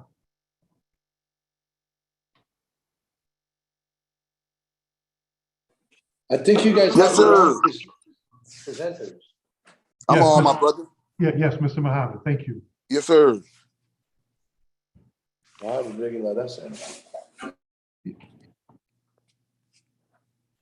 Mr. Mohammed, you can begin your discussion in terms of mediation interaction with our youth, what you can advise this committee and this city on in terms of what we see and how we deal with that, not only our delinquent kids, but this rise in juvenile crime. Mr. Roosevelt Mohammed. Yes, sir. First of all, I'd like to thank everyone that's involved in on this call. Steps number one is preventive measures. We have a large number of our youth that's involved in the crime in our community, and a large percentage of them are on probation. And if we will find ourselves the resources to pull them into conflict resolution study groups, where we can do what you would call role plays on how to handle conflict resolution. If they're on probation, they should be in these conflict resolution classes where they'll learn how to deal with them firsthand from hand-to-hand encounters over the week. So if they run into any conflict in the community, they have been given the proper manners by which to handle that and not got to always result to violence, you know. One of the things that helped me when I was growing up in the New Orleans East area was Joe Brown kickboxing school. I learned how to kickbox at 7, and it was something I loved to do. And it became a habit of mine when we were growing up in the East, where we would meet and fight every weekend. I don't know if you remember the Ballad Boys. You know, back in those days, we all, at that time, from 15, I started carrying a gun and didn't use a gun until I was about 18 because we were all involved in fighting. We used to meet and fight in the plaza, but we didn't have any way or any manner by which to take those resources and direct them in a meaningful manner. So that was lost in the process. But one of the things I've been doing for the last 20-something years is giving young people an outlet to making honest money. The burglaries and the cars is overchanging in your ashtrays. So when the children are in need of small items that their parents won't give them $2 and $3 for, they're gonna walk through the neighborhood and they're gonna pull on door handles to see what car door is open to get some change out of there. So if we could give our youth access to funds early, then we can eliminate those particular lightweight crimes that lead to bigger crimes. Because when they go in there looking for change, if they come out with a gun, come out with a computer, you know, we sometimes get out of our cars, we don't lock our doors, not intentionally, but we don't be thinking in those terms all the time. So the number one thing is getting the younger generation an opportunity to involve themselves in making a decent and quality income at a younger age. We got to change the work permit age. You know, you're looking at 15 and 16s before they could get a permit to work. But I want you to go to the schools and look at the shoes these children got on. The shoes cost $200. So you're looking at a lifestyle of children wanting to wear this fashion, but don't have the resources to afford them. Then it becomes a means of going out in the street and providing themselves with any means necessary. So now they're robbing, they're selling pills. You know, we up against a lot right now, but at the same time, with brothers and sisters who are working to go out and combat it, we need more resources as far as facilities. We could bring the ones who are willing. I'm working with the willing now. You know, I've learned through my years that only about 10% of our youth are criminals. The other 90% get held accountable for the 10%'s behavior. So now these children are ostracized. These children are labeled criminals based upon the 10% activity.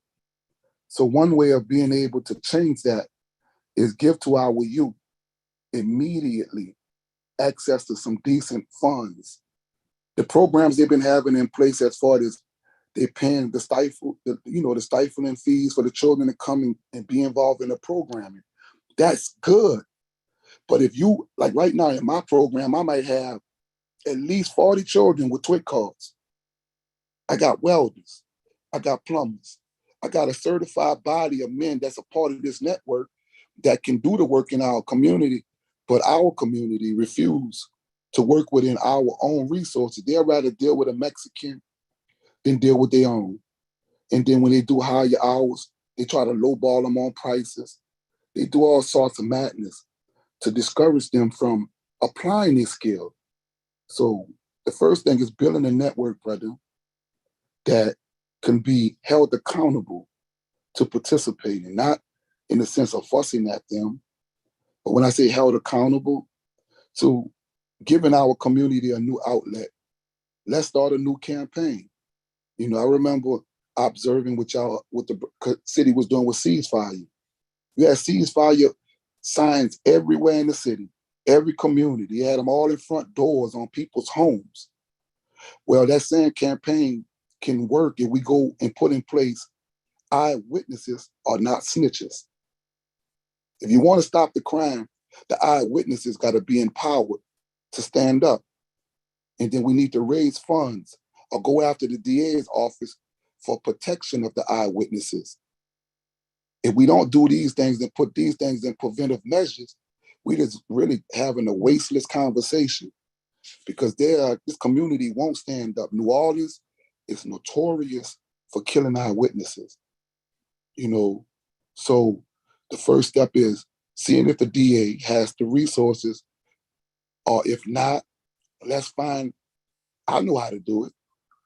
You know, we go into other cities, find residents and put people away. All it takes is for you to replace them until it's time to put these people away. But if you're gonna have the community thinking that because I took the stand as an eyewitness to a murder, that I'm a snitch, if we don't change that philosophy, ain't nobody gonna take that stand and turn out a killer, because you gotta walk in a community where the community look down on you for taking the stand. So the beginning of it is changing the ideology of how we think about eyewitnesses and get that false stigmatization out of the way that an eyewitness is a snitch.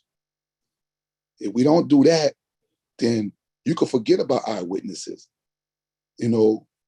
And then we got brothers that's already in place in our community in the East that got security companies that's working with certain communities that's able to pay him. All right. Now, every community don't have a residential committee, or what you would call those committees that protect their community, who can afford to bring in private security. Well, I'm willing to put my money where my mouth is, brother. I'll give a percentage of my money every month to cover security in the East. If we could put 4 or 5 cars in the East and give these brothers a financial stifling to let them be more visible. You know, I learned one thing: visibility frightens criminals. You know what I'm saying? If you pay attention, if we put, like right now in the East, the police been hanging on Bullet and Haynes, right? Whenever that truck's parked there, them criminals not coming that damn way, they gonna call each other. The other part is, do we have access to the video cameras where we can utilize the data that we are gathering? Like if somebody can identify the car that killed the sister on Crowder in the interstate, right? The car is available, but we're not posting it. You know what I'm saying? We know what car it was. We know where the car was stolen from. We got all the details. But right now, the criminals have an upper hand on us, meaning they have the whole city scared. So we got to go back and boost the morale of the city by us coming out present. We need to pull this all men's meeting off in the East to see how many men we actually can get involved with doing monthly or weekly patrols. We did it with the peacekeepers. We might have had at least 40-something men came signed up, brother. It was a lack of organization on behalf of those who was over it to stay consistent. But it wasn't a lack of responding from the community. These men showed up. And we was out there every week doing this. So if we could do that again and call these same men out again, and then I'll be a leadership renaissance as far as I'll guide it. I'll do the weekly meetings. I'll do the call out. I'll do that part. You know, I was just a soldier in the ranks at that time, following instructions, and it just continued. But I think if we can call all of the men out in the East, you got our new leadership in the East. And if you say, oh, I need to talk to all the real solid men in New Orleans East, come out and let's solve solutions. Let's have a think tank. You know, where we're not coming here to fuss at each other, point the damn finger. This is a think tank where we thinking on strategies and solutions that could be implemented. And then we dialogue over the previous ones that was implemented. Because when I was on that council meeting just now, observing it, brother, that brother that's over Noah is so 100% correct. See, friends of Noah, they were powerful. They still powerful, but they fell out with Noah, and they took all their resources with them. Okay, but I'm not mad with them. Okay, so I'm only asking us, let's do what friends of Noah did. There's nothing but a body of committed people, and they still in existence right now. So let's recommit. Instead of saying friends of North, let's say free friends of the New Orleans East. And then ask the community to step up, and then we put in place leadership that's obligated. You know, we can't have brothers who are locked on jobs who don't have the Saturdays. You know, we got to put brothers in positions who are free on those Saturdays to stay consistent. You know, so I really enjoyed what I heard today, even though some of it is old information. But I think that, like right now, I'm in the process of buying a boxing ring for the East. You know, I need a location in the East. I've been riding around. I'm looking at the old dollar stores that don't close down. If you could give me some assistance on the Crowder and Morrison, there's an old grocery store next to the daycare center. That's available in the East. I was after the Winn-Dixie on Bundy, but it sold. The one across from Bunky Hill, the old Winn-Dixie next to the apartment complex, that place sold for $500,000, brother. That's not no money. We could raise that easily. So let's look in the East and see what we can.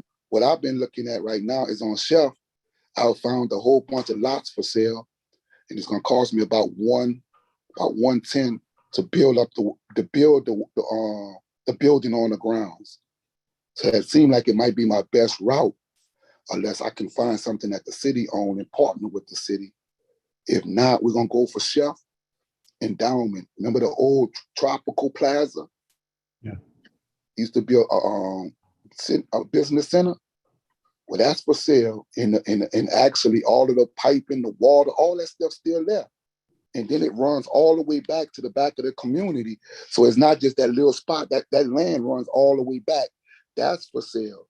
You got the other spot down a little bit more from the car dealership. That's for sale. Thank you. Yeah. Go ahead, brother. No, I was just saying, thank you. I know many of the colleagues in the committee want to ask you some questions about conflict resolution, mediation, and some of the other things that work. And we look forward to getting together with you. I know there was supposed to be a meeting on Friday. I'm going to be out, but we're going to reschedule that so we can all get together. And what Mr. Roosevelt, Ms. Harris has talked about, a lot of the stuff is emanating from hotspots in the East, where you may see shootings all over, but they're emanating from some of those clusters. We know that people are gathering and taking that criminal activity throughout the rest of the city. Ms. Harris. I just want to say I appreciate your comments, especially the comment about having conflict resolution as a term of probation, or even while in detention. I think conflict resolution is huge. I also, love the presentation about NORD, but I think we need to get some of our at-risk youth, children who've been incarcerated or in the system on these university campuses, with are, with people who are just a level above them so that they understand and they can see themselves in those shoes.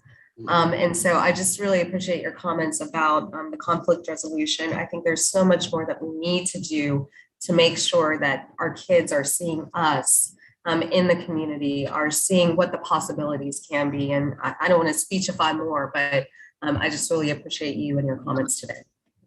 Yes, ma'am. Thank you so much. Any other member of the committee have questions or comments for Mr. Muhammad? Roosevelt, I do have a couple. The work permit age. I don't think people understand, because people will make these comments. Well, they're just kids. They ought to be focusing on school. They've been saying that for decades. But many of these kids, not only do they provide for themselves, they provide for their families. So the pipe dream about how you think it ought to be is one thing, but their reality is something else. What do you see as a reasonable age that maybe folk could agree to when you talk about the first work permit? What age should it be? At least 15. 15. What I basically start them out earlier than that. All right, I give businesses to youngsters at 9 and make them stay within their family structure. They don't go into the public. They get their family members to participate in helping them. So the age bracket doesn't matter. It's just having the resources of the places like McDonald's, Burger King, all these places agree. Like right now, you're dealing with youngsters, like what hurts more than anything, like the youngster that got killed in Michigan, right? 12 years old. When I went to talk to his grandmother and found out the details, it's painful, brother, right? His mom is in prison, his daddy is dead, and she actually predicted it because of the lifestyle. And 2 of the youngsters that I previously had in my program that left because of ridicule picked up a life of robbery. They're in juvenile detention right now. And they used to be out every weekend, every Friday and Saturday, selling incense, air fresheners, and black soap. And they were doing pretty good for themselves. And then ridicule and people, I'm going to say it like this. Our community of adults don't have appreciation for the younger generation who do honest stuff. They always tell them, oh, I'm good, baby. But if they got a hot piece of merchandise in their hand, they won't negotiate. And until we show these younger youth that their honesty is worthy. We had them selling candy at the red light, and they criticized them for that. Oh, I'm not giving that youngster $2 for the same candy I could get from the corner store. I said, damn, I'm not trying to ask you to just support him. He don't have no other means, but you'll give $3 to a Snicker from out of the Joy. You'll give $2 for a canned Coke out of the bar room. All of these things that you're willing to do, but then when it comes to something productive for these youngsters, you give them an excuse. So really, brother, I do what I can to help them. And that's why I have changed to working with the willing.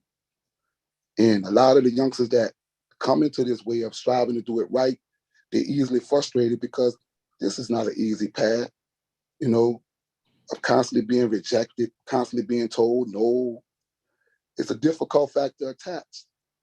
But the preventive measures is starting early, brother. I started early with mine, and now I'm about to start early again with the younger ones with the boxing, because I like what y'all was saying with the boxing. Preventive measure is making sure that their time is allocated. We're allowing them to make time adjustment. We got to fill these hours up. Meaning, when they get off of school, we should know where they're going to be at if their parents working.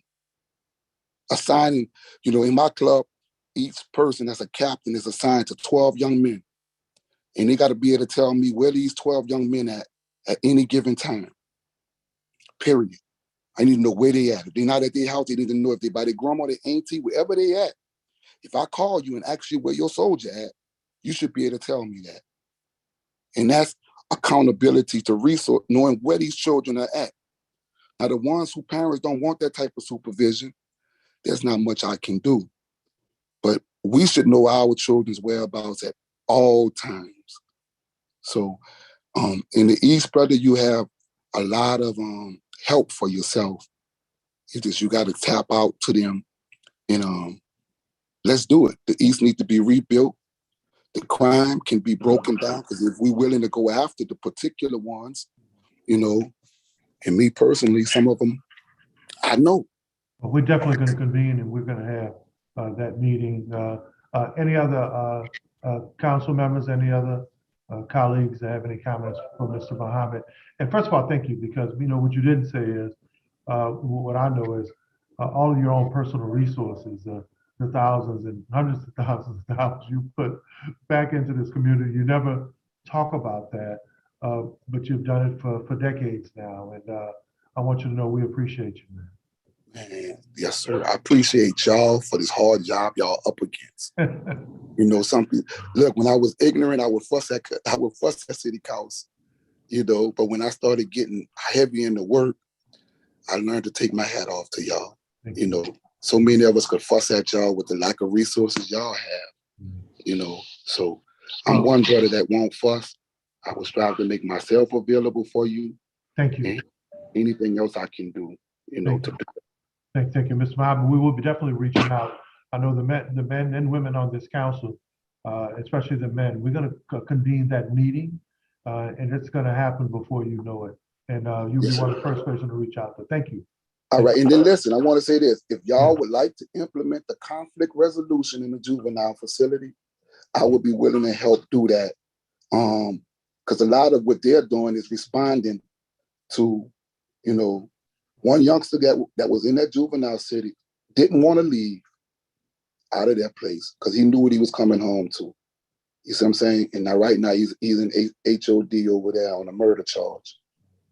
But if we would have had resources for him after he came out of juvenile, he wouldn't be in adult prison on a murder charge. Well, I'm familiar with the program. Councilmember Harris is successful. And Councilmember Harris, just so you'll know, every mediation that Brother Roosevelt and I were involved in was successful. There was never retaliation. The programs just stopped. And it's amazing in this city how when we have programs that work, they're not funded or they discontinue over time. So we're definitely going to be reaching out to you specifically on that. Thank you. Listen, I thank each and every one of y'all for allowing me this opportunity to speak to you. And y'all continue y'all work. Don't let the naysayers distract you. Okay? I always say if there was no haters, they wouldn't know y'all name. No doubt about it. Love you, good brother. Appreciate you. Appreciate y'all. Y'all stay excellent. Look forward to building with y'all more. Thank you, Brother Roosevelt. You're welcome. I think the next item on the agenda is the Orleans Public Defender's Office. Our presenter is Chief Defender Jerwin Button. Mr. Button, is he ready? And then after that, we're going to have the Assured Supervision Accountability Program, ASAP. I'm ready. Mr. Button. Every one of y'all for long. Mr. Button, the floor or the camera is yours. All right. Let me make sure everything's working correctly. Councilwoman Harris, if you could take over for a minute while I go to, I've been sitting in this spot now. Sure. I am happy to. I'm happy to. Yes, Please, sir. Mr. Button, I will be right back. Mr. Button, thank you so much for appearing today. And do you have a presentation or slides for us? I do. Wonderful. I think, Paul, if you could tee this up, that'd be great. Perfect. All right. So far, so good. I'm going to get started first. Thank you to the council for these important conversations on crime in our city. Thank you in particular to the now absent for good reason, Chairman Thomas, for this committee hearing and allowing us an opportunity to present. Much has already been discussed with solutions and ideas explored. As we continue these efforts, it is important we look at the issue holistically, not simply through a narrow lens. And to that end, I just want to say up front, my sort of presentation begins with a little bit of pushback on a narrative that has not been endorsed or perpetuated by this council, but deserves a full-throated sort of pushback to it. I plan to do a little myth busting and to amplify some of the good work and particularly the good work in my office. So if we go to slide 2 or the next slide.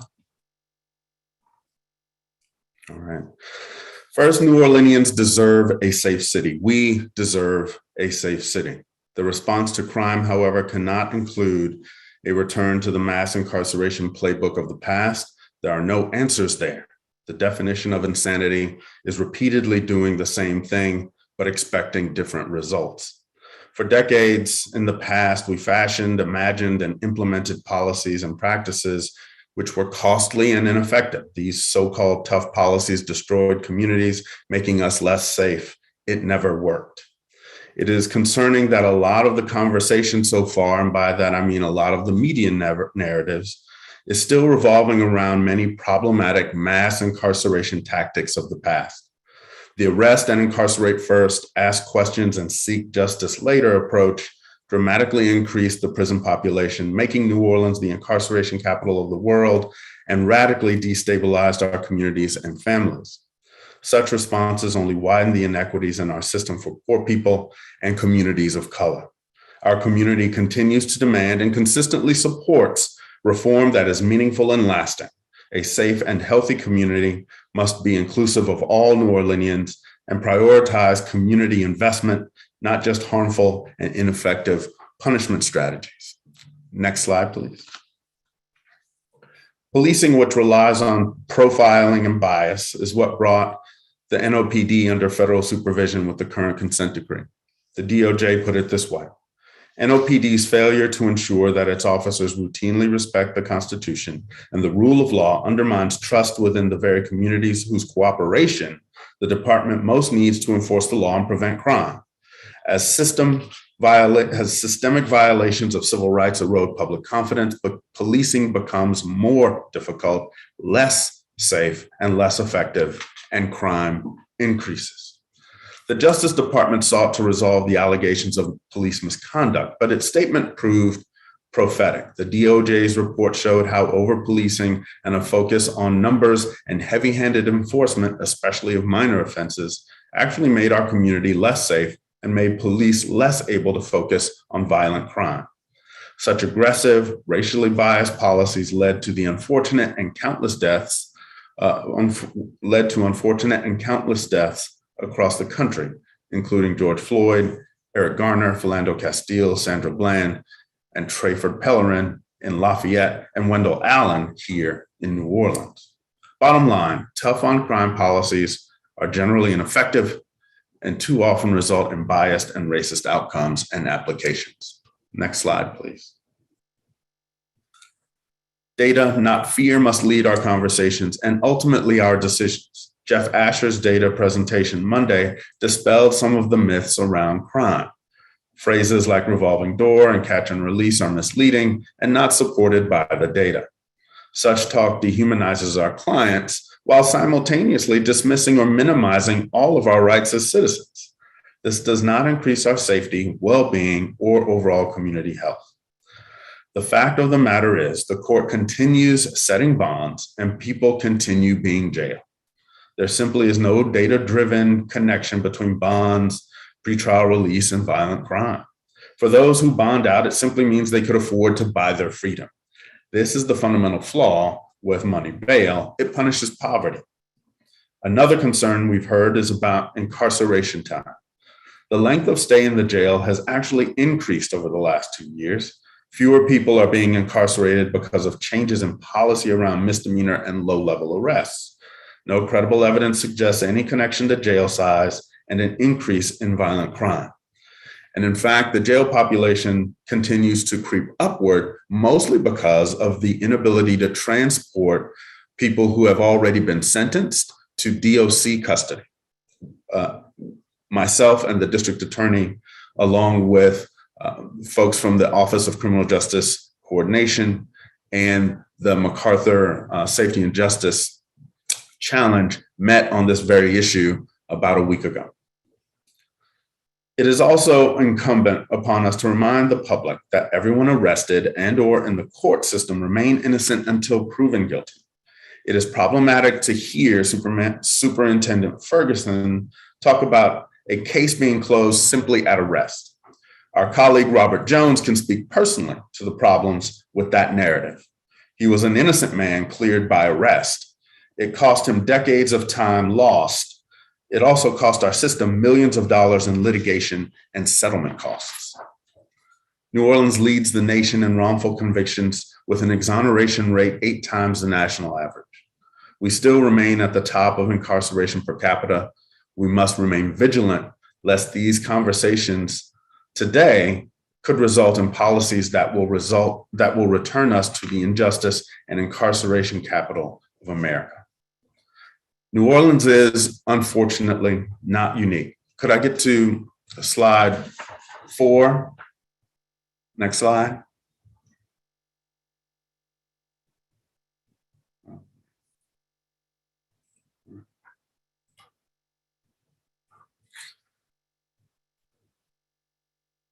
New Orleans is unfortunately not unique in our concerns about crime. Communities across the country are struggling with the ongoing pandemic's influence on the health of their community and violent crime. It is important to note, as Mr. Asher did, that while these particular crimes are up, overall crime continues to trend down. Trauma, poverty, and systemic inequities are the chief drivers of crime. What is interesting to note is how stark the data remains in the Deep South. This is especially helpful as we look at the issue holistically. What states with higher crime rates tend to have in common is overwhelmingly poor populations and a history of oppression, slavery, and injustice. New Orleans has generations of trauma driven by decades of mass incarceration and a lack of investment into social services. The ongoing pandemic and hurricane, coupled with a history of injustice, have only exacerbated the causes leading to crime and violent activity. The South and New Orleans have centuries of trauma and aggression toward communities of color to confront and reconcile before we can make meaningful progress towards safety, health, and equity in our community. Additionally, while crime is often influenced by a lack of basic needs, decades of over-policing in communities of color skew the overall crime rates. Increases in crime, violent or otherwise, have documented root causes. These increases are not happening because leaders are seeking reforms of the criminal legal system. Next slide.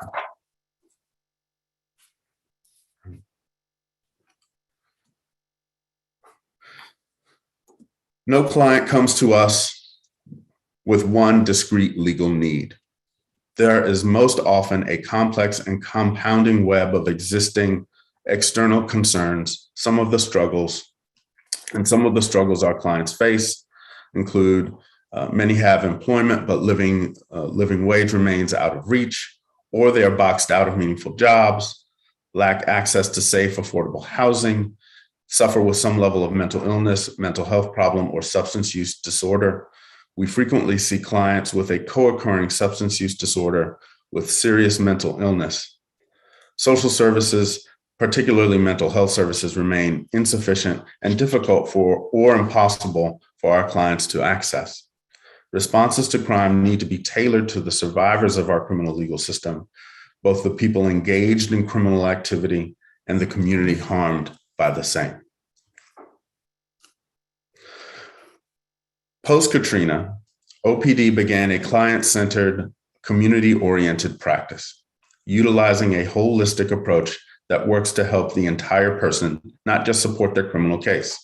The Client Services Division of OPD employs social workers and client advocates who work directly with clients and community to address the root causes of system interaction.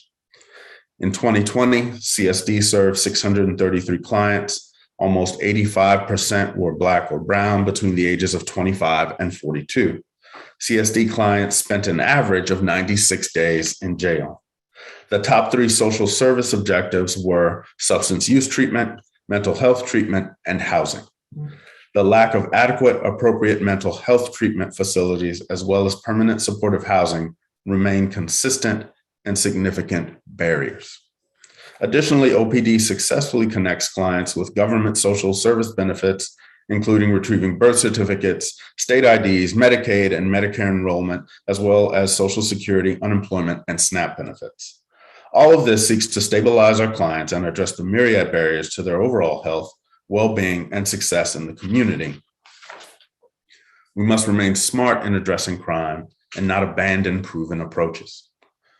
In our effort to tackle the difficult issues facing our community, we must not repeat the mistakes of the past. We must use and act on bona fide data, information, not conjecture. Next slide, please. We cannot make policy on anecdotes and fear monger. We know longer sentences and invasive policing do not reduce violent crime. We know an expansive jail does not make our community safe or healthy. Vice President Kamala Harris put it bluntly. It is status quo thinking to believe that putting more police on the streets creates more safety. That's just wrong. What creates more safety is funding public schools, affordable housing, jobs, and job skill development, and support for small businesses in the community. Ultimately, only the community can stop crime. Leadership must empower and support demands for meaningful reform. We do this by listening to the voices of survivors of our system and the facts that come from having reliable information. We have seen what happens when the tail wags the dog. We end up hopeless and behind. Next slide. Regardless of where the conversation leads, the right to counsel remains imperative. Louisiana and New Orleans have been leaders in wrongful convictions, over-incarceration and exonerations. A historical lack of an adequate public defense system has contributed to the community's perception of our system as unfair, while helping to funnel so many of our citizens into the deep end of the criminal legal system. OPD protects innocence, fights for our clients and community, and holds power accountable. For years, we have addressed the council with dire concerns about falling short of ethical and professional standards due to overburdened staff and a lack of adequate funding. You responded with parity, and we are grateful to the previous council, including President Moreno and Councilmember Geruso, as well as District Attorney Williams, for recognizing the importance of parity within the criminal legal system and finally realizing funding parity this year. It was courageous and groundbreaking. We need the same thinking in this moment. However, due to the ongoing COVID backlog, the demands from Ramos, a Supreme Court case that is sending a bunch of cases back to be relitigated, and increase in major felony prosecutions, our attorneys, particularly our experienced attorneys, are at a breaking point in workload. It bears repeating, we have no control over our caseload. That is solely controlled by the district attorney. If more resources are allocated to the district attorney, commensurate funding must be given to OPD. You can only prosecute as fast as we can defend. Next slide, last slide. Our community deserves better than the status quo. We cannot incarcerate our way out of crime. We have tried it and we know it doesn't work. Sweeping one-size-fits-all policies and strategies that fail to heed those lessons do our community a serious disservice. Solutions that only prioritize reactionary measures do little to address the trauma, poverty, and inequity, which creates the hopelessness fueling violence. Rather than reacting out of panic, we as leaders must be courageous in rethinking those prior failed strategies and work toward an intersection where accountability and supportive restoration meet. We should be pouring money into community services that build up our citizens, particularly our most vulnerable and disenfranchised. We must be sure we don't further destabilize families, break down social structures, and discourage a community eager for meaningful, lasting solutions. That concludes my presentation, and thank you. I'll take any questions you might have. Thank you, Mr. Button. Questions from our panel, council members. Councilmember Leslie Harris for Mr. Button. Thank you for that presentation. I can tell you that I spoke at and witnessed reentry court with Judge DeLarge, and it was one of the most spiritual and heartbreaking experiences. It literally gets me choked up thinking about it. But I do wonder that whether your client services division works with the client's entire family, or is it more individualized? And does your social worker's role end once the trial is wrapped up, or do you continue to serve the clients afterwards? Well, thank you for that question. And you should get choked up at reentry because it is spiritual, and it is often quite moving. I was often struck by the men called upon to help the folks through reentry years ago who themselves were ineligible for reentry. That kind of dedication is inspiring. But to your question, our CSD works with our clients in particular, but they look to stabilize everywhere they can stabilize. So if there is something that can be done with the family, they are a part of that solution as well. Unfortunately, I say unfortunately, on paper, the work stops when the case is closed.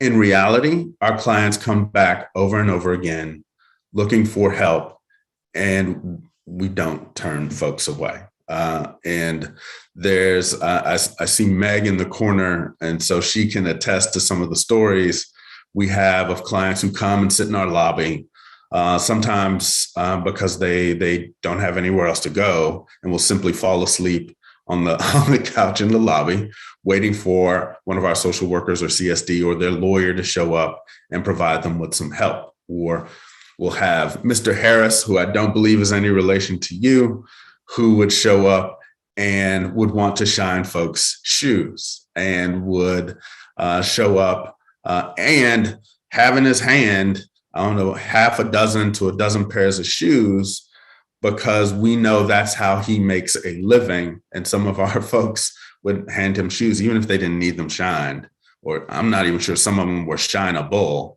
but we just wanted an opportunity to give him the ability to do it and feel good about the work he was doing and put some money in his pocket. That's the office that we run. And a lot of that has proven really helpful for our clients who have gone on to actually remain stable and taking care of themselves, some of them with substantial deficits. I appreciate that. I'm a data person, as you will hear me say often.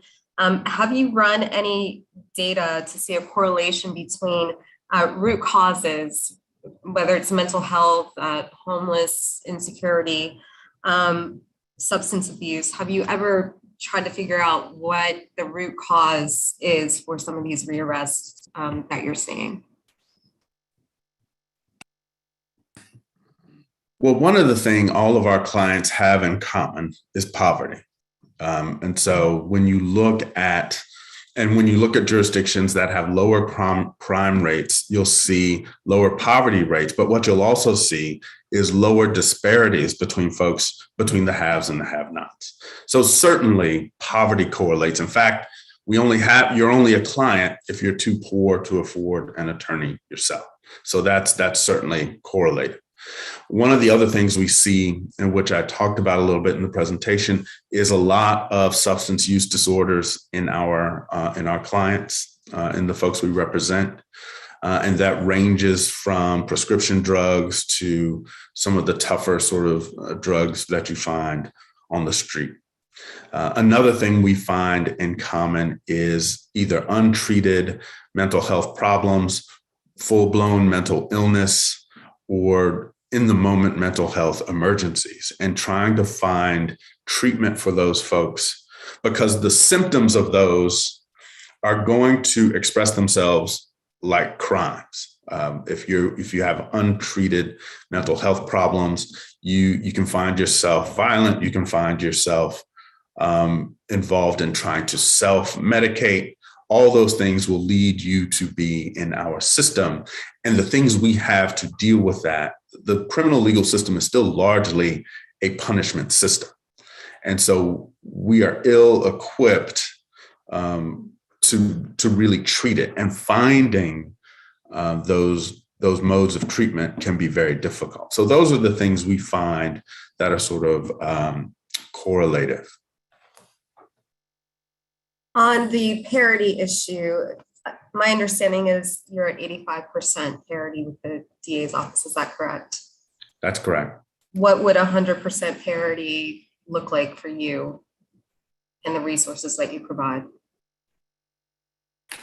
Well, it would look like an office that could pull more of its weight, quite honestly, as we look to reform our system and as we look to stabilize our citizens and throw another punch into some of the root causes of what's causing violence and crime in our city, what is destabilizing our families. There are a number of promising approaches around the country that I've seen. Having a team approach, for example, to cases. The Bronx defenders, for example, have a civil team. So they look at they look to stabilize the whole family. And I know folks who've been doing this for a long time. I've been in this business for 24 years. Chairman Thomas has been in it for a bit longer. And what you'll find is if you can stabilize the family, you can usually stabilize your client. A lot of times the client is working through illegal means to make the family whole. I remember a case in drug court, for example, I had a client that kept testing positive for low amounts of cocaine. And he was not a user. He was in the drug court program because it was a diversionary program, but he was not addicted to cocaine, but his mother was.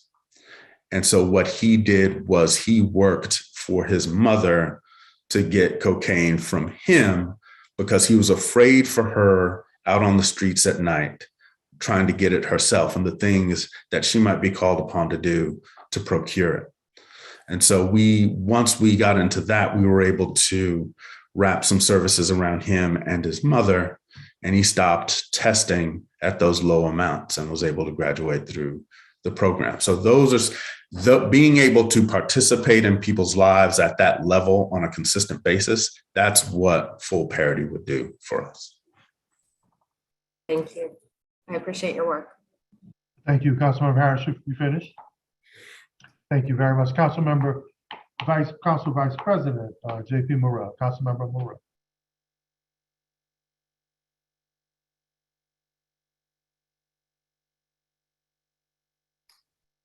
Councilmember, we can't hear you. All right, I think I fixed it. Gotcha. Appreciate y'all being here today. As always, it's great seeing y'all. I mean, I've known both of you for a very, very, very, very long time, longer than I'd like to say on here because it reflects my age. But I think it's even more important in this criminal justice discussion to really put this down to basics. A lot of the complaints that people get about the process, about how we adjudicate and deal with crime, they fundamentally don't understand the role of DAs and public defenders. The reality is that if you want to have cases processed quickly, and you want to have equity and justice, you have to give parity to both offices. And when we had the district attorney on, he said himself, he has a huge backlog of cases.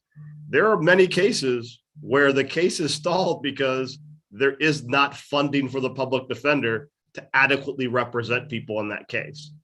And it's no good for the victims. It's no good for the accused because there are instances, and you point to plenty, Derwin, where they may have the wrong guy.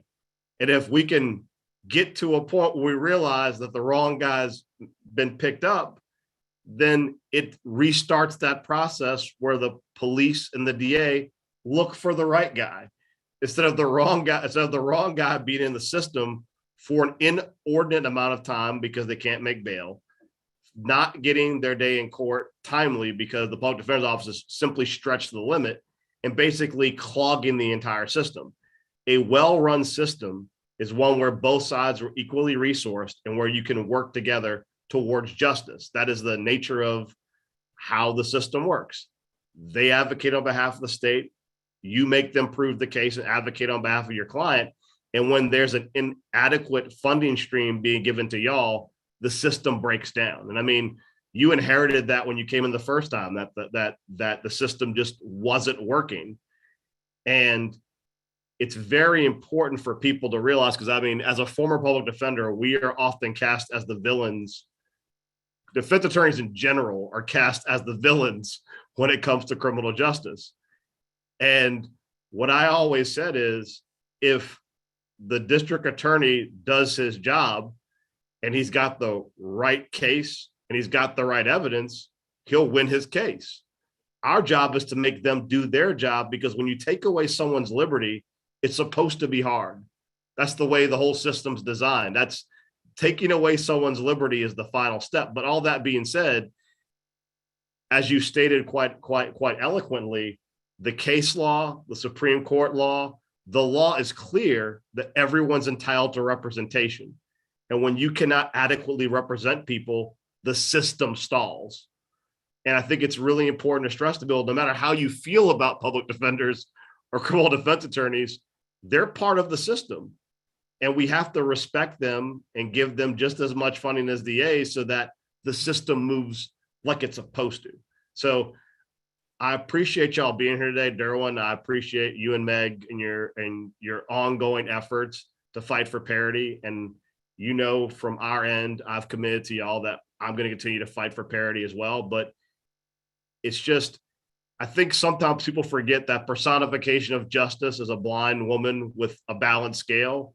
If the scale is imbalanced, justice is not served, and parity is about balancing that scale so that justice is served properly. But I appreciate y'all being part of the conversation. If there's anything we can do, you know, up to and including parity, obviously, to help the system run as smoothly as possible so it operates as it's supposed to operate, please keep in contact with us and let us know how we can help. I have something that you could help with, that the entire council could help with. I mean, Vice President Morrell, you knew that I was probably going to jump in here. My name's Megan Garvey, and I'm from the Public Defender's Office. I'm the policy counsel there. And just by way of context, Councilmember Morrell and I work together in magistrate court as public defenders. But you threw out there something that about the council, and this is not just coming from me. I'm getting a barrage from my colleagues, including many of the people that Derwin talked about that work in the client services division. And one of the most difficult things we face, and I think Councilmember Harris, you brought up reentry court. You know, you could talk to Judge DeLarge about this, and I think he would give the same report. But one of the biggest problems that we have in doing the work of stabilizing individuals and stabilizing families is that there is almost no permanent supportive housing available in New Orleans. I worked in a model where there was supportive housing for people. Most of the people there were on disability, struggling with mental health issues and substance abuse issues, and then there were social workers on site. That was in the 90s.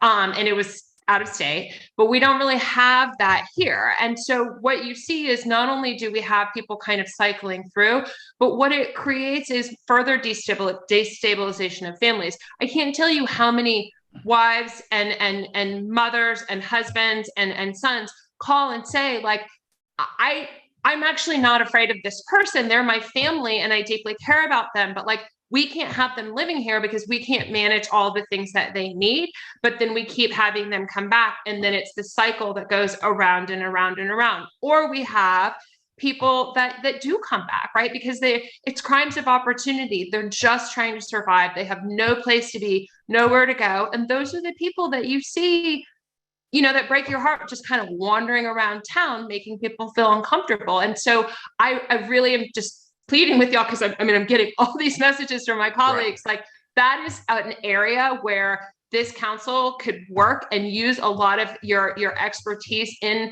the economic development, you know, kind of arena, and you know, real estate, et cetera, is figure out how can we get those programs in place? Because they're lifesavers. Absolutely. So just wanted to pitch that. No, that's an excellent point. I know when we had vote and we had the first 72 on, that was their two things. There are two things where we need to help the formerly incarcerated and those who are coming out of jail to get jobs and housing. They're like, because the discrimination when it comes to finding somewhere to live and the difficulty and discrimination in finding a job, those two things immediately contribute to recidivism. If you can't find out somewhere to live or somewhere to make money, what else are you going to do?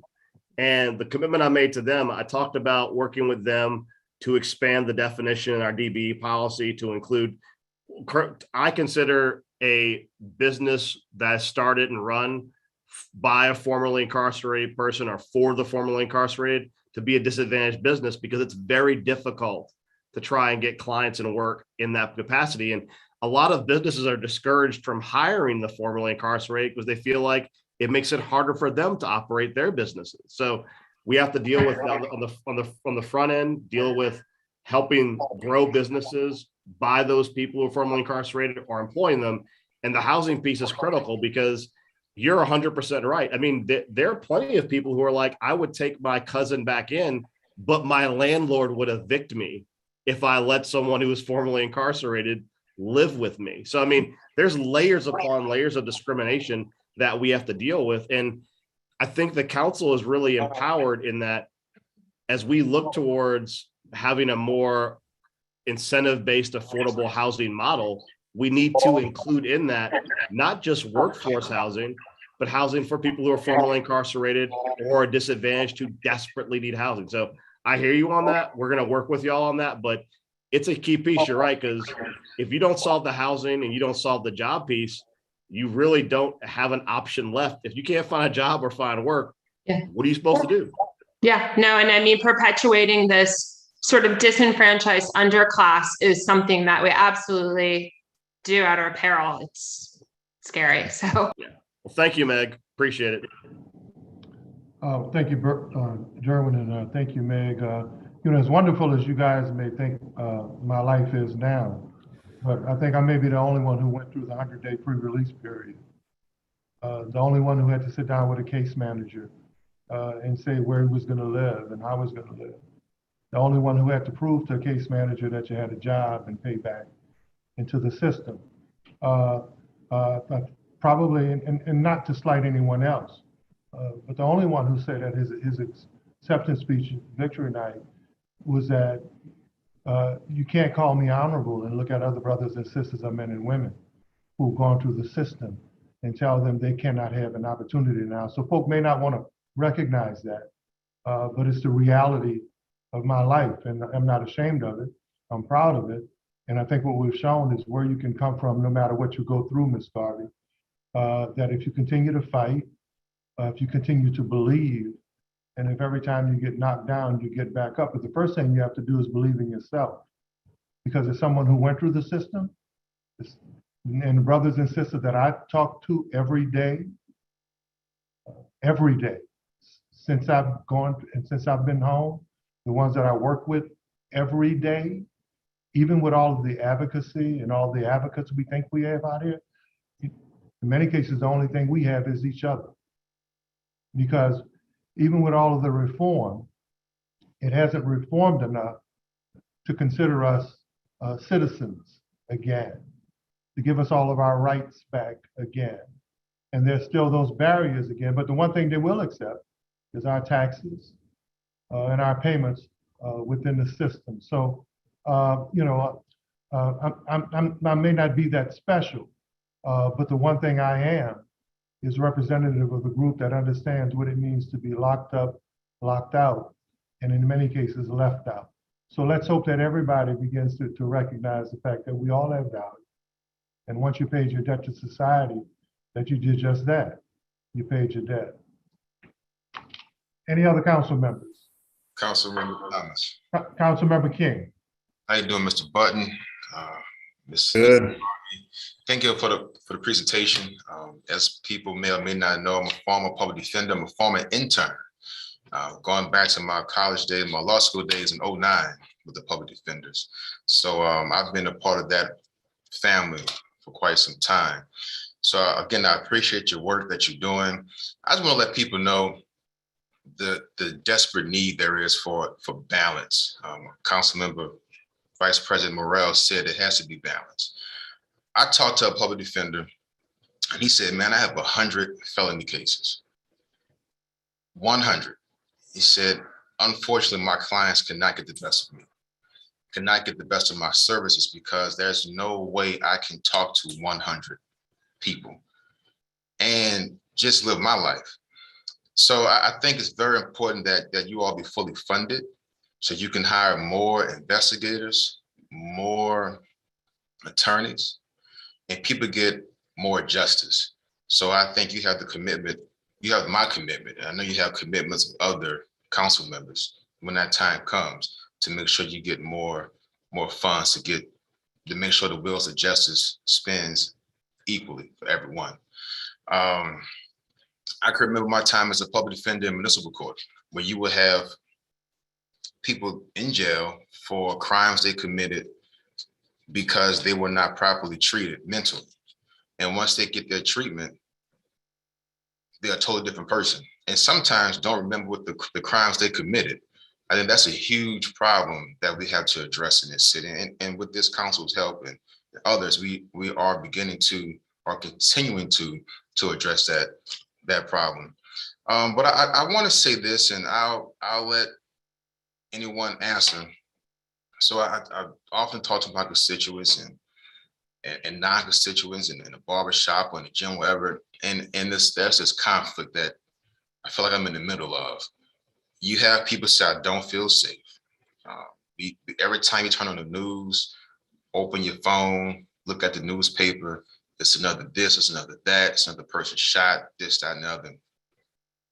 And you hear about how people don't have the proper lawyers. They don't have people that commit some of these crimes, don't have the housing, education, don't have food, don't have shoes. And what is the answer, or what is that perfect balance? Because I'm conflicted. I'll be honest. You know, you get angry when you see another child shot, another innocent person shot. You get just as angry when you see a person incarcerated for a crime that they didn't commit, but they're there because they didn't have proper defense, or they're incarcerated for a long time for a crime, for a very minor crime, or you see someone who committed a crime because they just want to survive, and they're 15, and the bookend events in their life has been Katrina, Ida, and 2 years of COVID with no school. How do you wrap your mind around that? What is not so much a question, or I don't know, is that a question as a comment, but what's the answer? Help us, help me, at least help me figure out this enigma wrapped inside a riddle, inside of a puzzle. Well, one answer, and I'll say it because it's not as granular, but it's still true. This is a human endeavor, and part of that means stay engaged. Keep listening at the barbershop. Keep listening to your constituents from different places, and in particular, I've started talking about survivors of our system, and it's not just our clients. It is folks who have been harmed by crime. It's folks who've had to show up for court for endless hearings, for minor offenses that has impacted their opportunities over time. Listen to those folks, and then think about the solutions, what you can craft or just try to deal with some of those things. And so part of it is just engagement, staying engaged. My mama told me a long time ago, there are no unimportant people. And we cannot have policy that decides some people are unimportant. And your own reactions, I will also say, are valid. Like, that's the other thing, is like, I got two, I think, extraordinary daughters, right? And I worry about them all the time. But I also have to be mindful as a parent and how I raise them. And that's really how we have to look at this problem. Like I said, my daughters are extraordinary, but they're gonna get on my nerves at various points.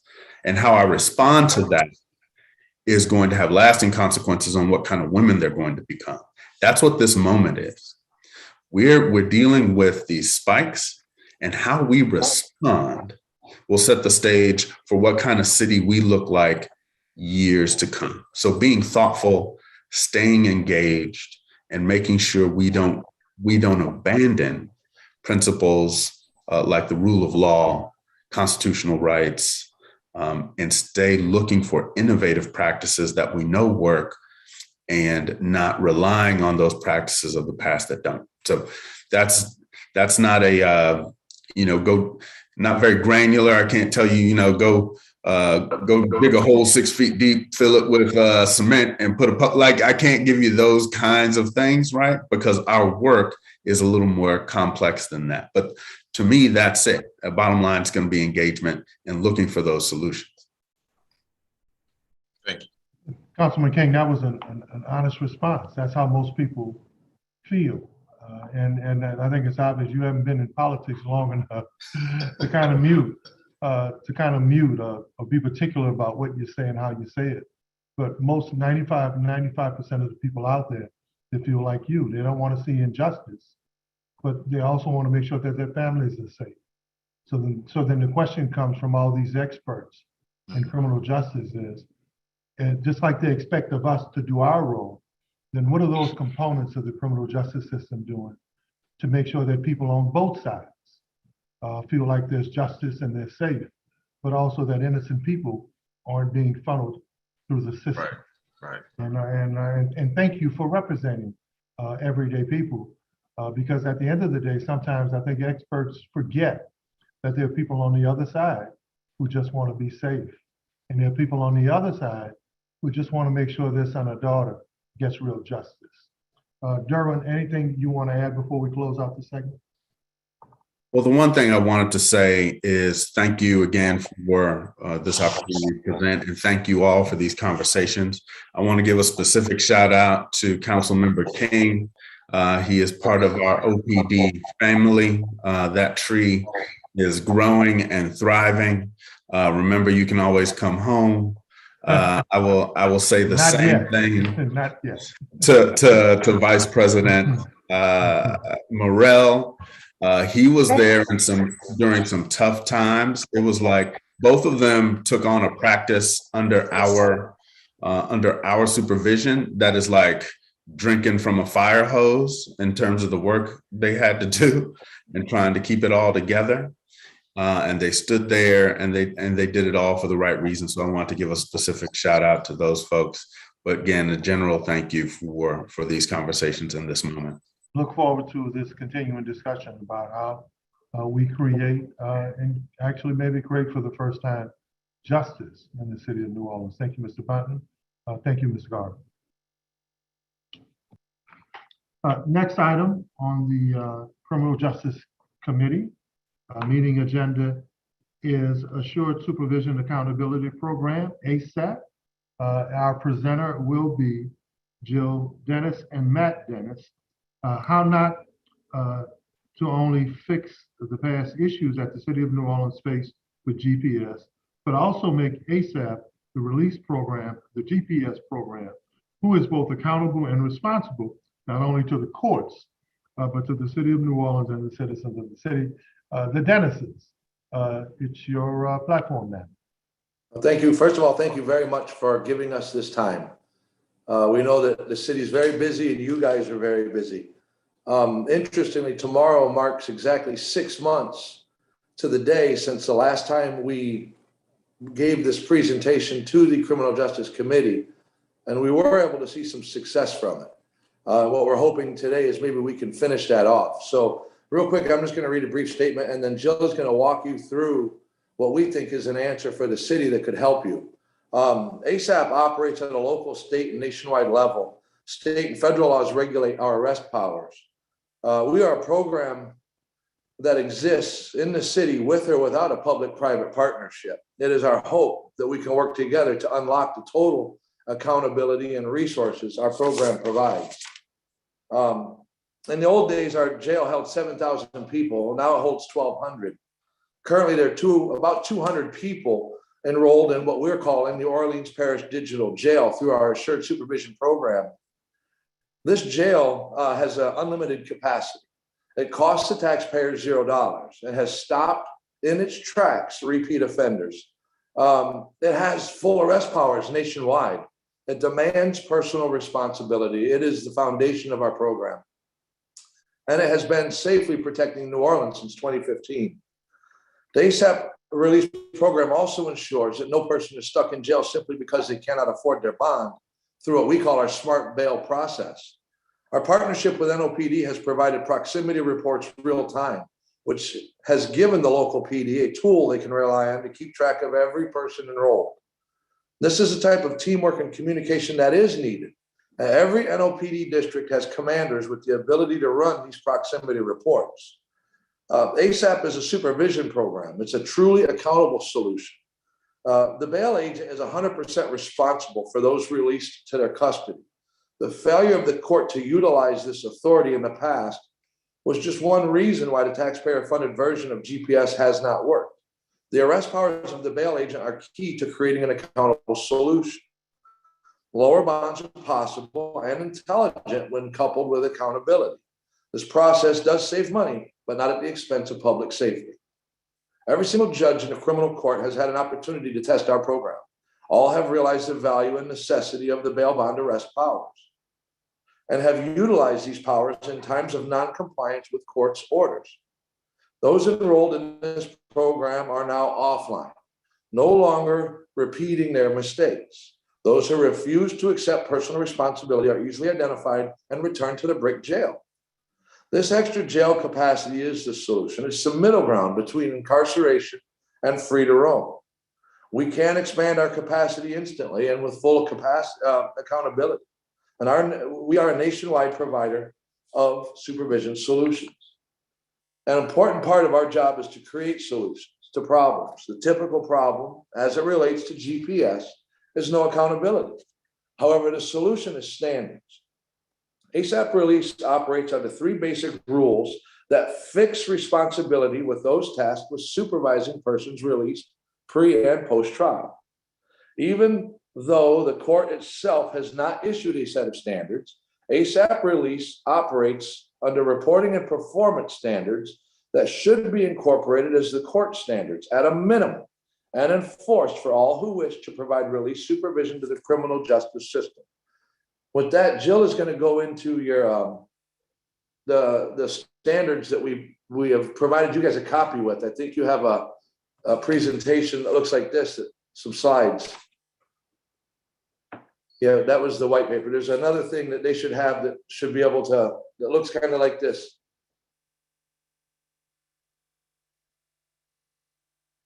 Your mic is off.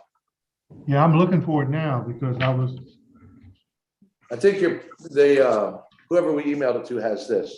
Okay, all right. They're listening, so bring me the copy of that, please. Are you guys going to do it on the screen or just? Yeah, we gave you a PowerPoint presentation for your screen just in case. If not, she can just go with it as long as you have a copy maybe in front of you. Yeah, they're going to bring me a copy. Okay. And Jill is our director. She runs the program in its daily operation, and she is the best person to speak to now. She'll take it from here. Thank you, Councilman Thomas, for inviting us to join you here at this meeting. ASAP Release's mission statement is ensuring no person is stuck in jail simply because they can't afford their bond by providing accountable solutions that protect public safety while promoting personal responsibility. Again, about 6 months ago, we had a meeting with this committee, and we were able to get a whole lot accomplished through that meeting. One of the things that we were able to do is fix some communications issues with NOPD and all of its districts. Since then, I have met with each district for NOPD, and proximity reports are being processed in every district at any location of a crime that is being committed. That allows them to check every single person that is enrolled in our program to make sure they were not at the scene of a crime that had taken place within our city. We've also set up communication standards that we have with each of the divisions of court. We send a set of reports to the court when someone is enrolled. If there's any violations, yes, sir. If there's any violations, every time they go to court, and any special reports that the judge may ask for. We also have communication standards set up with OPSO to ensure that no one is released from the jail without a monitor when they were ordered to be on one. We have discussed that not only with the court, but also with the sheriff in order to make sure that those things do not happen in the future. Also, we've set up standards with the OPD and the OPDA. With the OPD, we were able to assist them to show them where we can assist their clients to reduce incarceration days while being cost efficient to their client, and also, again, protecting public safety and personal responsibility. Well, with the DA's office, we were able to make communication reports with them, allowing us to send them monthly reports. So the DA's office does know every single person that is enrolled in our program, what division of court they're in, and what their restrictions are as far as the conditions of their release. We also have had a couple of meetings with the clerks in the juvenile detention center. We do have a few of the juveniles that are based on not only court orders, but bond conditions, and showing them how we work as far as being able to not only ensure that the people released into the program are following the conditions of the court, but also that if they do not follow the conditions of the court, can be picked up and brought in front of the court immediately upon the judge notifying us that that's what they would like to have happen. The three standards that we discussed and that we stand by, and that we believe any persons that are, yep, right page, thank you. Any GPS provider for the city of New Orleans should have to follow these three standards. First of all, they should be a local company.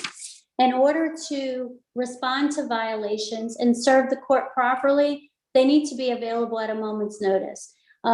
With the ability to go face to face with the offenders, to be proactive in the release of offenders, both pre-trial and post-conviction. When an offender is released into our program, they not only get the supervision through an ankle monitor, but they also have a caseworker. And that caseworker deals with the offenders every single day. The second standard that we stand by and that we do every single day is the reporting process. This is one of the things that can 100% assist the court, NOPD, the DA's office, and the community when it comes to being able to just check in to see what's going on. Enrollment reports. These enrollment reports allows the docket to show who is supervising this individual, how any person that's involved in criminal justice can get in touch with that supervising entity, what the conditions are, and what the current contact information, address, telephone number, things like that, that we have for that offender. And that way the court, the DA's office, and the releasing entity, whether it's the bail bond or the family, whoever has paid that bond, has all the same information, so they know exactly what's going on with that offender at all times. Violation reports. If an offender violates a condition that is set by the court needs to be privy to that information. So we need to make sure that every time a violation happens, the report is sent directly to the court so that the court can have that information. Court date reports. So a court date report will consist of, on that court date, every violation that has taken place since the last court date till that day. And this puts all of those reports together in one report. We do a monthly summary report. The monthly summary report is a report that is sent out every month to the DA's office and to every division of court. Those summary report has every single person that is being monitored, as well as what their conditions are and what their next court date is. We also have a special report. So I've had one of the questions that was asked, who watches the watchers? That was at the last Criminal Justice Committee meeting. And our answer to that question is the judges. At any time they can call and say, I need every whereabout of such and such from this date to this date. Not only that, with NOPD having proximity reporting, they're also watching what's going on in the city. And if someone on their proximity report is in our program and shows up when they run that report, they have access to be able to see how that person was involved and the whereabouts. We're actually one of the only providers in the court that the courts have that much access to those that are being released through a supervision. The proximity reports, if you're not familiar with what a proximity report is, every district commander in NOPD and every district of NOPD has access to our program. There's actually have two logins, one for the whole district and one that is centralized to the commanding officer in that district. So every officer in an OPD can go into the system, type in an address, and see if anybody within our program shows up at that location of that crime. If someone does show up at the location of that crime, they contact us and say, we need to be able to look at such and such just to see what their involvement was. And at that point, they have access to be able to see that. We have not only proven that someone was at the scene, but we've also been able to prove someone that wasn't at the scene. Someone that they may have thought was involved, we have been able to show that that person was not at that location. The third standard that we think is very important is that a supervision program must have arrest powers. In order to be a fully accountable and responsible program, we need to be able to supervise these individuals all the way from installing an ankle monitor to monitoring the compliance with the court order. And when there isn't compliance, to be able to arrest that individual and either bring them to the brick jail or bring them to the court and let the judge reiterate the conditions that they have set. You can go to the next slide. With that first standard and a company being a local company, a company that provides simply a device and monitors that device from other states cannot be made accountable when things go wrong. We have to make sure that when an offender is placed into our program, when there is a violation, then there's a consequence to that violation. And whether that consequence is to be being told to return home immediately or to go in front of the judge so the judge can make a warning, or for the judge to simply remand that individual for whatever amount of time. But there needs to be a consequence to the violation. Not only that, we have a domestic issue in the city of New Orleans. And with that domestic issue, there's victims to some of these crimes, and we need to make sure that these victims are being protected. And through the use of our FOB program, our domestic abuse program, where the victim has a FOB, if you're not a local company, you can't help to ensure that these victims are safe. You can go to the next slide. The standard reporting process. These daily routine reports, such as the court reports, the violation reports, and the enrollment, those are things that we send out every day. We do also send them to the clerk's office. They need so that they can be clocked in and become part of the record for the offenders. This allows everyone in the criminal justice system to be able to get into that system and see, okay, this person is on a GPS monitor. This is the company monitoring them, and this is how to get in touch with that company. They also need to know if there's any violations. The DA's office needs to know if an offender is not following the court's order. The public defender's office needs to know that this offender has been being monitored for a year now, and he's followed all of the rules being monitored. So maybe we can stair step this offender out of the program and help with the reentry process into pretrial and post-conviction. You can go to the next slide. We want to make sure that anybody that's providing GPS doesn't have deniability written into their program.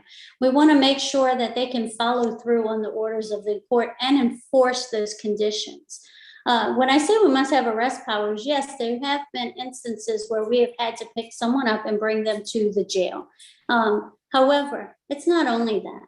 We've had more instances where someone is having an issue with charging their device. We're able to pick that person up, get them back to our office, get them plugged in, explain to them how important it is for them to be able to make sure that they charge their device and get them back home to their family.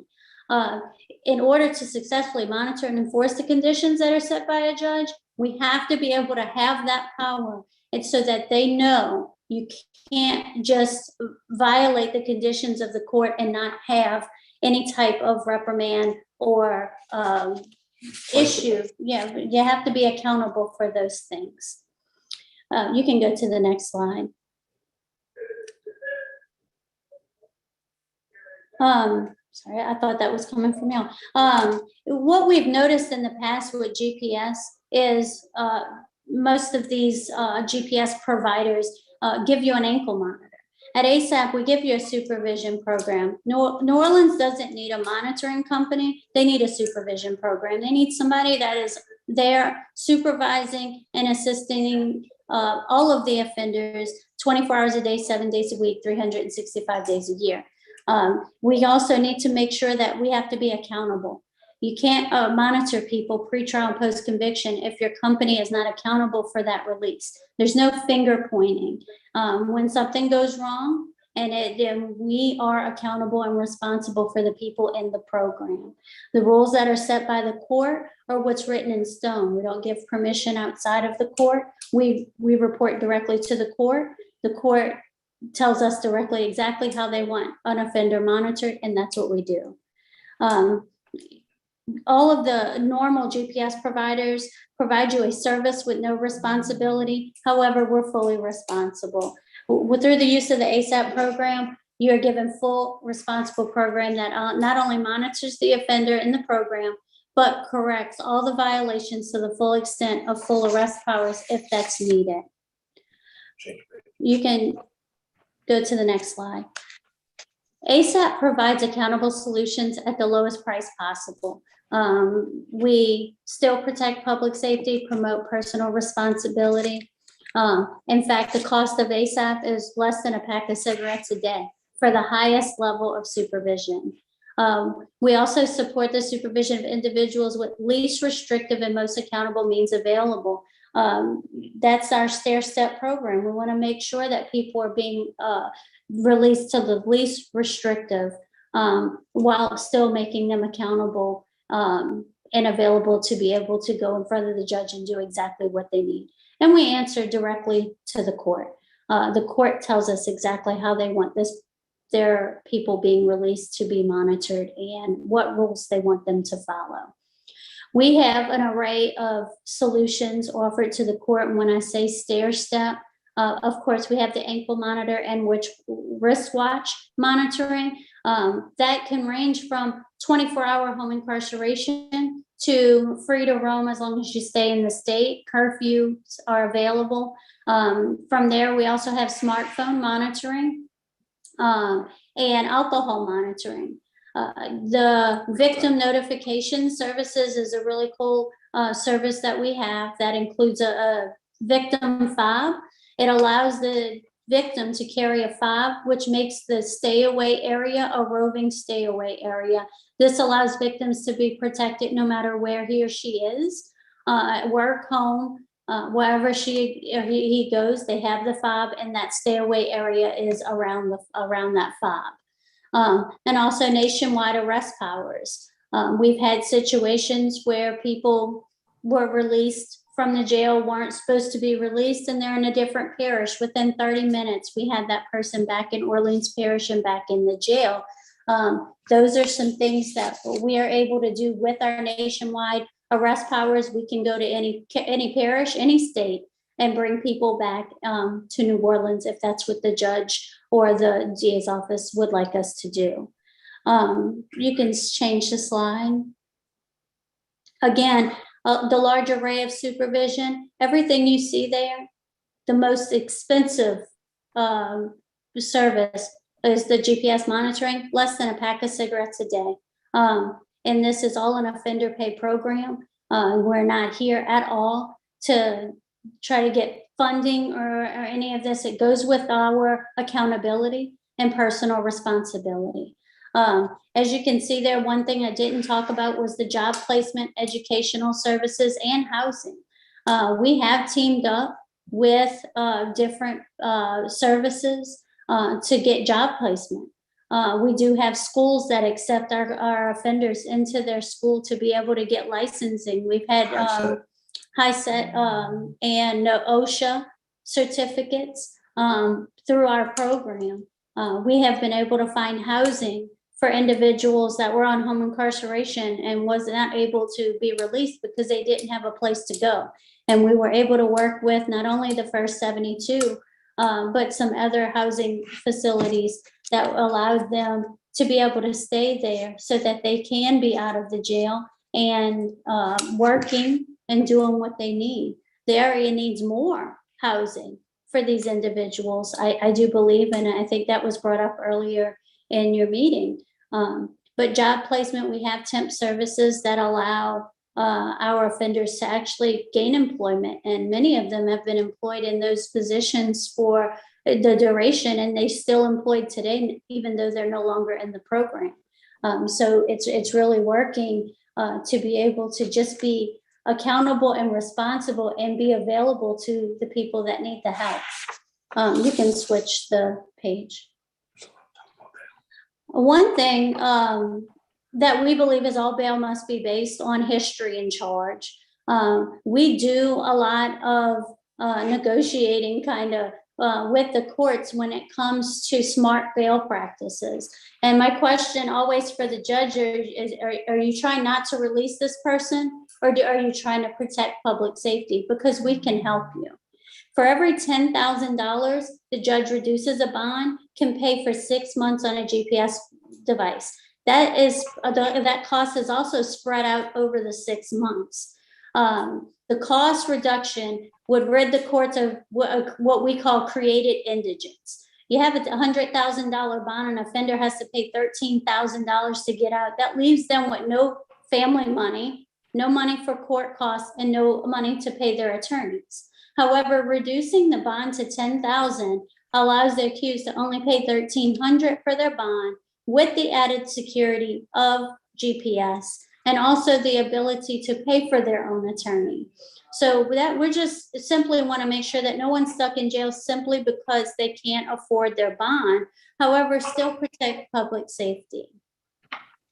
When we have zero, and at this point, just so you guys know, we don't have any people in our program that are low risk, non-violent, or first-time offenders. Everybody in our program are either high risk offenders, violent crimes, really long rap sheets, or serving a sentence.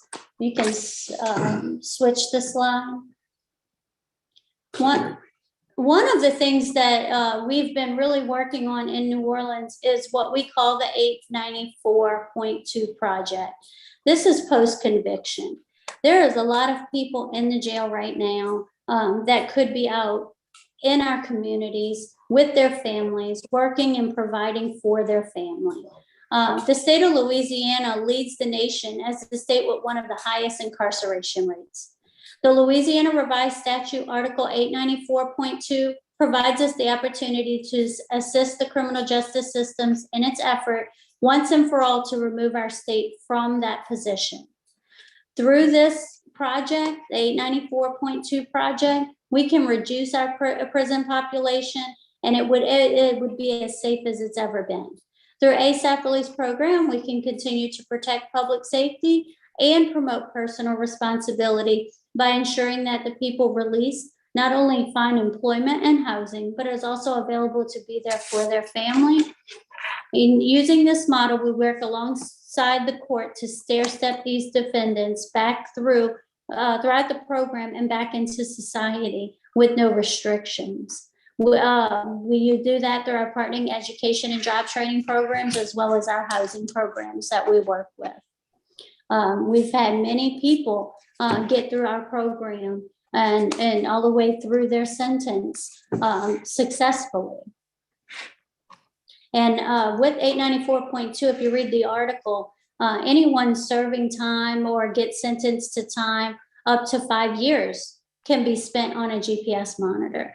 And they can do that through any conditions that are set by the court. It's really details exactly the way the process works and how we can do that. You can go to the next slide. According to 894.2, the court sets the conditions of the release. So it can be home incarceration, home detention. The difference between home incarceration and home detention is that person is home and work. They are on home incarceration, but they're allowed to go to work. So they have to travel straight to work and travel straight home. A curfew. We have a cell phone monitoring, which turns the cell phone into a GPS device, alcohol monitoring, and home visitation. The court may require the offender to obtain employment in order to pay for their supervision, again, not costing the city anything. Decreasing the number of incarceration days, one offender at a time. And you can go to the next slide. At the last city council meeting, there was a proposal that was given to the committee that included the ability to supervise 30 juvenile offenders for $250,000. For $250,000, we could monitor over 150 with enforcement. However, our mission statement includes the fact that we want to promote personal responsibility. It's an important component when reducing the number of re-entries into our pretrial offenders. And we, as you've seen, we talked about earlier, idle hands. So what we do with the personal responsibility is make sure that offenders are out there working and providing not only for their family, but for their release as well. Through the use of our offender pay program, over 95% of our offenders have been offered new jobs and are working successfully in those positions, with less than 5% of our offenders needing assistance to pay their own monitoring fees. So it really does work. We are working with not only Operation Restoration, but also the Public Defender's Office. We work well with them when it comes to making sure that these offenders are working in new jobs, have safe living arrangements, and is able to continue their education.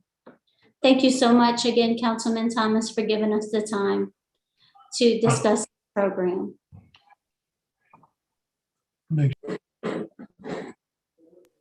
Thank you guys very much, Mr. and Mrs.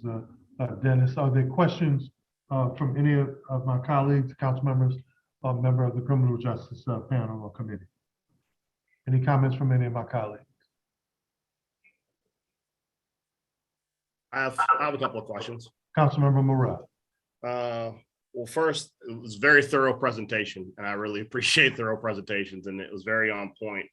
A couple of quick questions. So, obviously, y'all are familiar with the case with the very well regarded and unfortunate murder that took place in the Bywater French Quarter, and how anchor monitoring played a role or didn't play a role in that case. Can y'all speak on that for a second? Yeah, that case is Brian Andre. And you know, what's interesting is within 45 minutes of that alleged crime, that person allegedly doing that, I was on the phone with NOPD homicide. Within a few hours, I was on the phone with the gang task force from the DA's office. These are people that called us. Within 24 hours, I was on the phone with the Metropolitan Crime Commission and many other persons involved in trying to get to the bottom of that issue. One thing I was able to tell them very early on, I made a prediction that they would determine that the gentleman did not have an ankle monitor on, that he was released. We were able to track exactly how it happened. Unfortunately, we had a new judge who was not aware that you need to put the order for the ankle monitor into the bail order. She did put it into her docket, which a lot of judges do, and that's very helpful. It's good public information. But that doesn't tell the sheriff that he needs to send a writ with the defendant when he gets transported to JP. So he gets released from Orleans on bond, which means he should have gone onto his ankle monitor, except he was transported to JP on an outstanding felony warrant, where he then posted bond over there as well. Because no writ had been sent with that defendant to JP, he was released. And that really is where that ends. And I'll add to that, what we've done since then is, as part of our standards with the reporting process, you heard me speak about an enrollment report. That enrollment report allows us to let the judge know, and it gets part of the docket to know who is monitoring that person and what the conditions are. That gets sent directly to the clerk's office to become part of the record, and to the judge, so the judge knows this person you ordered him on, he was released, and he's with our program. So if you have any questions, please call us. And I'll go one step further. Our process is all automated. It's online. When you go to our website, asaprelease.org, you'll see the monitoring center. And on there is a series of portals that can be used depending on what you're doing. One of them is an enrollment portal. So all of our enrolling agents, as they enroll a person, when they hit submit at the end, this is an automatic distribution of documents to whoever we put in. I could put your email in and you'd get a report on every single person ever enrolled the second it takes place. Not 10 minutes later, not 2 days later, you get it the minute it takes place. We've actually had judges call and say, man, this says he's got court on August 12th, 2052. I'll say, yes, Your Honor, you haven't set a court date yet. We have to put a date there. So it won't let us move forward without a date. So we put a crazy date. That way everybody knows it's not real. So that's, people do pay attention to these reports. And this standard reporting process is the transparency. That is the key. Now I'm going to say something. I've said this to Mike Pearlstein from WWL, Rob Masson from Fox 8, Natasha Robin, all of them, Zimmerman from the Advocate. Our door is wide open. You never need an appointment. Never any preconditions. You come through the door with a list of questions. We put you in front of a terminal. We let you take it apart. You tell us what you think. That's what we like to do. We're not afraid to have people look inside of this process. So it's very important. The Brian Andre case, you know, I'm going to tell you something. I'm going to go one step farther. We have a situation where we made this arrangement with this last city council. We said that we would begin this reporting process to make sure everybody has it. The judges love it. But yet we still have some lawyers appointed as commissioners in criminal court that are very upset that we would send regular reports on some people that are out of their courtroom. And to us, that doesn't make sense. We don't understand why a person would not want that level of transparency. So when we talk about communication being the key, it's got to be a situation where we can all sit down and realize that we're on the same team. We're trying to actually bring a solution to the table and not have all of this blame. One thing we can't do, one thing we wrote into this program is if it goes wrong, it's our fault. We can't blame you. I can't blame the judge. In 2015, I've been at this for 29 years. In 2015, it came to me, I was brought to me because I'm an ex-military guy. I was avionics tech in the Navy. I installed GPS on the Navy's P-3 Orion fleet in the early 90s. And so it was brought to me, could you do something with GPS and make it work? And, from that moment on, we have been trying to build the best program that would serve this city and bring to it the accountability that it needs. And the only thing that's missing at this point is the ability to sit down and communicate with everybody. And if we could do that, you're going to solve this problem. Just so you guys understand, 10 years ago, the people that populated GPS programs were domestic violence, probation and parole, and failure to appears.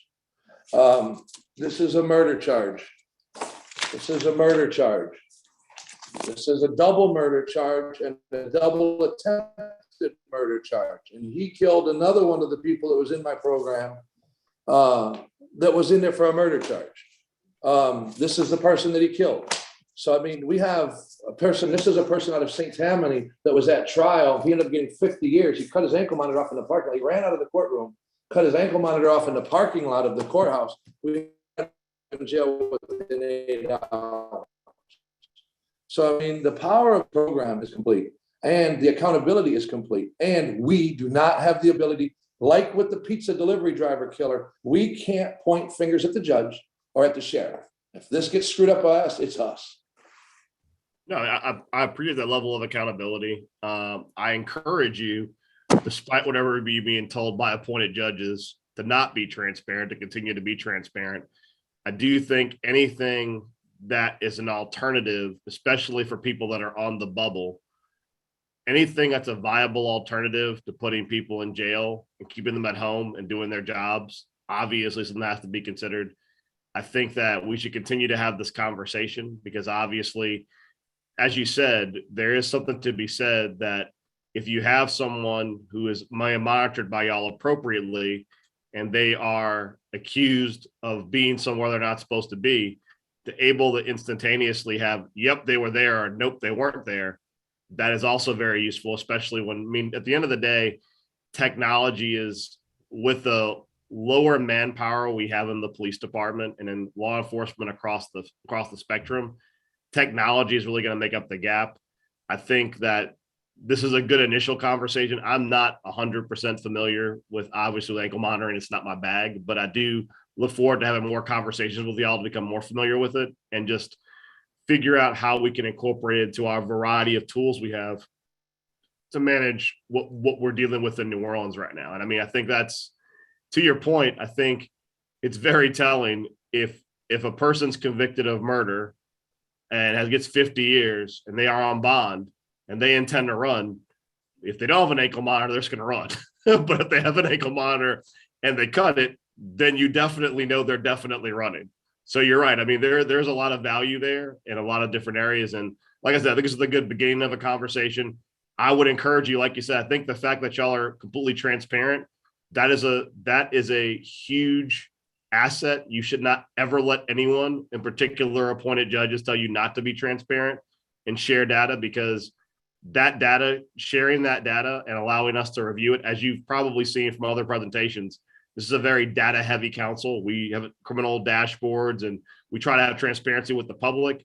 And the more transparent you are with us in providing data and allowing us to show the public we're doing everything reasonably with data to make sure it's available for everyone to consider, it helps us out. So thank y'all for your presentation. Look forward to meeting with you in the future. Thank you. We ask you guys to try to break it, if at all possible. I just want to add something if I can. You think it sounds kind of brutal, maybe mean, the arrest powers and all that, but that's not really the strength. I've had a person call me and he said, Mr. Matt, she's stabbing me. She's stabbing me, Mr. Matt. And I'm on the phone. I have to call NOPD. I got to get NOPD to this guy's location. His girlfriend is literally stabbing him with a knife. We have to go over and protect him. We have to keep NOPD from arresting him. We have to make sure that they understand it wasn't him. So there was a tremendous amount of protection for our guy beyond just making him pay. On top of that, I spend a lot of time counseling people, sitting at the end of their bed, plugging them in, waiting for them to come down off of whatever high they're on, because, it's hard to plug in an ankle monitor and stay, functioning like that. When things, when you don't have everything in order personally. So we spend a lot of time counseling people. And then the last thing I want to say is in 2015, when we saw the end of the sheriff's program. You're talking about a program that had 45 people on average in it, at a total cost to the taxpayer of $1.2 million. We ended up with a Domino's pizza delivery driver getting murdered. We ended up with a woman having her car stolen after being pistol whipped by 2 juveniles that were on ankle monitors and weren't being watched. We've worked with juvenile court. We have some juvenile offenders in our program now. I know that juvenile court is still trying to create a taxpayer-funded version. We don't like the idea of taxpayer funding because it puts a limit on what we can do. You can't, I could give you the total number of people that you could afford to fund, and it wouldn't put a dent in what we're watching. You put limits on what we can do if it's a purely taxpayer-funded program. 45 people for $1.2 million is atrocious. The national average for ankle monitors is between $10 and $15 a day. Our program at $6 a day was designed to make it affordable for the offender. If there was anything the city could do to make it better, to begin right away working with us, would be to work with some of these nonprofits or private entities like Operation Restoration and see if they can help with some of our indigent cases. Mental illness. We have found that a number of times judges are giving us mental illness. And I don't have to tell anybody how difficult that is. That is an exceedingly difficult person to supervise, because these people might do everything completely right for months and months and months, and then just have one episode. Typically, these sheriff-run programs, that's it. You're going to jail. You're done. You screwed up. We're able to interject, bring a report to the judge, explain to the judge what's happening. And sometimes the judge will remand for a period of time so they can pay a price. Sometimes they'll just let them be reestablished in the program. But the point is, mental illness can't just be looked at as a violation. A person who's not taking their meds, that's having a moment, if you get them straight today, they'll be good again for a few months. You can't just get rid of them. So these are some of the benefits that our program is able to do by working one-on-one with the people in it. And one of the other things you brought up about someone cutting their ankle monitor off, one of the things through the ASAP program that we have done is, if that were to happen, the amount of information that is available, not only to the court, but to NOPD and to its officers and to the person responsible for the release, whether it be the family or the bondsman, the amount of information that we have stored is just not unprecedented. I know where you get your haircut. I know where you buy your cigarettes. I know where your girlfriend lives. I know everything about you if you're in the program. So if you're going to cut and run, it's impossible to run, because this is what we do. We can actually take that data and do what's called stop reports. And it really just literally breaks down where you go the longest, all of that stuff. And we can figure out where to find you. So it's a great tool. It protects in many levels. So I'm hoping that in the future, we can work closer with this city council. This is probably the most promising city council this city's had in a long time. So congratulations to every single one of you guys that won. Well, flattery will get you everywhere. Well, it's serious. Hey, listen, I got to be honest with you, Councilperson Thomas. You know, if we want to start to look at what could have caused some of the problems we have today, we can look at some of the reforms that were passed in previous city councils. Sometimes decisions that are made have repercussions. And what we have right now is we've gutted the lower level of criminal justice. There is no justice in municipal court. The judges over there have no ability to hold anybody accountable simply because of rules that were written and passed 2014, 2015, that gutted accountability in municipal court. And we're paying for that at the top end of justice. That's why we have this creep now. Instead of us supervising domestics and probation and stuff like that, we are carjackers, alleged carjackers, armed robbers, murders, things like that. This is the type of people populating GPS. That never used to be that way. And it's that way because if you put every one of these people in jail, you've got no room for them. There's just no room. So you have to have some kind of middle ground. So thank you again. Well, first of all, thank you. I want to thank ASAP. Thank you, Mr. and Ms. Dennis, for representing, I think, an industry that's talking about how do we not only depopulate jail, but relieve the burden of cost from over-incarcerating people that don't necessarily have to be in jail. And do any of my colleagues have a comment I see before we end this meeting? I know Councilmember King and I have been on these C words, cooperation and communication. And I think there needs to be more communication and cooperation, especially in the criminal justice system, if we're going to get a better product. And at some point, we're going to have to realize if we want to save money and make sure that we're monitoring the right people.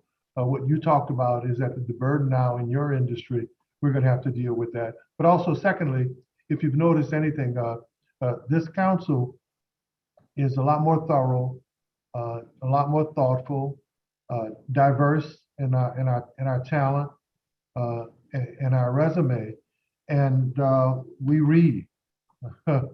We read the stuff that you send us. So often, Councilmember Harris, we've heard from so many presenters and people in the system who have talked about if the previous council would have done this, or if the previous council would have done that, or if they would have looked at this, or if they would have read the budget or done that. We're not going to be perfect, but what we're going to do is our jobs. And well, we've read the charter and we understand what our jobs are with the job description. We have a strong mayor, strong council form of government. We're going to be thoughtful to companies like you guys. And we're going to need you all, absolutely, really, to be at your best to make sure what I think we have is a criminal justice system that works, that doesn't spend money unnecessarily, and doesn't overburden the public unnecessarily. Councilmember Harris, before we end this, is there any comment that you want to make? No, I just appreciate the thoroughness of all the presentations today. I'm sure that we will have follow-up questions. And so if we do, I know you'll be as responsive as you have been in your presentations. Thank you. And before we end this, Paul, before we shut it off, on behalf of my colleagues and this committee and this meeting, thank you guys for all of your questions. I don't think any were unanswered, and if there were, we expect questions and solutions to come back at some point. But for those families out there who've been victims, the last couple of days have been ridiculous. 100 rounds on Elysian Fields, you know, 40 rounds on Chef, 30 rounds on Broad, 20 rounds of ammunition. And it used to be, you could predict, Councilmember Harris and Genesis, what time crime would happen. I remember we had midnight basketball and late night programs because you could say, you know what, we could relieve and alleviate some of that activity at this time. But 3 o'clock in the day, 2:30, 1 p.m., 3 o'clock in the middle of the day. And Mayor Adams said that it was the citizens, the law-abiding citizens of New York versus the killers. Well, I think before we close out, we can say. Council member, just to let you know, I don't know if you saw the message, but there's actually a SWAT roll in Little Woods right now with an active shooter while we're in the meeting. And that's your district, council member.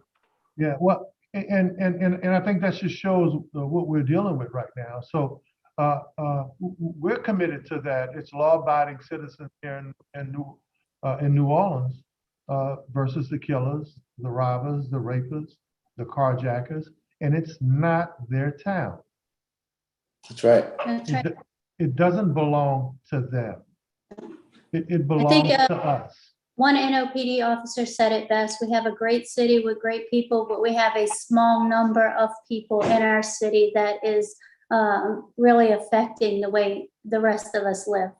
Well, like I tell teachers when I speak at schools, they shouldn't let one kid disrupt the whole class and the whole school if that kid doesn't want to learn or doesn't want to be productive in the class. We shouldn't let a small group of people, no matter what their age, disrupt our way of life and threaten us in terms of our ability to live. So thank you guys very much. I want to thank all of my colleagues, been productive, but we also look forward to continuing to work with you guys. I'd like to invite any of you to come to our office and break us. Come in, be as tough as you can be, bring the hardest questions you have and come ready.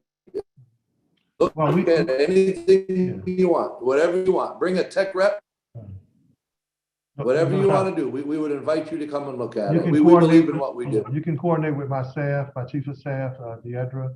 I'll be glad to come out at some point, and I'm sure my colleagues will.